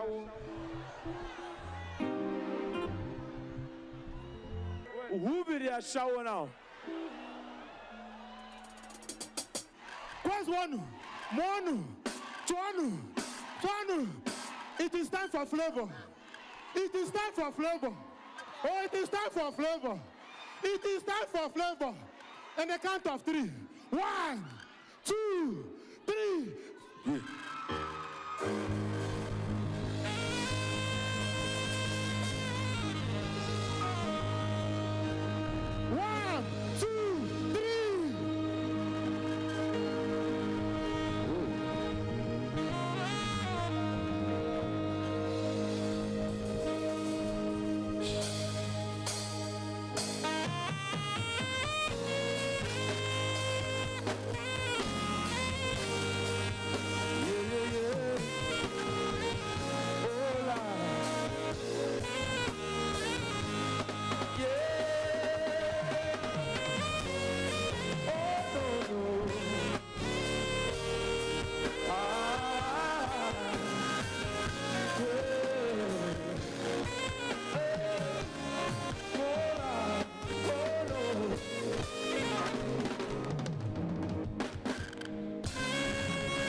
catch you cold.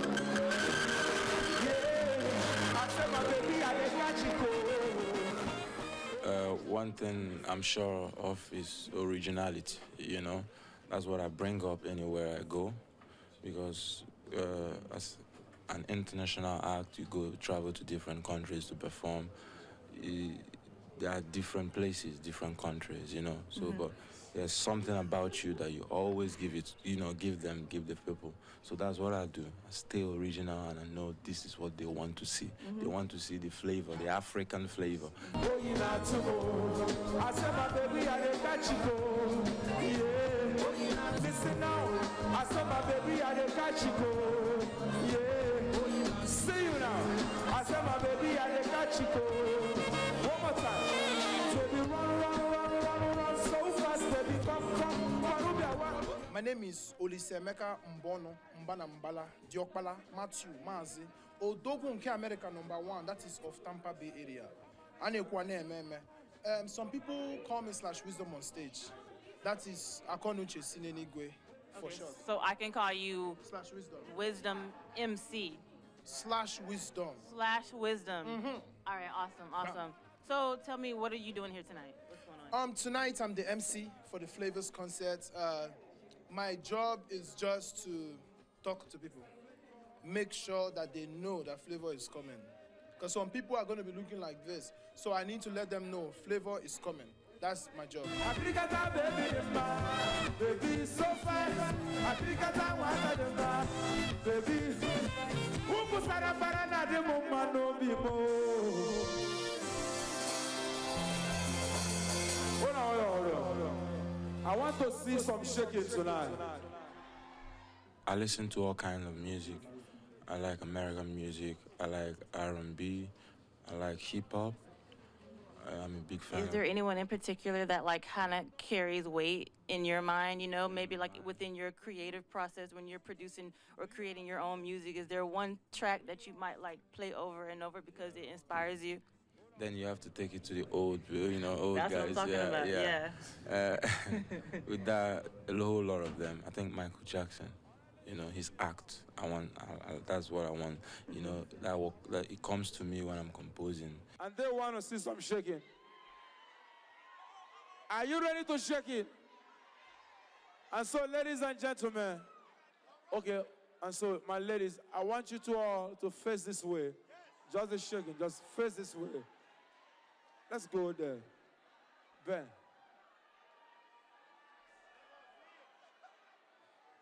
Give it to them now. Hey. Whoa. When you see a woman, where's the shaker? Are you ready now? Oh, baby girl, show them. Are you ready now? 1, 2, 3.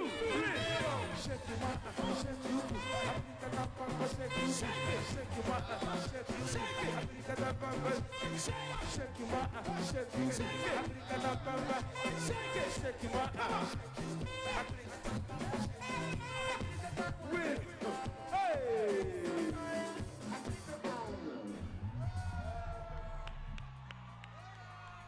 Where are you going?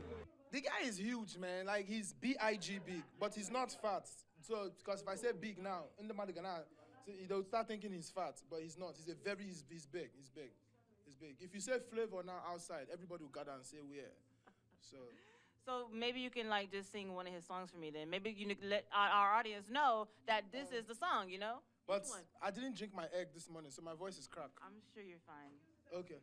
So it goes like this. Andu baby sawa lele, sawa le, sawa le, ashawo. I'm not calling you an ashawo. Oh my God, that's what he was saying? Now I know the lyrics. No. I know that song. You know the song? Yes. Can you, are you just dance? Show us your movement one more time. Sawa, yeah. Sawa, yeah. Are you seeing something?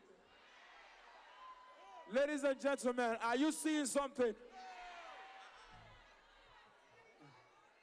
I want to see it again. Give it to them now. Let's go. One more time now. Whoa. Hey. Original.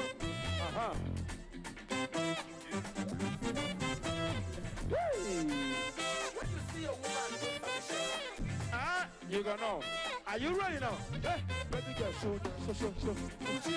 Woo! Jaye. 1, 2, shake it. Shake you. Shake you. Shake you. Shake you.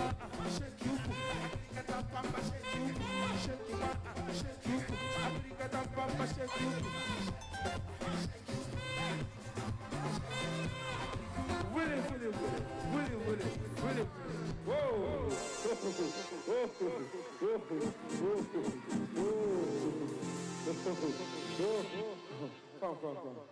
I just kind of want to get your general opinion about, you know, Nigeria and, you know, the future of the country. You know, where do you think it's going? How do you think it is today, or where do you think it's going? I think we are trying to recover, you know, and I know Nigerians, they want the best for the country, you know, because they are tired of all that, you know, all the old stuff, everything that's been going on, and they want to change, you know, and they are not violent about it, you know. People, they do understand what they are in for, you understand? So I'm a Nigerian, and as long as you're a Nigerian, in Nigeria, you feel it. Whether you're rich or you're poor, there's some way you feel what's going on in the country. So we want a change, and we're working towards it. Are you ready now? Give it to them. Rock.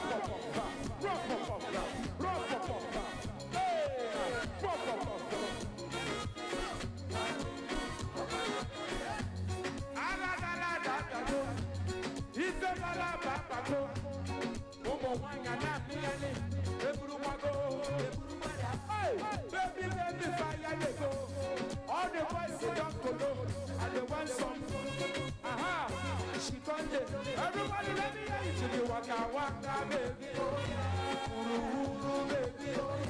Kona baby. And I go tell my mama. And I go tell my papa.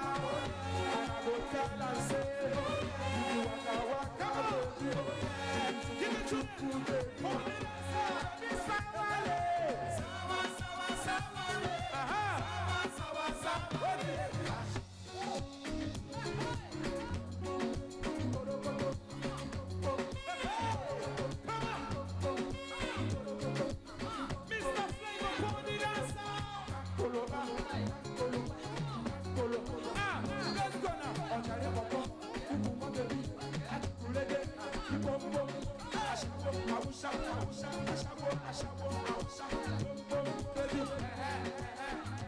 So were you like jamming out during the show today? Yeah, Flavor is my homeboy, so we all grew up together in Coal City.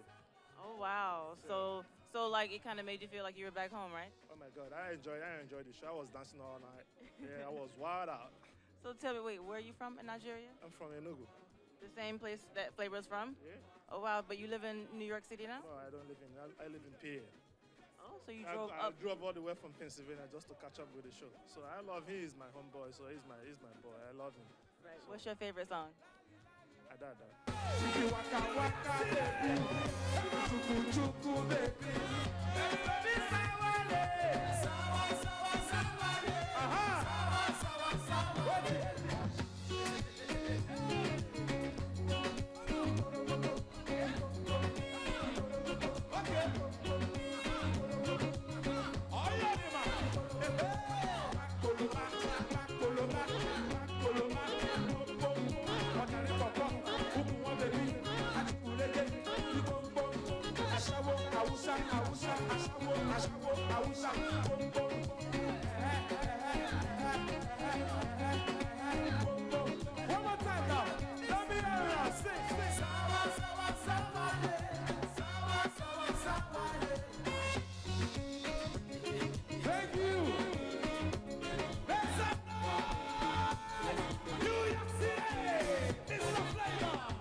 Yes, indeed, it's Isaac. Pow, that's how we do it. Red Star, representing. I watch Sahara TV, don't go anywhere. Africa, you shit? Let's go. I am like you more and I like you when I invite you to my party. Because I like you and energize you and advertise you to my party. I'm a champagne papa and I wanna know you. Yo, what up? This is your boy YQ, and you're watching Sahara TV. It's all about Africa. It's all about the continent, and it's all about one people. And this is Africa. What am I? Let's go. What's going on? It's your favorite boy, Whiskey, Revenue, and Music. Guess what? You're watching Sahara TV Africa. Keep watching because we just say so. Yeah. Yo, what's up? It's Check with my crew, Classic, and Manara. You're watching Sahara TV. Everything like Africa. Proud. Alright? This is Bim Fernandez, and you're watching Sahara TV, Everything Africa. Where you are, in Africa, Europe, America, I remain the success, don't mind my voice. Finance, don't mind my voice. Most handsome, don't mind my voice. I'm a man number one. I'm boy. Alright, be a good boy, be a good girl, be a good man, be a good woman. Love your husband, love your wife. No fighting in Africa, one nation, one world, one love. Keep watching. Sahara Reporter, I remain the sexiest fan boy. Hi, my name is Julius the Genius Agu. You know what this is? In case you don't know, you're watching Sahara TV. I love Sahara TV. Everybody, Sahara TV, man. Go check it. To my body ass. Hi, I'm Mariama Keita, and keep watching Sahara TV. Hi, my name is Funke Akindele Oloyede, aka Jennifer. Keep watching Sahara TV. Don't touch the dial. Kemi o majo ta laso. Odun lati yo ta laso. My name is K1 the Ultimate, the king of Fiji music, also known as Kwam One. You are watching Sahara TV, everything Africa. My name is Tiwa Savage, aka Miss Oh My God, Maven all day, every day, and you are watching Sahara TV all the way from New York City. Everything Africa. My name is Tony Abulu, and you're watching Sahara TV, everything Africa. Hi, my name is Uchi Jumbo. Keep watching Sahara TV.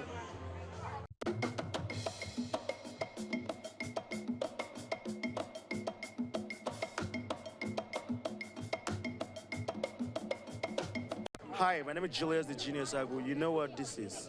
In case you don't know, you're watching Sahara TV. I love Sahara TV. Everybody, Sahara TV, man. Go check it. To my body ass. Hi, I'm Mariama Keita, and keep watching Sahara TV. Hi, my name is Funke Akindele Oloyede, aka Jennifer. Keep watching Sahara TV. Don't touch the dial. Kemi o majo ta laso. Odun lati yo ta laso. My name is K1 the Ultimate, the king of Fiji music, also known as Kwam One. You are watching Sahara TV, everything Africa. My name is Tiwa Savage, aka Miss Oh My God, Maven all day, every day, and you are watching Sahara TV all the way from New York City.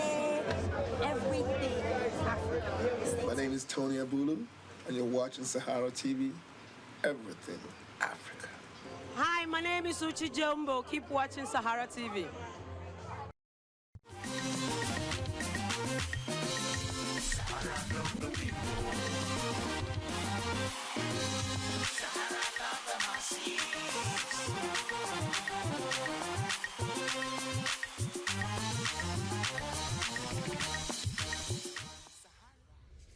Welcome back to Sahara TV. My name is Rodolfo Okonkwo. We are continuing our discussion on the national conference, which is going to start in Nigeria on Monday. We have two distinguished guests that will join us in this discussion. From Nigeria, we have Bamidele Aturu, who is a civil rights attorney. Bamidele, welcome to Sahara TV. Thank you very much. And from Spain, we have Chido Oduma. Chido is the director of the African Center for Media and Information Literacy. Chido, welcome to Sahara TV. Thank you very much, Rudolph. Okay, let me tell the viewers that there is a slight delay when Bamidele is talking to us from Lagos, so bear that in mind. Now, before we go to the national conference proper, let's talk about the incident today in Abuja where about 7 to 10 people, we are not sure of the exact figure, died. These people, applicants who are looking for job, immigration job in Abuja. Let me ask you, Bamidele, you're in Nigeria and you're an attorney. How do you see this incident? I mean, people are saying this is not the first time something like this happened. Why? What is the answer? What is going on? Well, I think the incident really shows again very clearly that our governments at all levels are now acting more as an instrument of untimely death to young Nigerians. Because when you look at what happened in Abuja, the only way we can describe it is that this was a tragedy that was inflicted on our people by the very government that has a duty under the Constitution to protect lives and property. It was very shameful, very sad, tragic, and I think that this must be a wake-up call to all Nigerians that we will have to take our destiny in our hands, literally. Chido, you are in Spain and you're reading this. What does that say to you about the state of things in Nigeria? Thank you very much, Rudolph. When I read the story, I think I read the story on Sahara this morning. You are in Spain and you're reading this. Sorry, Chido, go ahead. I know there's interference, there's a delay, and also maybe someone had their live stream on, so that's why there is, you can see a head echo. So maybe turn it down a little bit. Sorry, Chido, go ahead. I know there's Okay, so someone has a live stream on. Please, can you turn it off, please? So that it won't interfere with what we're discussing. Okay, go ahead, Chido. Okay. Yeah, thank you. As I said, I read the story this morning on Sahara, and it was really gut-wrenching for me. It's tragic, as Arturo said, but it's also, to a great extent, shows a reflection of the failing state called Nigeria. Just as some of your viewers mentioned in earlier program, this is not the first time. And I've had to reflect incidents like this in my earlier book. I remember talking to a chairman of one of the agencies, national agencies in Nigeria, and he was telling me the kind of problem he had to go through the process of recruitment. I think they wanted about 500 people or so in one particular year, and was it 60,000 people had applied for this job. Interestingly, he was receiving entries, applications from senators, from the Senate president, from emirs around the country. So even for these young Nigerians who went out today to do this interview, there is no guarantee that any one of them would get this job, because you can be sure that this is just done to fulfill all righteousness, as we say in Nigeria.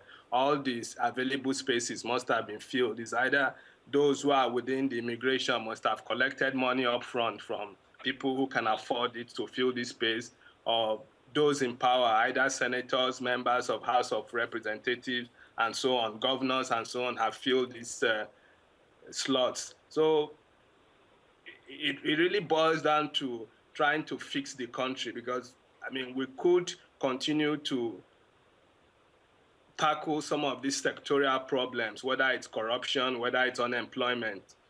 They will continue to happen as long as we do not address the bigger problem, which is Nigeria itself, the way it's structured and the many problems that go with it. Okay, yeah, we're going to get into that because that's what the National Conference was supposed to do, hopefully. But Bamide, let me ask you, you're an attorney. In the past, has anybody been held accountable for situations like this, you know, like people who should plan for this and make sure there are no tragedies like this? Has there been any kind of lawsuits and people being held accountable for something like this? Well, I must be honest with you, Rudolph, not one that I know of. I think that this is unfortunate. People are getting used to having, you know, people's lives wasted as a matter of routine. I'm sure maybe in government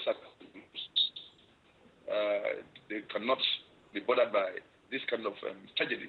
As far as they're concerned, maybe it's just -7 for them in terms of the edicts that they ordinarily ought to have. In the sense that every day you wake up in Nigeria, you open your newspapers, you tune on your radios or television sets, you you are hit by horrendous news of Boko Haram killing hundreds of people. So as far as they're concerned, what is 7 or 8 people compared to the hundreds and scores of lives that are wasted every day by the Boko Haram insurgency, and also by hundreds of lives that are lost on our roads that are not motorable, by hundreds of people who die needlessly and recklessly, like, you know, in our consulting clinics, not hospitals. So for us, our leaders are quite guilty of, if you like, you know, encouraging sudden death, whether by acts of commission or omission. And I think that the question you have asked is quite pertinent. Until Nigerians begin to think about, you know, ensuring that somebody is held accountable for this unnecessary waste of, you know, human lives, particularly people who are caught in their bloom, as it were, there will be no end to this sort of horrendous deaths that we have all over the place. You know, so I think that people must begin to think about how to get government people accountable, because you don't just, you know, invite, you know, young graduates, unemployed people to these centers without putting in place, you know, measures, you know, or I mean, putting in place, you know, security checks that will prevent this kind of incident from taking place. And so if somebody did that without taking adequate precaution, that person ought, in my view, to be responsible in law for this needless death. Now, finally, Chido, let me ask about this incident. What could people do, the government, the unemployed, people looking for jobs, to make sure that they won't be victims of this? I know that two of you, you were student union leaders in your days, and since this has been going on for a while, why are people not saying no to situations like this? I know they are desperate to get a job, but what can the civil society do to make sure that, because we're waiting for the government to do something and they are not, and it continues to happen, what can we do, ordinary people, civil society, do to make sure that we bring an end to these tragic situations?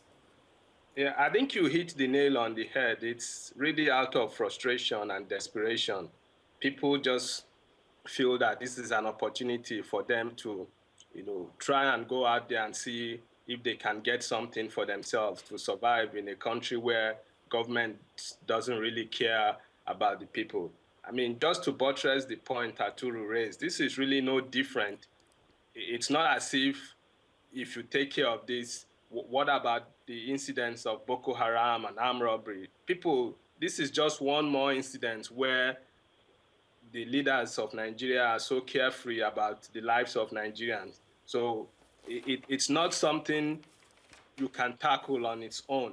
I mean, of course, civil society can do a lot. People can, we can look at the legal angle of it, maybe see what options are available to us in filing a lawsuit, for example. And I'm sure the likes of Arturo will be interested in, if on a pro bono basis, taking up some of these things.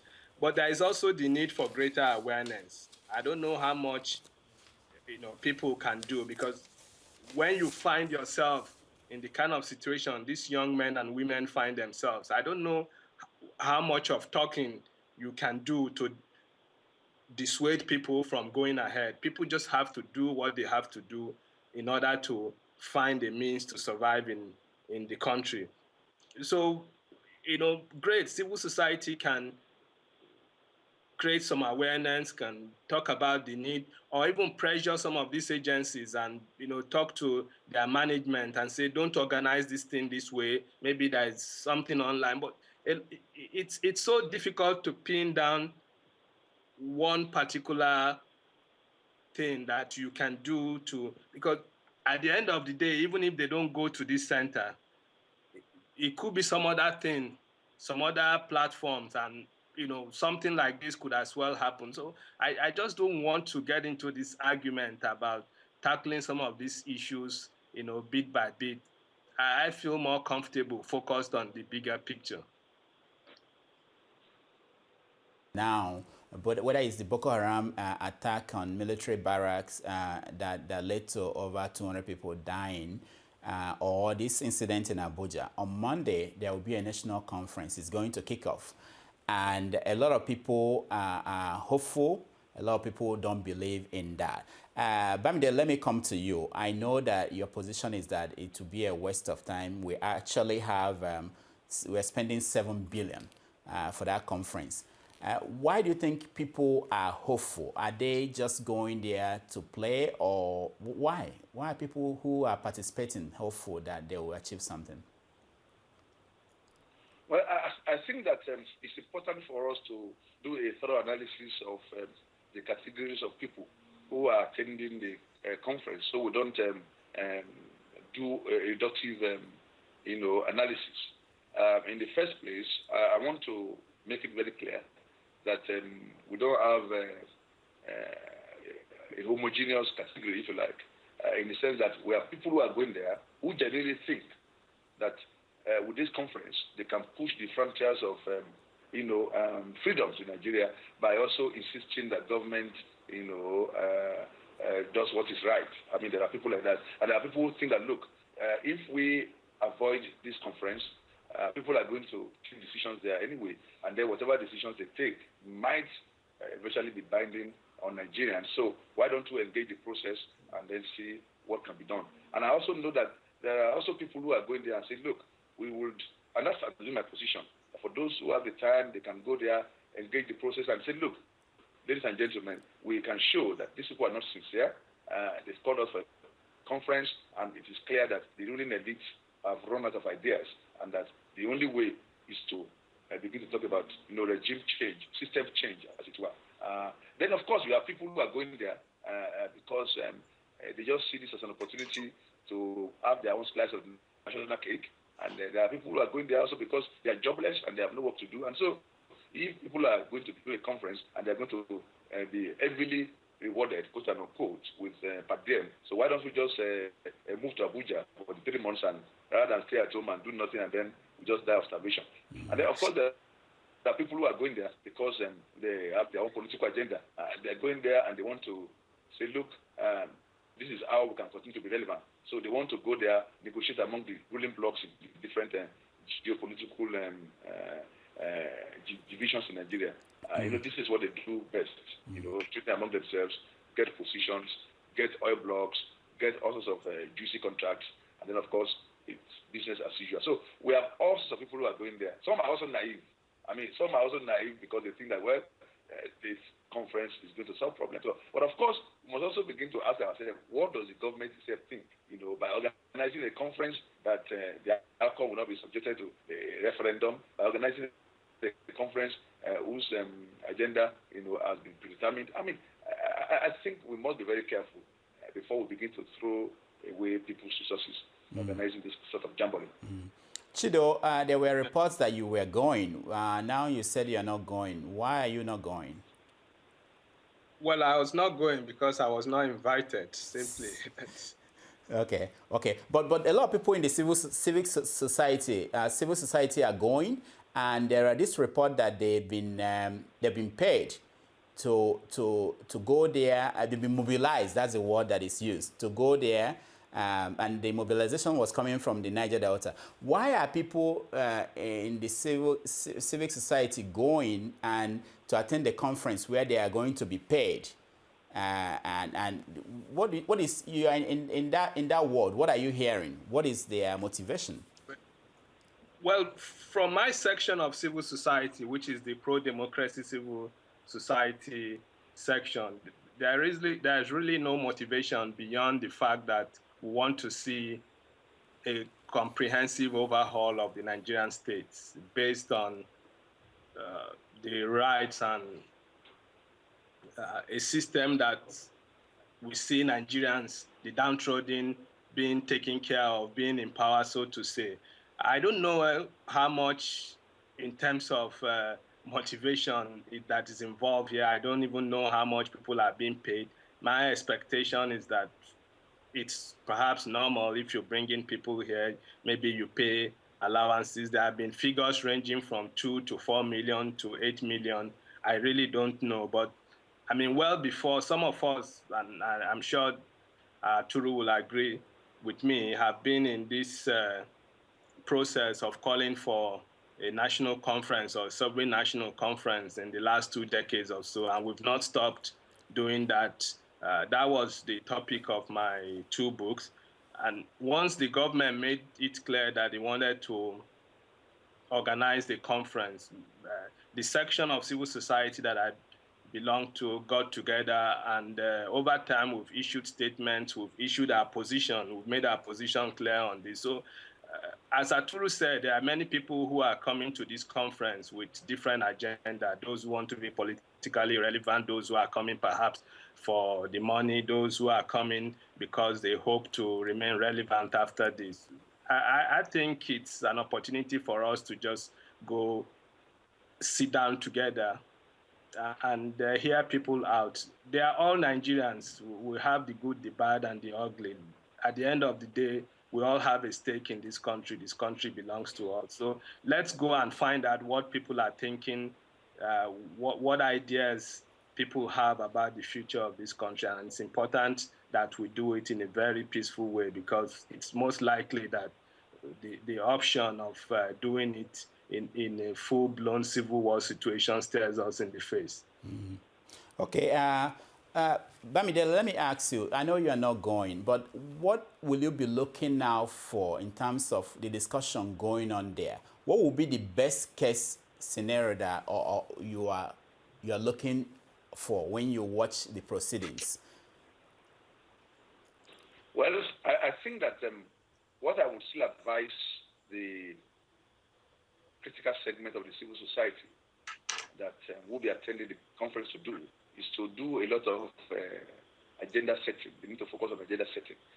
The first thing I think they must do to show some level of independence is to insist that there will be no go area in terms of the scope of discussion. I think this is very crucial.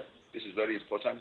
Now, once they do that, then maybe skeptics like me may begin to have a rethink, because as I have said several times, I would really want to be proven wrong about my pessimism concerning this conference. And so that is the first thing I think they should be doing. Number 2, apart from that, they should also insist that when we talk about restructuring Nigeria, we're not just talking in terms of the geopolitical permutations that some of these ethnic warlords always have in mind when we talk about restructuring. Restructuring Nigeria goes well beyond the idea of parceling Nigeria among some of these ethnic barons, who pretend to be politicians all over the place. I will imagine that we need to talk about how to make Nigeria more equitable in terms of even doing a restructuring of our reward system, because it's a situation where governors are still, debating whether it is just or not to pay 18,000 naira minimum wage, and while some people are earning several millions of naira per month. I think it's inequitable, I think it's unjust, and I think that encourages a lot of impunity. Because, you see, when you can't pay people 18,000 naira per month, and then people are helping themselves to our national treasury at will, or earning fabulous salaries, if you like, some will call it a Mungo salary, then they will not respect the ordinary person on the street. Now, if PHCN is not working, in other words, if electricity is not being generated, they don't bother, because they can easily buy generators, they can generate light for themselves, and they don't bother whether the roads are fine, whether they are pothole reading, because, these guys can buy helicopters. Nigeria now, I think, is beginning to have the largest, club of private people with jets. So they don't bother. So, and then they send their children abroad, because the schools here are not good. So now, when you make it clear that the least paid Nigerian should earn 50,000 naira, and the highest paid Nigerian should not earn more than 50,000 naira, and then you also abolish the iniquitous system where oil blocks or all licenses are given to individuals, then I think everybody will begin to think straight, will begin to treat people like human beings, and then nobody will think that he's a special human being. Because when you take yourself to be a special human being, unknown to you, you are actually dehumanizing yourself. So because there are no categories of human beings. And so I think that our people should go to the national conference, set this sort of agenda, and also insist on decency in governance and in government. Because what you have today where people travel because you are a governor, you think you own Nigeria, you own the roads, you go with a convoy of cars, you drive people from the road.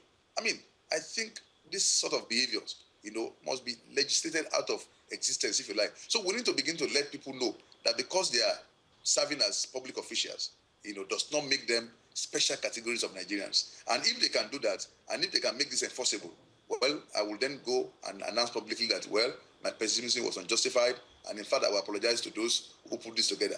But then, as I said earlier on, I know that the critical segment of the civil society will want to go to this conference and then use it as the basis of further heightening the contradictions among the ruling elites, and I think that will be fantastic also. Now, Chido, are you not concerned that there are no clear instruments for putting into effect whatever decisions are arrived at this national conference? Well, I'm concerned about that, but I really want to say, and this is also the position of the section I belong to within civil society, that when we get to that bridge, we'll cross it. I think, save for a revolutionary transformation of Nigeria, which is what is urgently needed, this is perhaps, the minimum we can get as a working tool. I know some people have opposed a conference like this, and believe me, there are enough reasons to be pessimistic, whether you want to talk about the caliber of people that are being brought back to be part of this conference and so on. But beyond that, we also should ask ourselves, what is the alternative? I mean, we just sit down and fold our arms, our country is sliding into a civil war.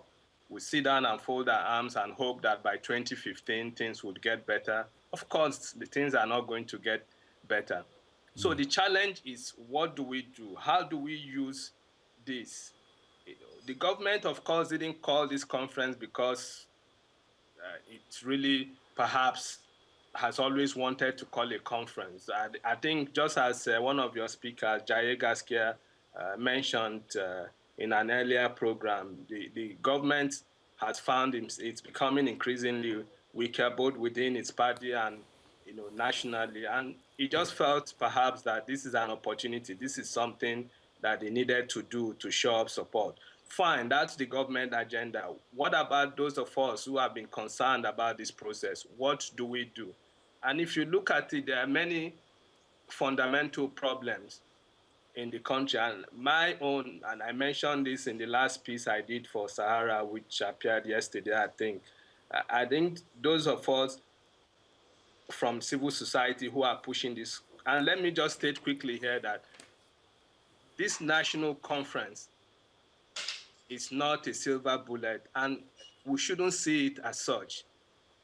Our country is in a deep crisis. Nigeria is on the brink.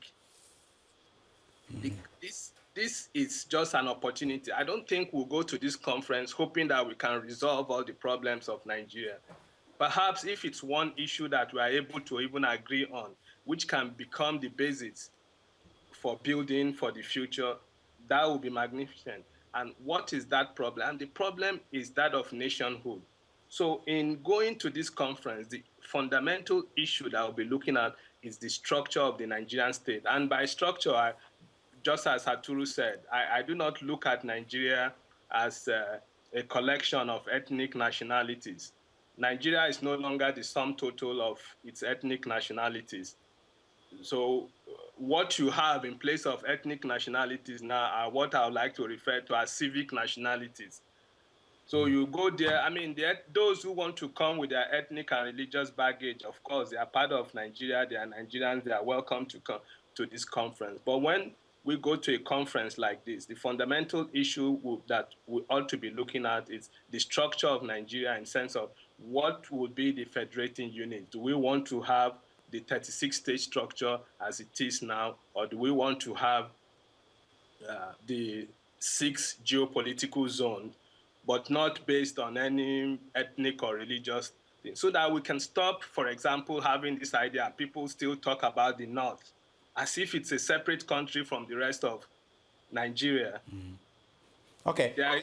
Yes. Okay, Bamide, let me ask you about the judiciary. I know if you are going to suggest, how do we strengthen and make the judiciary independent of the other arms of government? Well, you see, the truth of the matter is that it's a very desirable thing to make sure that the judiciary is truly independent of the other departments of government, if you like. But the truth of the matter is that you cannot have an independent judiciary that is not self-accounting. You cannot have an independent judiciary if the heads of the judiciaries, would have to go and be, begging for resources to run their institution. So I think financial autonomy is key if we want to really have independent judiciary. And there's no running away from that. That's very important. But apart from that, we must also ensure that we appoint only credible people, as judicial officers, and that whenever we find any judicial officer, engaging in corrupt, practices, such a person should not only be shown the way out of the judiciary, but must be tried and sentenced where necessary. Because if you just say, oh, this person has been removed, and then the person goes to enjoy his or her loot, wherever, I don't think that will be sending the right signal. But also, in also dealing with these judicial officers, we must ensure that they have been given fair hearing, they've not been thrown out needlessly without cause. Because some of the cases that NJC dealt with recently may, give us some cause for concern. Because if you are dealing with a judicial officer, because the judicial officer is lazy, I can understand that if you are throwing them away because they are indolent or because they are corrupt. But I will not be a supporter of any move that would, calumniate, if you like, or unnecessarily, throw out these judicial officers because they genuinely make errors of law. Because that is why you have the appellate, benches, if you like. So if you now say somebody has given an erroneous opinion or an erroneous judgment, I don't think that is a basis for asking such a judge to be shown the way out. So for me, I think it's important to know that once we get these judicial officers who are corrupt and we have evidence against them, we should not only throw them out, but we should ensure that we try them and they are sentenced appropriately. That is the way I think we need to go. Now, let me ask you, Bamide, before you go, what do you think about the chairman of this national conference? Is he a credible person? Do you think he's going to be fair? Do you think that he's the right person for this job? Well, look, let me tell you the truth. The Jonathan presidency could not have got a better chairperson, in my view, at this time, among retired judicial officers.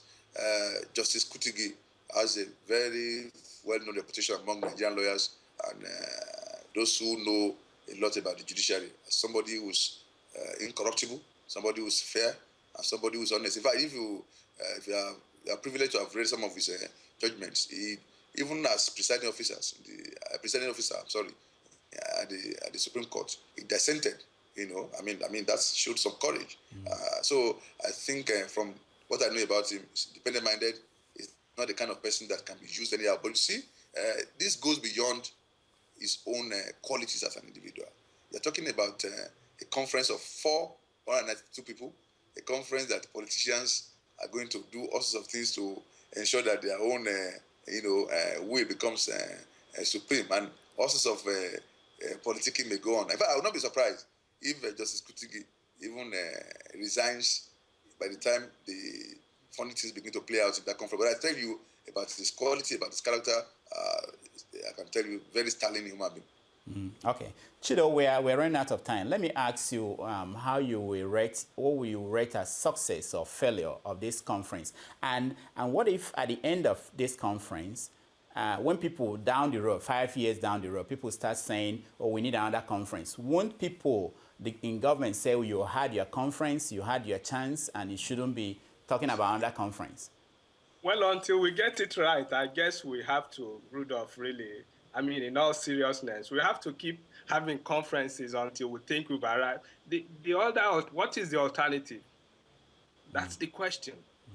the country is in dire straits. We'll keep having this conference, but let me quickly make the points I was trying to make before you went to Aturu. For me, really, what would amount to a success at this conference is that we put 3 basic issues on the front burner, and these issues can become the basis for further agitation, and maybe another conference, and who knows, another conference. I talked about the structure of the country, what would amount to the federating unit. The states would have to have powers to create the number of local governments they have, not something that shouldn't be done by the federal government. Resource control, which is really perhaps the bane of Nigeria. You know, it's all stupid. It's all about oil. Then of course there's citizenship right. Because for example, if somebody is claiming that the oil in the Niger Delta, for example, belongs to the North, if somebody in the North can come to the Niger Delta and live as a citizen, why would he be bothered who owns the oil really? If someone from Kaduna can come to Bayelsa State and claim Bayelsa State and live there, pay his taxes, run for governor of Bayelsa State, why would he be interested in who owns the oil? So for me, it's as I said, this conference, we shouldn't look at it as the be-all and end-all of the Nigerian problem. Perhaps what we may take from this conference is to sharpen the contradiction in the country. And let us know where everybody stands. Let us know what the basic issues are. Maybe we'll need another conference to now agree on how to resolve this. All right. Bamidele, final thoughts. Well, I know one thing about Nigerians. We are very resilient people. And I know that whether the government of the day likes it or not, whether the regular politicians like it or not, our people will triumph over all the enemies of justice in this country. I'm very sure of that.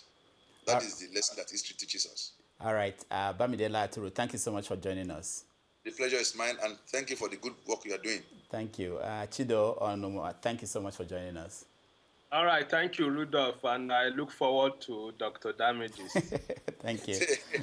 All right, that has been our continuing discussion on the national conference. Of course, next week we will bring you more of the delegates and we'll continue to talk about it and let you know what they are discussing at the conference.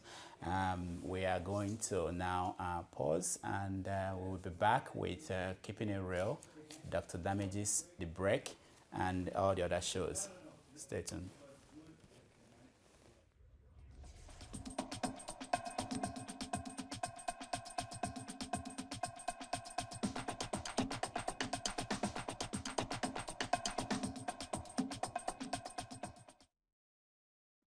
Hi, I'm Azania, and you're watching Sahara TV, Everything Africa.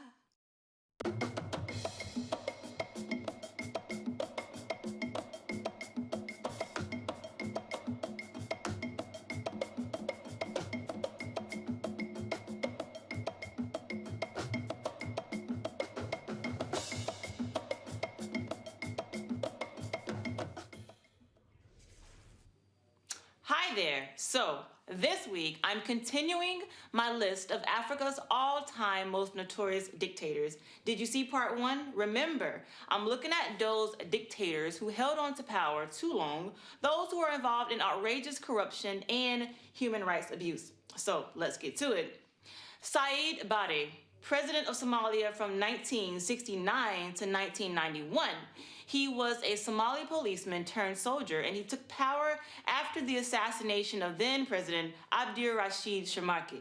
Now, once Barre was in power, he introduced a political ideology system modeled after North Korea's former communist leader Kim Il-sung, and Barre soon would name himself victorious leader, creating a personality cult. Images of him were put up all throughout Somalia, and talk about ruthless. Under him, significant political figures were detained, all political parties were banned, and Barre is credited with creating a serious ethnic divide in Somalia. You know, with people sizing you up and down if you are not affiliated with their tribe. Now, Barre would even poison the wells of his rival tribes. That's crazy. And in 1997, a discovery of mass grave sites of human remains are allegedly attached to his regime. Now, reports say he did silly things too, like banning yawning in public. Anyway, at the time, the U.S. was giving millions in aid to Somalia, but half of that money went to arming tribal groups. And when Barre's reign ended, Somalia fell into heavy armed chaos and eventually an ongoing civil war. Now, Barre died in Lagos, Nigeria, from a heart attack. A very bitter man, some reports say. Here's an old clip of Said Barre on one of his many travels.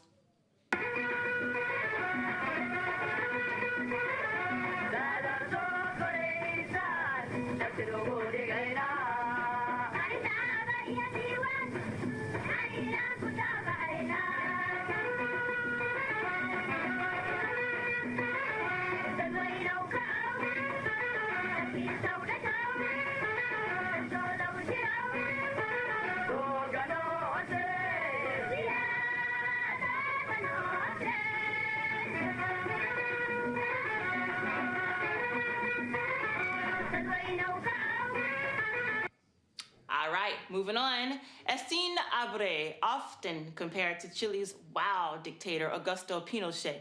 He ruled Chad from 1982 to 1990. He was a smart guy, got a number of degrees, even a doctorate. Anyway, Habré became a military commander of a rebel group, and eventually he formed his own militant group, gaining international attention in 1974 when a member carried out a kidnapping. Now, Habré distanced himself from that, though, and eventually he was made prime minister, and he would go on to overthrow then President Gukuni.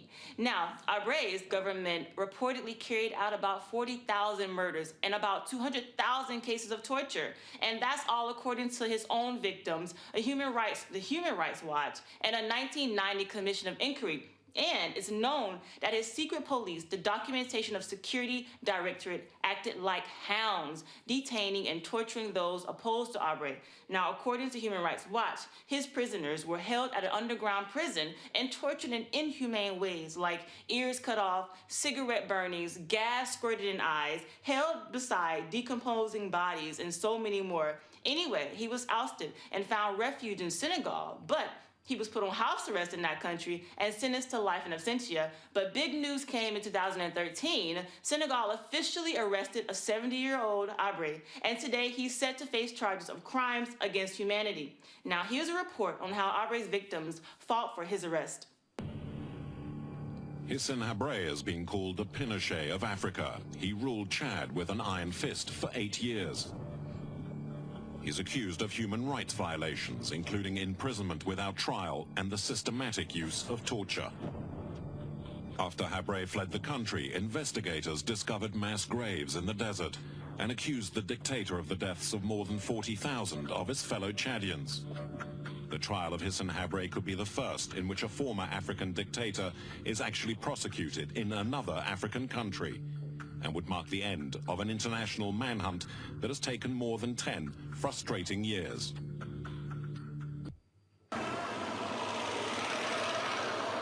In the Christian part. That's a shame. Make sure you go and watch that full report. It's really interesting. All right, moving on. Next is Idi Amin, or His Excellency, President for Life, Field Marshal Al-Hajj Dr. Idi Amin Dada. That's what he gave himself. He called himself. Now, he ruled Uganda from 1971 to 1979. Growing up, Amin left school at the 4th grade and joined the military as an assistant cook. From there, he made his way up the military ranks, where he would eventually be promoted as Uganda's military commander, and he'd go on to overthrow the presidency of Milton Obote. And once in charge, Amin made it clear that he was a soldier, a hard soldier. He took up posts and transformed the government into a military base. Many Ugandans fled the country, and then an ethnic and politically motivated killing spree took place, with the Amin regime being responsible for the death of nearly 500,000 people, according to rights groups, and many of them being prominent Ugandans. Yes. Now, according to reports, Amin's people had special phrases for killings, like giving the VIP treatment or go with him where he sleeps. Can you believe it? And you know he expelled all Asians from the country in 1972. Anyway, finally, his rule ended thanks to Tanzania. And boy, did people rejoice. Amin fled to Saudi Arabia, where he died from kidney failure. Here's an old clip of Amin lecturing his cabinet ministers. Love their ministers. They must love their governors. They must love their district commissioners. their teachers, their chiefs, everybody must be loved. It is an education to the people. This is a duty of the minister.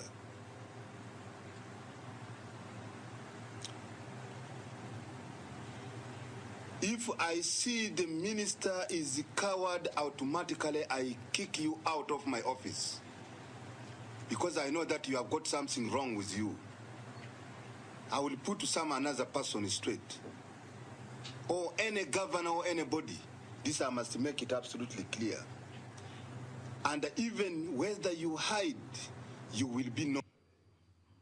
That Uganda. All right, so you remember Mengistu Haile Mariam, right? The name is a bad memory for Ethiopians. He was Ethiopia's president from 1987 to 1991. He's another military guy who rose to power after control of the country shifted from Emperor Haile Selassie I to a committee of officers which Mengistu would rise as leader of and become president. His rule became known as the Red Terror. That just sounds eerie, right? I mean, numerous murders and tortures took place by the Mengistu ruling group known as the infamous Derg. Reports show that at Mengistu's takeover, he had some 60 ex-officials from the Haile Selassie Empire killed, and that was just the beginning. According to rights groups, nearly 500,000 people were killed during Mengistu's Red Terror, and that's basically genocide. After he was forced out of power, Mengistu was sentenced to death in absentia in 2006, but today he's living fine with the Mugabes in Zimbabwe. But several Derg members are serving jail time. Here's a clip of Mengistu denying being involved in any killings during the Red Terror days of Ethiopia. It's alleged that you killed 12,000 people to gain power and retain power. Is that true? Of course, this is absurd. I mean, in the first place, it is not in my nature to kill even an insect or a small living thing, let alone human beings. If anyone perished during the planting of the revolution, it was certainly not on my orders. I did not single out any individual to be killed. This outrages my sense of humanity. How is it imaginable that I ordered the annihilation of 12,000 people? You have very kindly offered to show us the conditions in which political prisoners are kept. Would you extend that invitation to representatives of Amnesty International? We have invited them in the past. They have come and visited our prison system, and I renew this invitation anytime. We have nothing to hide. The country's most famous political... Can you believe it? He's living a free man, as a free man in Zimbabwe. All right, rounding out the list. Next is Mobutu Sese Seko. Yes, of course, the Congo's a narcissistic dictator who ruled what he called Zaire for 31 years. He was reportedly a clever and rebellious youth who enjoyed pulling off pranks. He went off for military training, and in between rising up the ranks, he worked professionally as a journalist. Now, he came to power after his involvement in a CIA Belgium-backed coup that ousted and murdered his once friend, Patrice Lumumba. Now, Mobutu then transformed the country into a one-party state. He created various military groups in order to protect him and only him. Murder, torture were rampant in his government. People who opposed him will be executed publicly. It's a fact. And his government was full of nepotism, human rights abuse, and yes, massive corruption, with reports stating that he stole up to $14 billion, with more money being discovered after his overthrow. And the most outrageous might be that famous $10 million Rumble in the Jungle boxing fight between Muhammad Ali and George Foreman in 1974. Anyway, Mobutu's time ended and he eventually died of prostate cancer while exiled in Morocco. Here's a clip from that famous Rumble in the Jungle fight in Zaire, Kinshasa.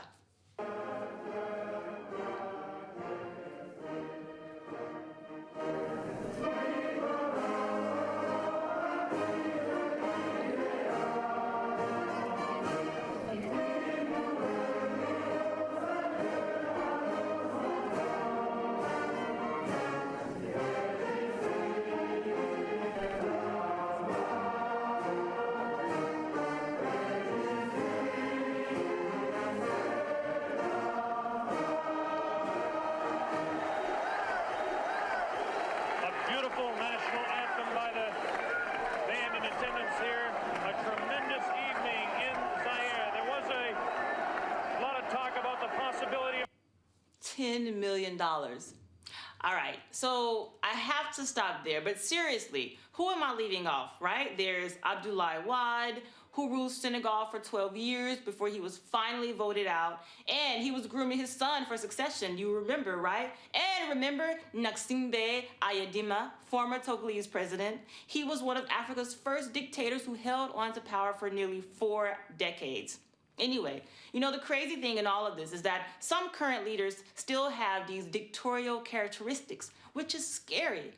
All right, tell me about your dictator, or the one in your country. What were they notorious for? I want to hear from you. Send me an email at thebreakwithtracy@gmail.com or hit me up on Twitter at @thebreak_Tracy. I'm also on Facebook. Just type in The Break with Tracy and you'll find me. Thank you for watching.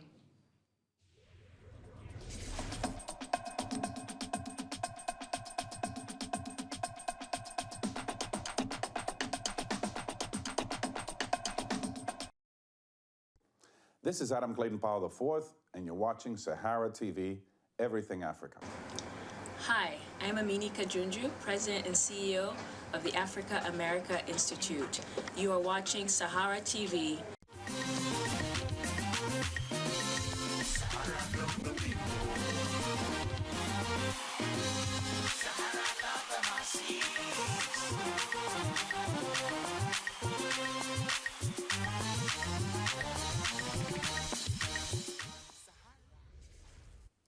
Hello viewers and welcome back to Sahara TV. We've now reached the end of our broadcast for this week.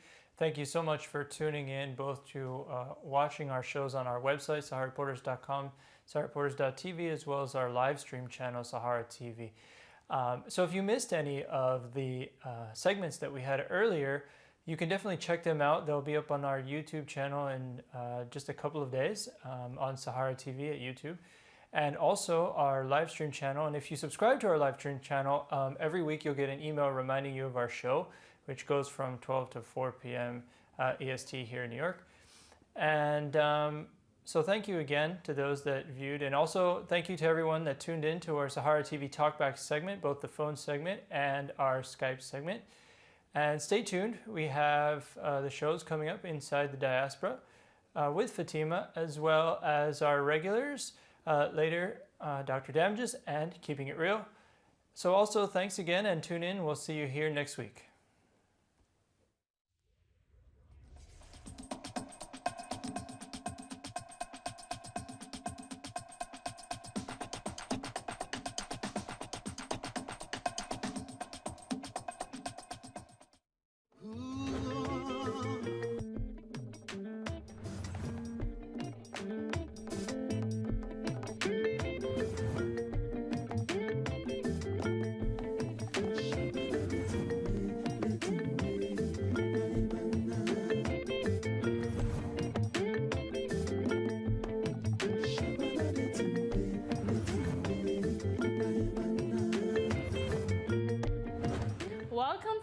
Diaspora with Fatima. I'm your host, Fatima Sisse. First off, I would like to wish you a happy International Women's Month. As women, we've had to struggle to get where we are at, and unfortunately, the battle is ongoing. I want to take this time right now to tell every mother, sister, and daughter out there to stay strong and keep the hope alive. Moving along, we have a fun-filled show for you today with special musical guest, Azania. She will discuss her career and experiences as a performer. There's also a new addition to the show, which I think you will love. It is almost impossible to mention Lupita's name these days and not have people say words of pride and joy. I mean, she has graced the covers of numerous magazines, both in the United States and abroad. So it was only fitting for me to have our Street Trivia Each One Teach One segment dedicated to her. So without further ado, here's the Street Trivia. Hope you enjoy. So did you watch the Oscars? Actually, I didn't. I was actually working, but I heard a little bit of buzz around the Oscar night and the event that was happening. Speaking of buzz, there's a lady from Africa who's been making headlines. I'm not sure if you're aware of her, but my question for today is, which African actress recently won the Oscar? She was in 12 Years a Slave. Her name doesn't really roll off the tip of my tongue, but I know exactly who you're talking about. Oh, really? Yeah, she has a short, nice haircut, and she's a wonderful actor. Her name is Lupita Nyong'o. Lupita, right. I knew it was something like that. Hi, what is your name? Arliqua. Arliqua. Where are you from? Right here in Manhattan. Manhattan. Well, yes, born and raised here, but I've been living in Richmond for the last 3 years, so. Okay, I'm glad you're back. Great, so now what happened? Okay, so did you watch the Oscars? Not really. But you follow the news? Yeah, okay. Okay, so I have a question, which is, which African actress recently won an Oscar? Oh, what's her name? The one that played in 12 Years of Slavery. Her name. Oh my God, what is her name? Oh my God. Oh my God. What if I told you I don't know her name? It's fine. Her name is Lupita Nyong'o. Oh, Lupita. Lupita. Exactly. Lowingo. No, Nyong'o. Nyong'o. Yeah. Oh, God. My name is Mustafa. Mustafa, where are you from? Well, I'm from America, but I just found out my family ancestors from Sierra Leone. Sierra Leone in the building. Yes, my brother. Yes. To catch the Oscars? I actually didn't get a chance to catch the Oscars. Which African actress recently won an Oscar? Ooh, why you have to throw that one at me, like, for real? Oh, man, Jesus. I'm gonna say Moses. That's the one I like. Actress. Oh, Jesus. I don't know. Angela Bassett. Ooh, she just won it this Sunday. Because she is good. She's excellent. I mean, a woman, she goes in, like, seriously. But if it's not her, who else is next to her? What's her name? Halle Berry. No. My name's Jeffrey. Where are you from, Jeffrey? I'm from the UK. The UK? What are you doing down here? I'm just on a school trip with my college. Like, we're taking a couple of days off, coming over to see the sights. Nice. So, were you able to catch the Oscars? Briefly. I caught some highlights here and there. My question for today is, which African actress won an Oscar? African actress. You guys caught me off guard here. Caught me off guard. You can try. Wait. Yeah. Okay, I want a hint. Shade. That's it. Her name's on the tip of my tongue. That's the funny thing about it. You know, I can't answer it. Her name is Lupita. Okay. I would have never guessed that. I apologize. I apologize sincerely. What country is she from, if you had to guess? Lupita. Someplace in the West Indies. Africa. She's from Africa. From Africa. Nigeria. Why Nigeria? Nigeria is just the first country that pops into my head. I'll give you one more guess. One more guess. All right. Can I have another hint? West. There goes with my knowledge of Africa. Welcome back, viewers. I'm sitting here with the beautiful and talented Azania. She's a native Sierra Leonean born in the United States. She sang for dignitaries such as the presidents of Sierra Leone, Malawi, Liberia, and the former Prime Minister of Great Britain, Tony Blair.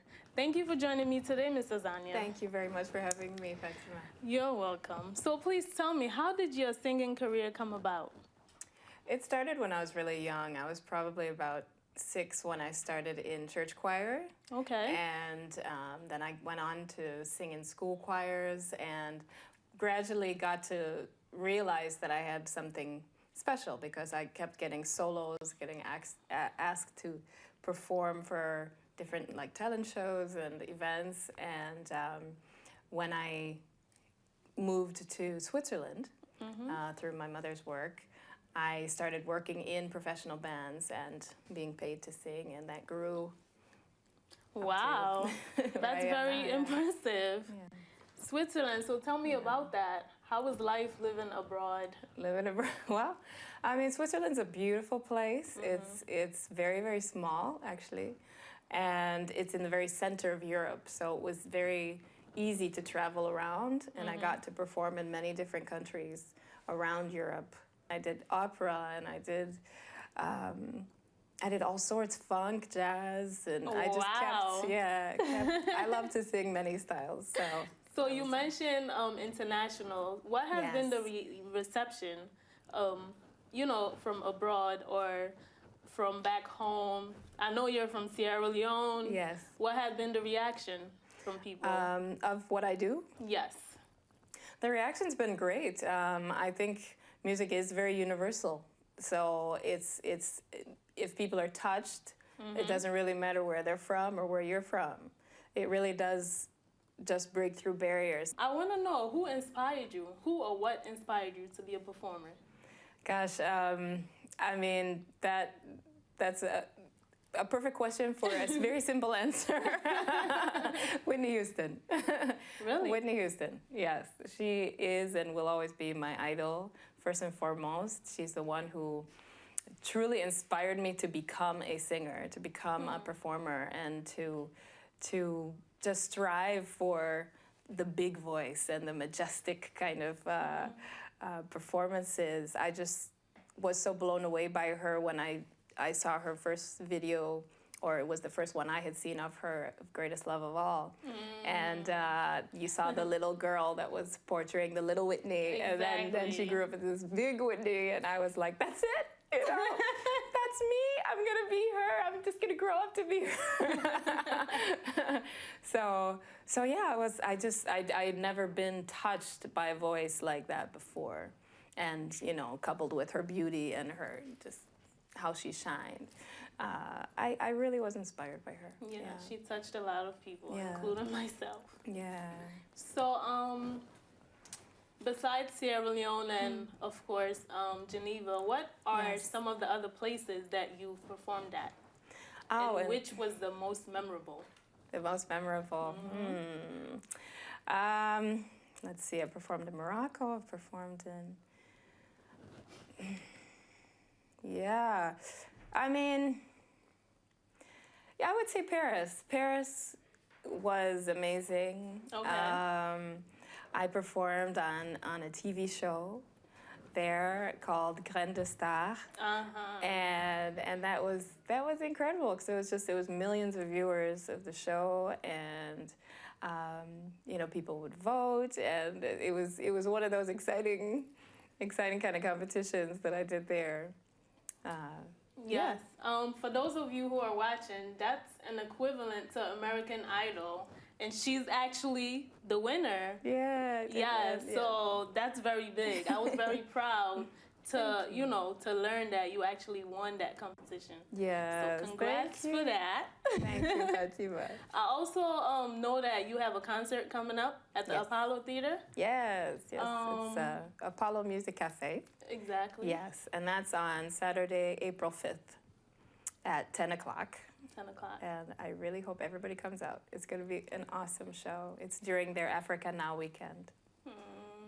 Yes. So what message do you try to convey to, you know, your fans or newcomers, people watching who are going to like get to listen to your music? What message do you try to tell them? Through my music? Yes. I think my music often is empowering. You know, I think there are a lot of things that like I've been through myself where I feel that sometimes we don't allow ourselves to just live, just be free in our head. We're constantly thinking, we're constantly like analyzing and scrutinizing, and I think that's one of the messages is freedom, is believing in yourself. Yeah. Wow. That's the messages. But definitely, April 5, I really hope to see a lot of people out there.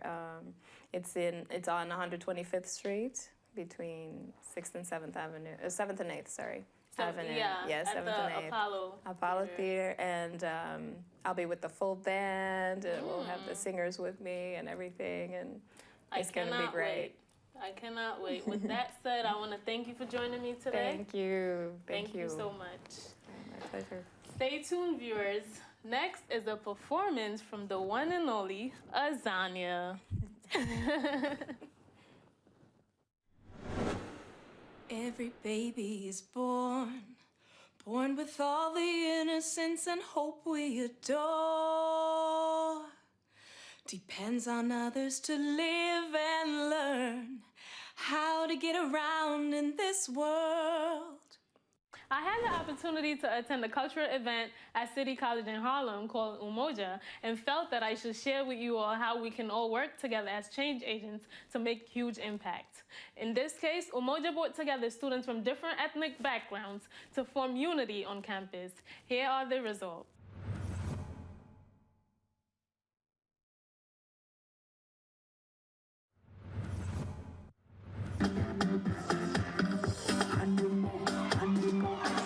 See them marching to the back like Christ coming from Calvary. They work a G, they man to break them off, they spend their salary. We ain't even gonna get into the cost of the hair. Stores have been raided, trucks have been vandalized for this hair, this precious long and silky hair from overseas. Yeah, over there somewhere, fake nails, fake hair, fake eyebrows drawn on and scorn into my lady. I hit the ground running, feet pounding pavement. I'm late again for my daily enslavement. Just missed the last slave ship to master's basement. I'm tired of wasting vital energy for the machine. American dream got me wired, no sleeping as of now. My wallet don't match my lifestyle, I'm foul. My bowels are filled with fried birds and fowls. Wow, waiting for Friday like Jesus on Sunday. It's Monday already when we can go. Just got paid already broke, but every day above ground is a good day. Running around town, just caught up in a rat race. No matter what we do, can't seem to escape the hyperspace, so X the box. I'm in a cubicle, should be working, but I'm on YouTube and Googling a way out of cash and debt.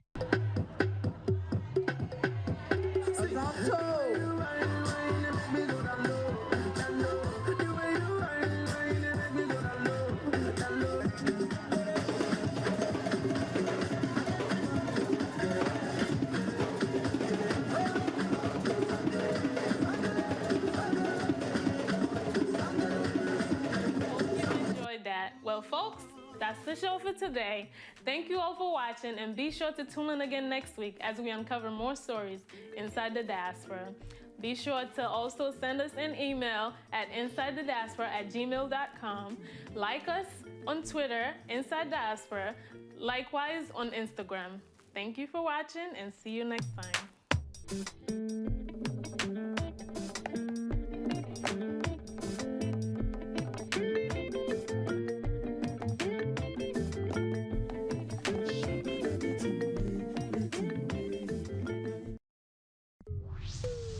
If you're not informed, If you don't know where you come from, you will never find where you're going.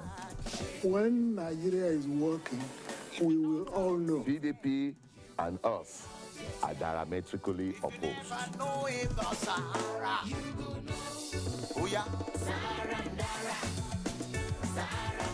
Sahara TV, let them be the TV, the best TV, information, education, inspiration.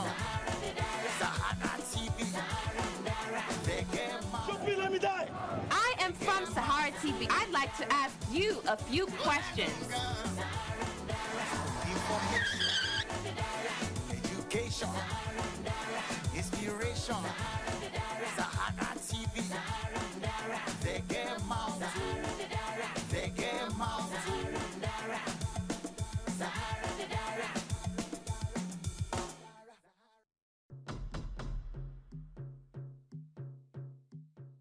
It is my pleasure, above all, today, to be surrounded by so many talented and accomplished women. You are women who have faced unimaginable obstacles, braved public scorn and family ridicule to improve the plight of Nigerian women. The plight of pioneers is never easy. You have to pave the way through the wilderness, creating a path with limited support and limited resources. Your vision may not be shared by others who only know what society has dictated to them in the past. But for you, the status quo was not to be your modus operandi. Instead of looking at what was, you looked at what could be and said, why not? So for all those women here today, I'd like you to give yourselves a great round of applause, please. Today's theme is focused on the topic of lifting the siege for women in this country. And I don't want to focus too much on the siege itself or how we got there. I think all of you are far more aware than I could ever be of the pains and sufferings of women as they seek their rightful place in the society. Instead, I'd like to echo the remarks of Dr. Schmoll and focus on how we can move forward, on what's possible, and above all, on the importance of political and economic empowerment for women. That is the way forward. That is to achieve the goals that we are all striving for. I'll focus a little bit on the experience that we've had in the United States, and more importantly, add my voice to so many voices calling on you, the women of Nigeria, to affect real change in this country.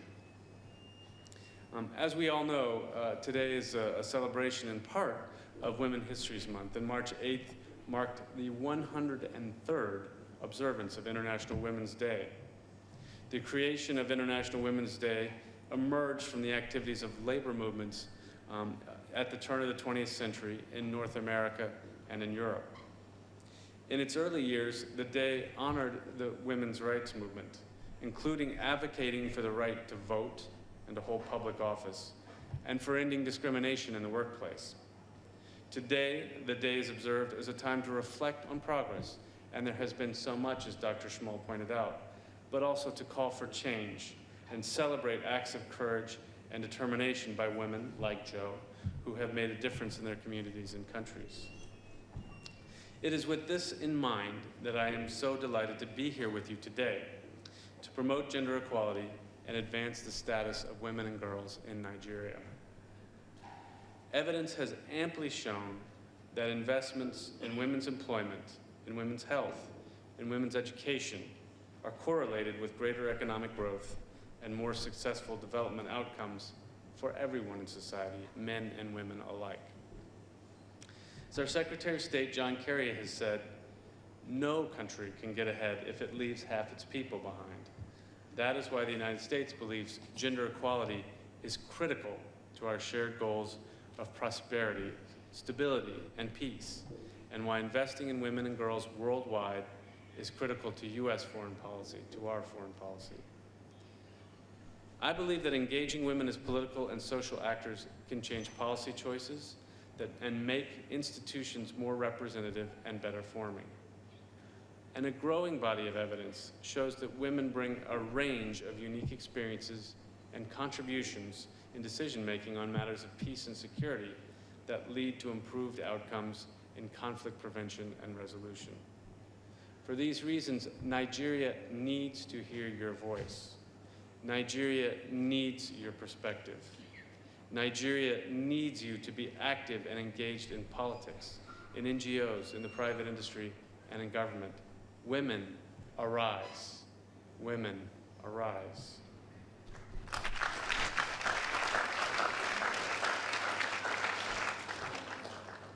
For too long, women in Nigeria have been held back by cultural traditions that dictate a woman's place, that a woman's place is in the house. In the 1960s and 70s, women in the United States faced similar stereotypes until they decided that it was true that a woman's place was in the House of Representatives, and in all the halls of government.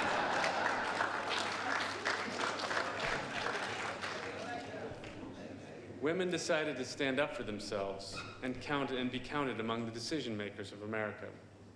A leader in the American women's liberation movement was a woman by the name of Gloria Steinem. Before she and other feminists changed the social norms, it was nearly unheard of for a woman to run for office in the United States, to lead a company, to become an engineer, or to go into outer space.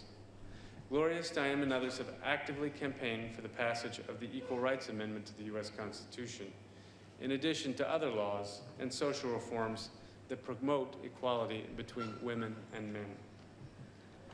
A woman by the name of Betty Friedan, who wrote the groundbreaking book, The Feminine Mystique, and a group of activists frustrated with the lack of government will and action in enforcing part of our Civil Rights Act, formed the National Organization for Women, popularly called NOW, to act as a NAACP for women, demanding full equality for American women. The work of this group and others helped strike down many long-standing sexually discriminatory laws, such as those that gave men superior rights in marriage and denied women equal economic opportunities.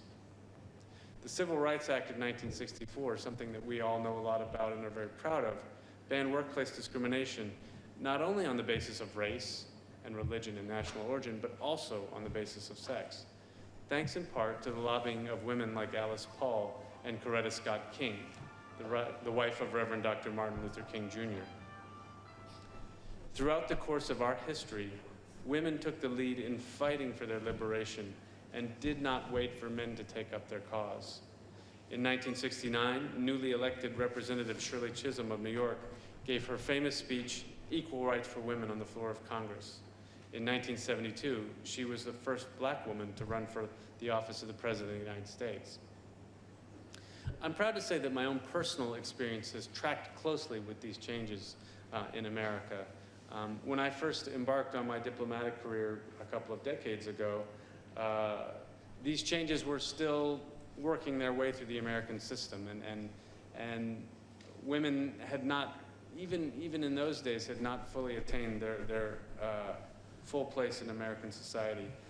There's still work to be done, but I have to say my experience in diplomacy suggests that there has been a great deal of progress. For example, I've worked for 6 secretaries of state in the 20-plus years that I've been an American diplomat. 3 of them, Madeleine Albright, Condoleezza Rice, and Hillary Clinton, were women. 2 of them were African Americans, I'm also proud to say. Many of my bosses throughout the years, whether they were ambassadors or assistant secretaries of state, deputy chiefs of mission, were women as well. And I am quite certain that we will have our first female president soon. I won't say whether that's a Republican or Democrat, but we're definitely going to have a woman shortly in the White House. The same process of change, obviously, is taking place in Nigeria. There are leading women in important cabinet positions in law and business. In this country, we see women taking a much greater role than they have in the past, but it is so clear that so much remains to be done. And again, when I think on a personal level of the governors that I've met, of the CEOs of important corporations, of religious leaders I've met, I don't see a lot of women's faces in those images of those people. And that needs to change in this country. Those women are by and large conspicuously absent from many of the most important positions in this country, and that is not acceptable. This country, like my own, cannot reach its full potential without female leadership. And you, women of Nigeria, you have a role to play in creating that leadership. My appeal to you here today is to do what you can in your own homes to raise up your daughters and your sons to change the perception that women are second-class citizens, that certain roles are for men and others are for women. Let us create an enabling environment, one where women can also develop their God-given talents and fulfill their purpose in life.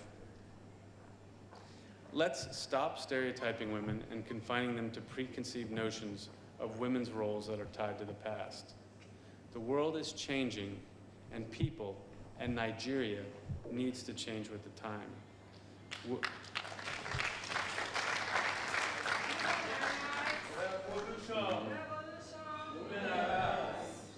I'm calling for a peaceful revolution here, by the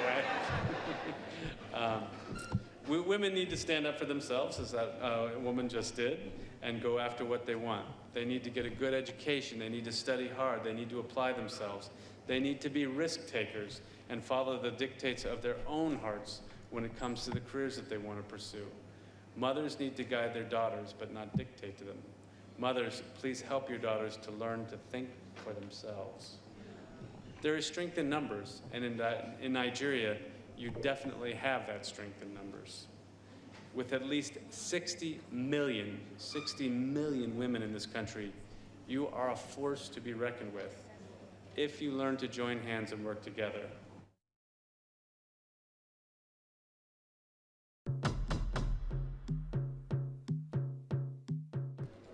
When President Goodluck Jonathan set up the Femi Okuromu-led committee late last year to work out the modalities for a national conference to restructure the country's political system, the idea was greeted with enthusiasm by many Nigerians who have been yearning for a return to true federalism, to harvest the country's abundant human and natural resources. Most of us who welcome the idea of the national conference are not too happy with the modalities rolled out. Take, for instance, on the issue of no-go area. Are we saying that if at a conference, the people elected or selected, they are refused to agree on the restructuring of Nigeria for efficiency, which is the main issue for the conference anyway, can we not call it quit at that time, at that point? The killings, the lootings, the misgovernance, the injustice, the provocations, the riggings, the robbery, the suffering all over again are what will continue if we fail to take a practical step to restructure Nigeria properly. Gone are the days when parents impose marriages on the ground that they know what is good for us. In this modern time, such archaic practices have no place in our system. Modern marriage is about mutual consent. So also is a marriage of ethnic nationalities. In 1914, their consents were neither sought nor given. And I'm saying, even for symbolism's sake, in 2014, that consent must be thoroughly sought and wholeheartedly given for our continued stay. Make no mistake about this. If this consent is not sought and given freely, our attempt to determine the terms and conditions for our staying together will certainly hit the rock. Ethnic nationalities in Nigeria never came together to agree to stay together under one entity. And that the proposed national conference would, I am saying, provide a golden opportunity for them to agree to stay together. I'm not very sure that if given the chance, that any tribe would want to opt out of the union. Rather, it would have been an opportunity provided for us to really reassess our relationship and chart a way forward on current realities. What President Jonathan administration has succeeded in doing with the idea of no-go area is just postponing the doomsday. Nigeria presently is sitting on a keg of gunpowder as it approaches 2015.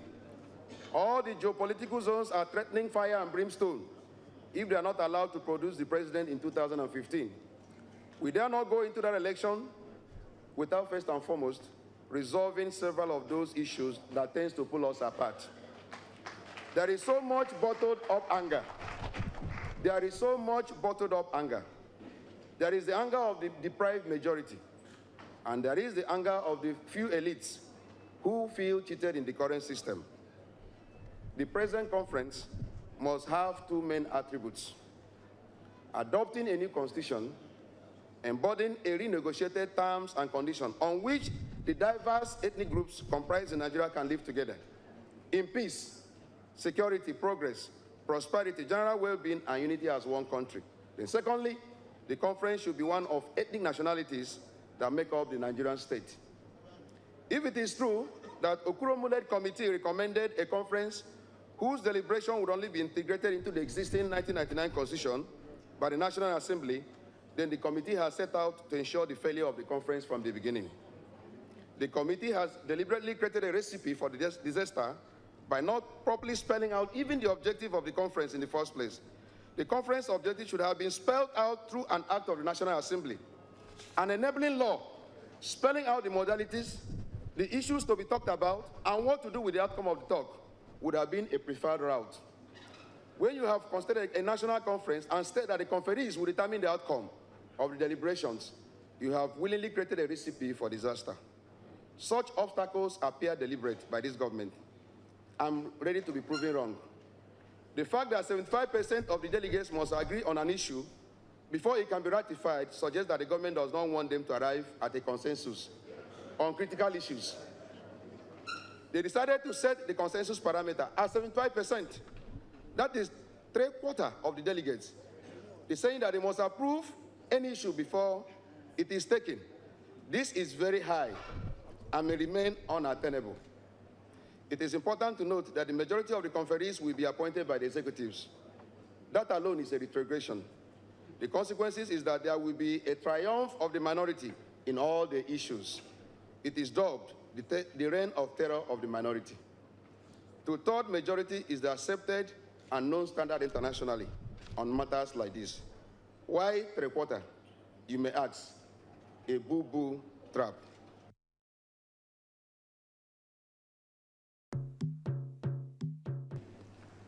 I would like to welcome you to the 2014 International Women's Day public lecture. The theme of the lecture itself is very, very inspiring. The theme is inspiring change. I will be looking at a topic that is more or less will localize the issues facing women all over the world, lifting the siege of womankind in Nigeria. The assault on women is global, but the focus today is on that assault on women in Nigeria. If the siege is just on women, we probably could bear it because some women could defend themselves. But today, the girl child has also become an endangered species. Before now, the fight has largely been that of gender inclusion or gender equality, as liberated women and men all over the world began to fight for the rights of women to be included in all spheres of influence, whether government or otherwise. But today, society after society, including ours, we're moved away from just fighting for the rights of women to be included. We are now more or less equated equality to extreme violence that used to happen amongst men, whether it's at domestic level or the larger society. Women are under a serious siege. But that suffices to say at the beginning, the creator of the universe, Almighty God, never had at the back of his mind that women would be inferior to men or men would be superior to women. He created them male and female, and he created them equal. He gave dominion, according to the book, the Bible, to mankind to administrate the earth.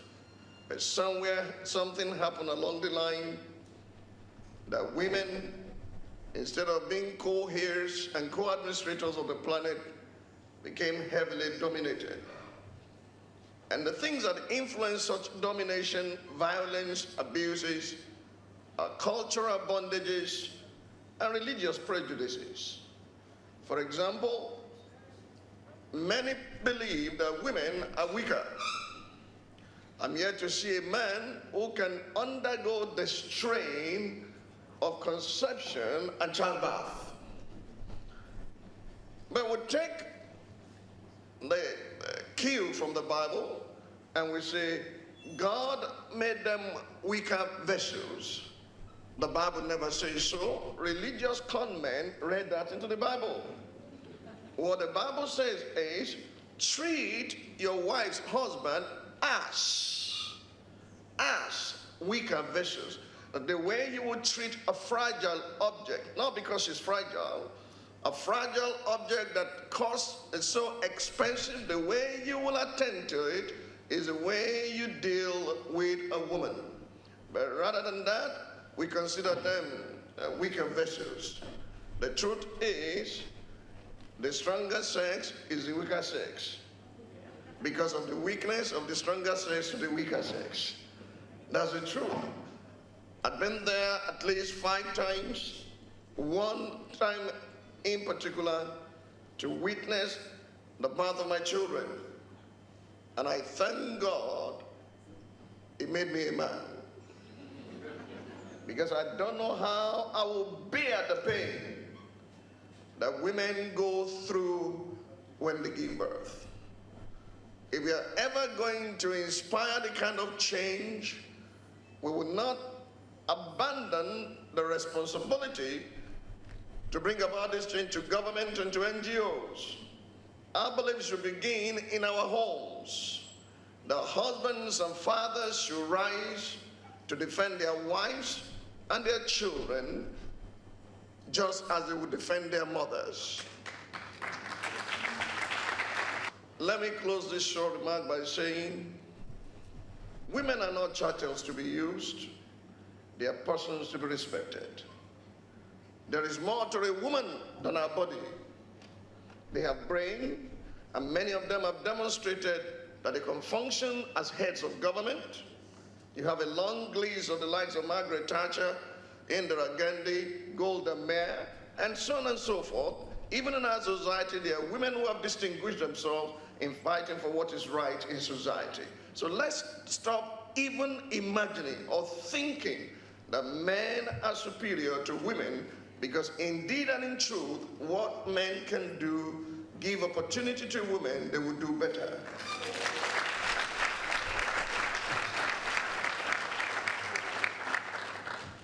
It should not be only used for advertisements, semi-nude pictures, beauty faces, and so on and so forth. Let's deploy our resources. The hand that rocks the cradle still rules the world. Thank you very much.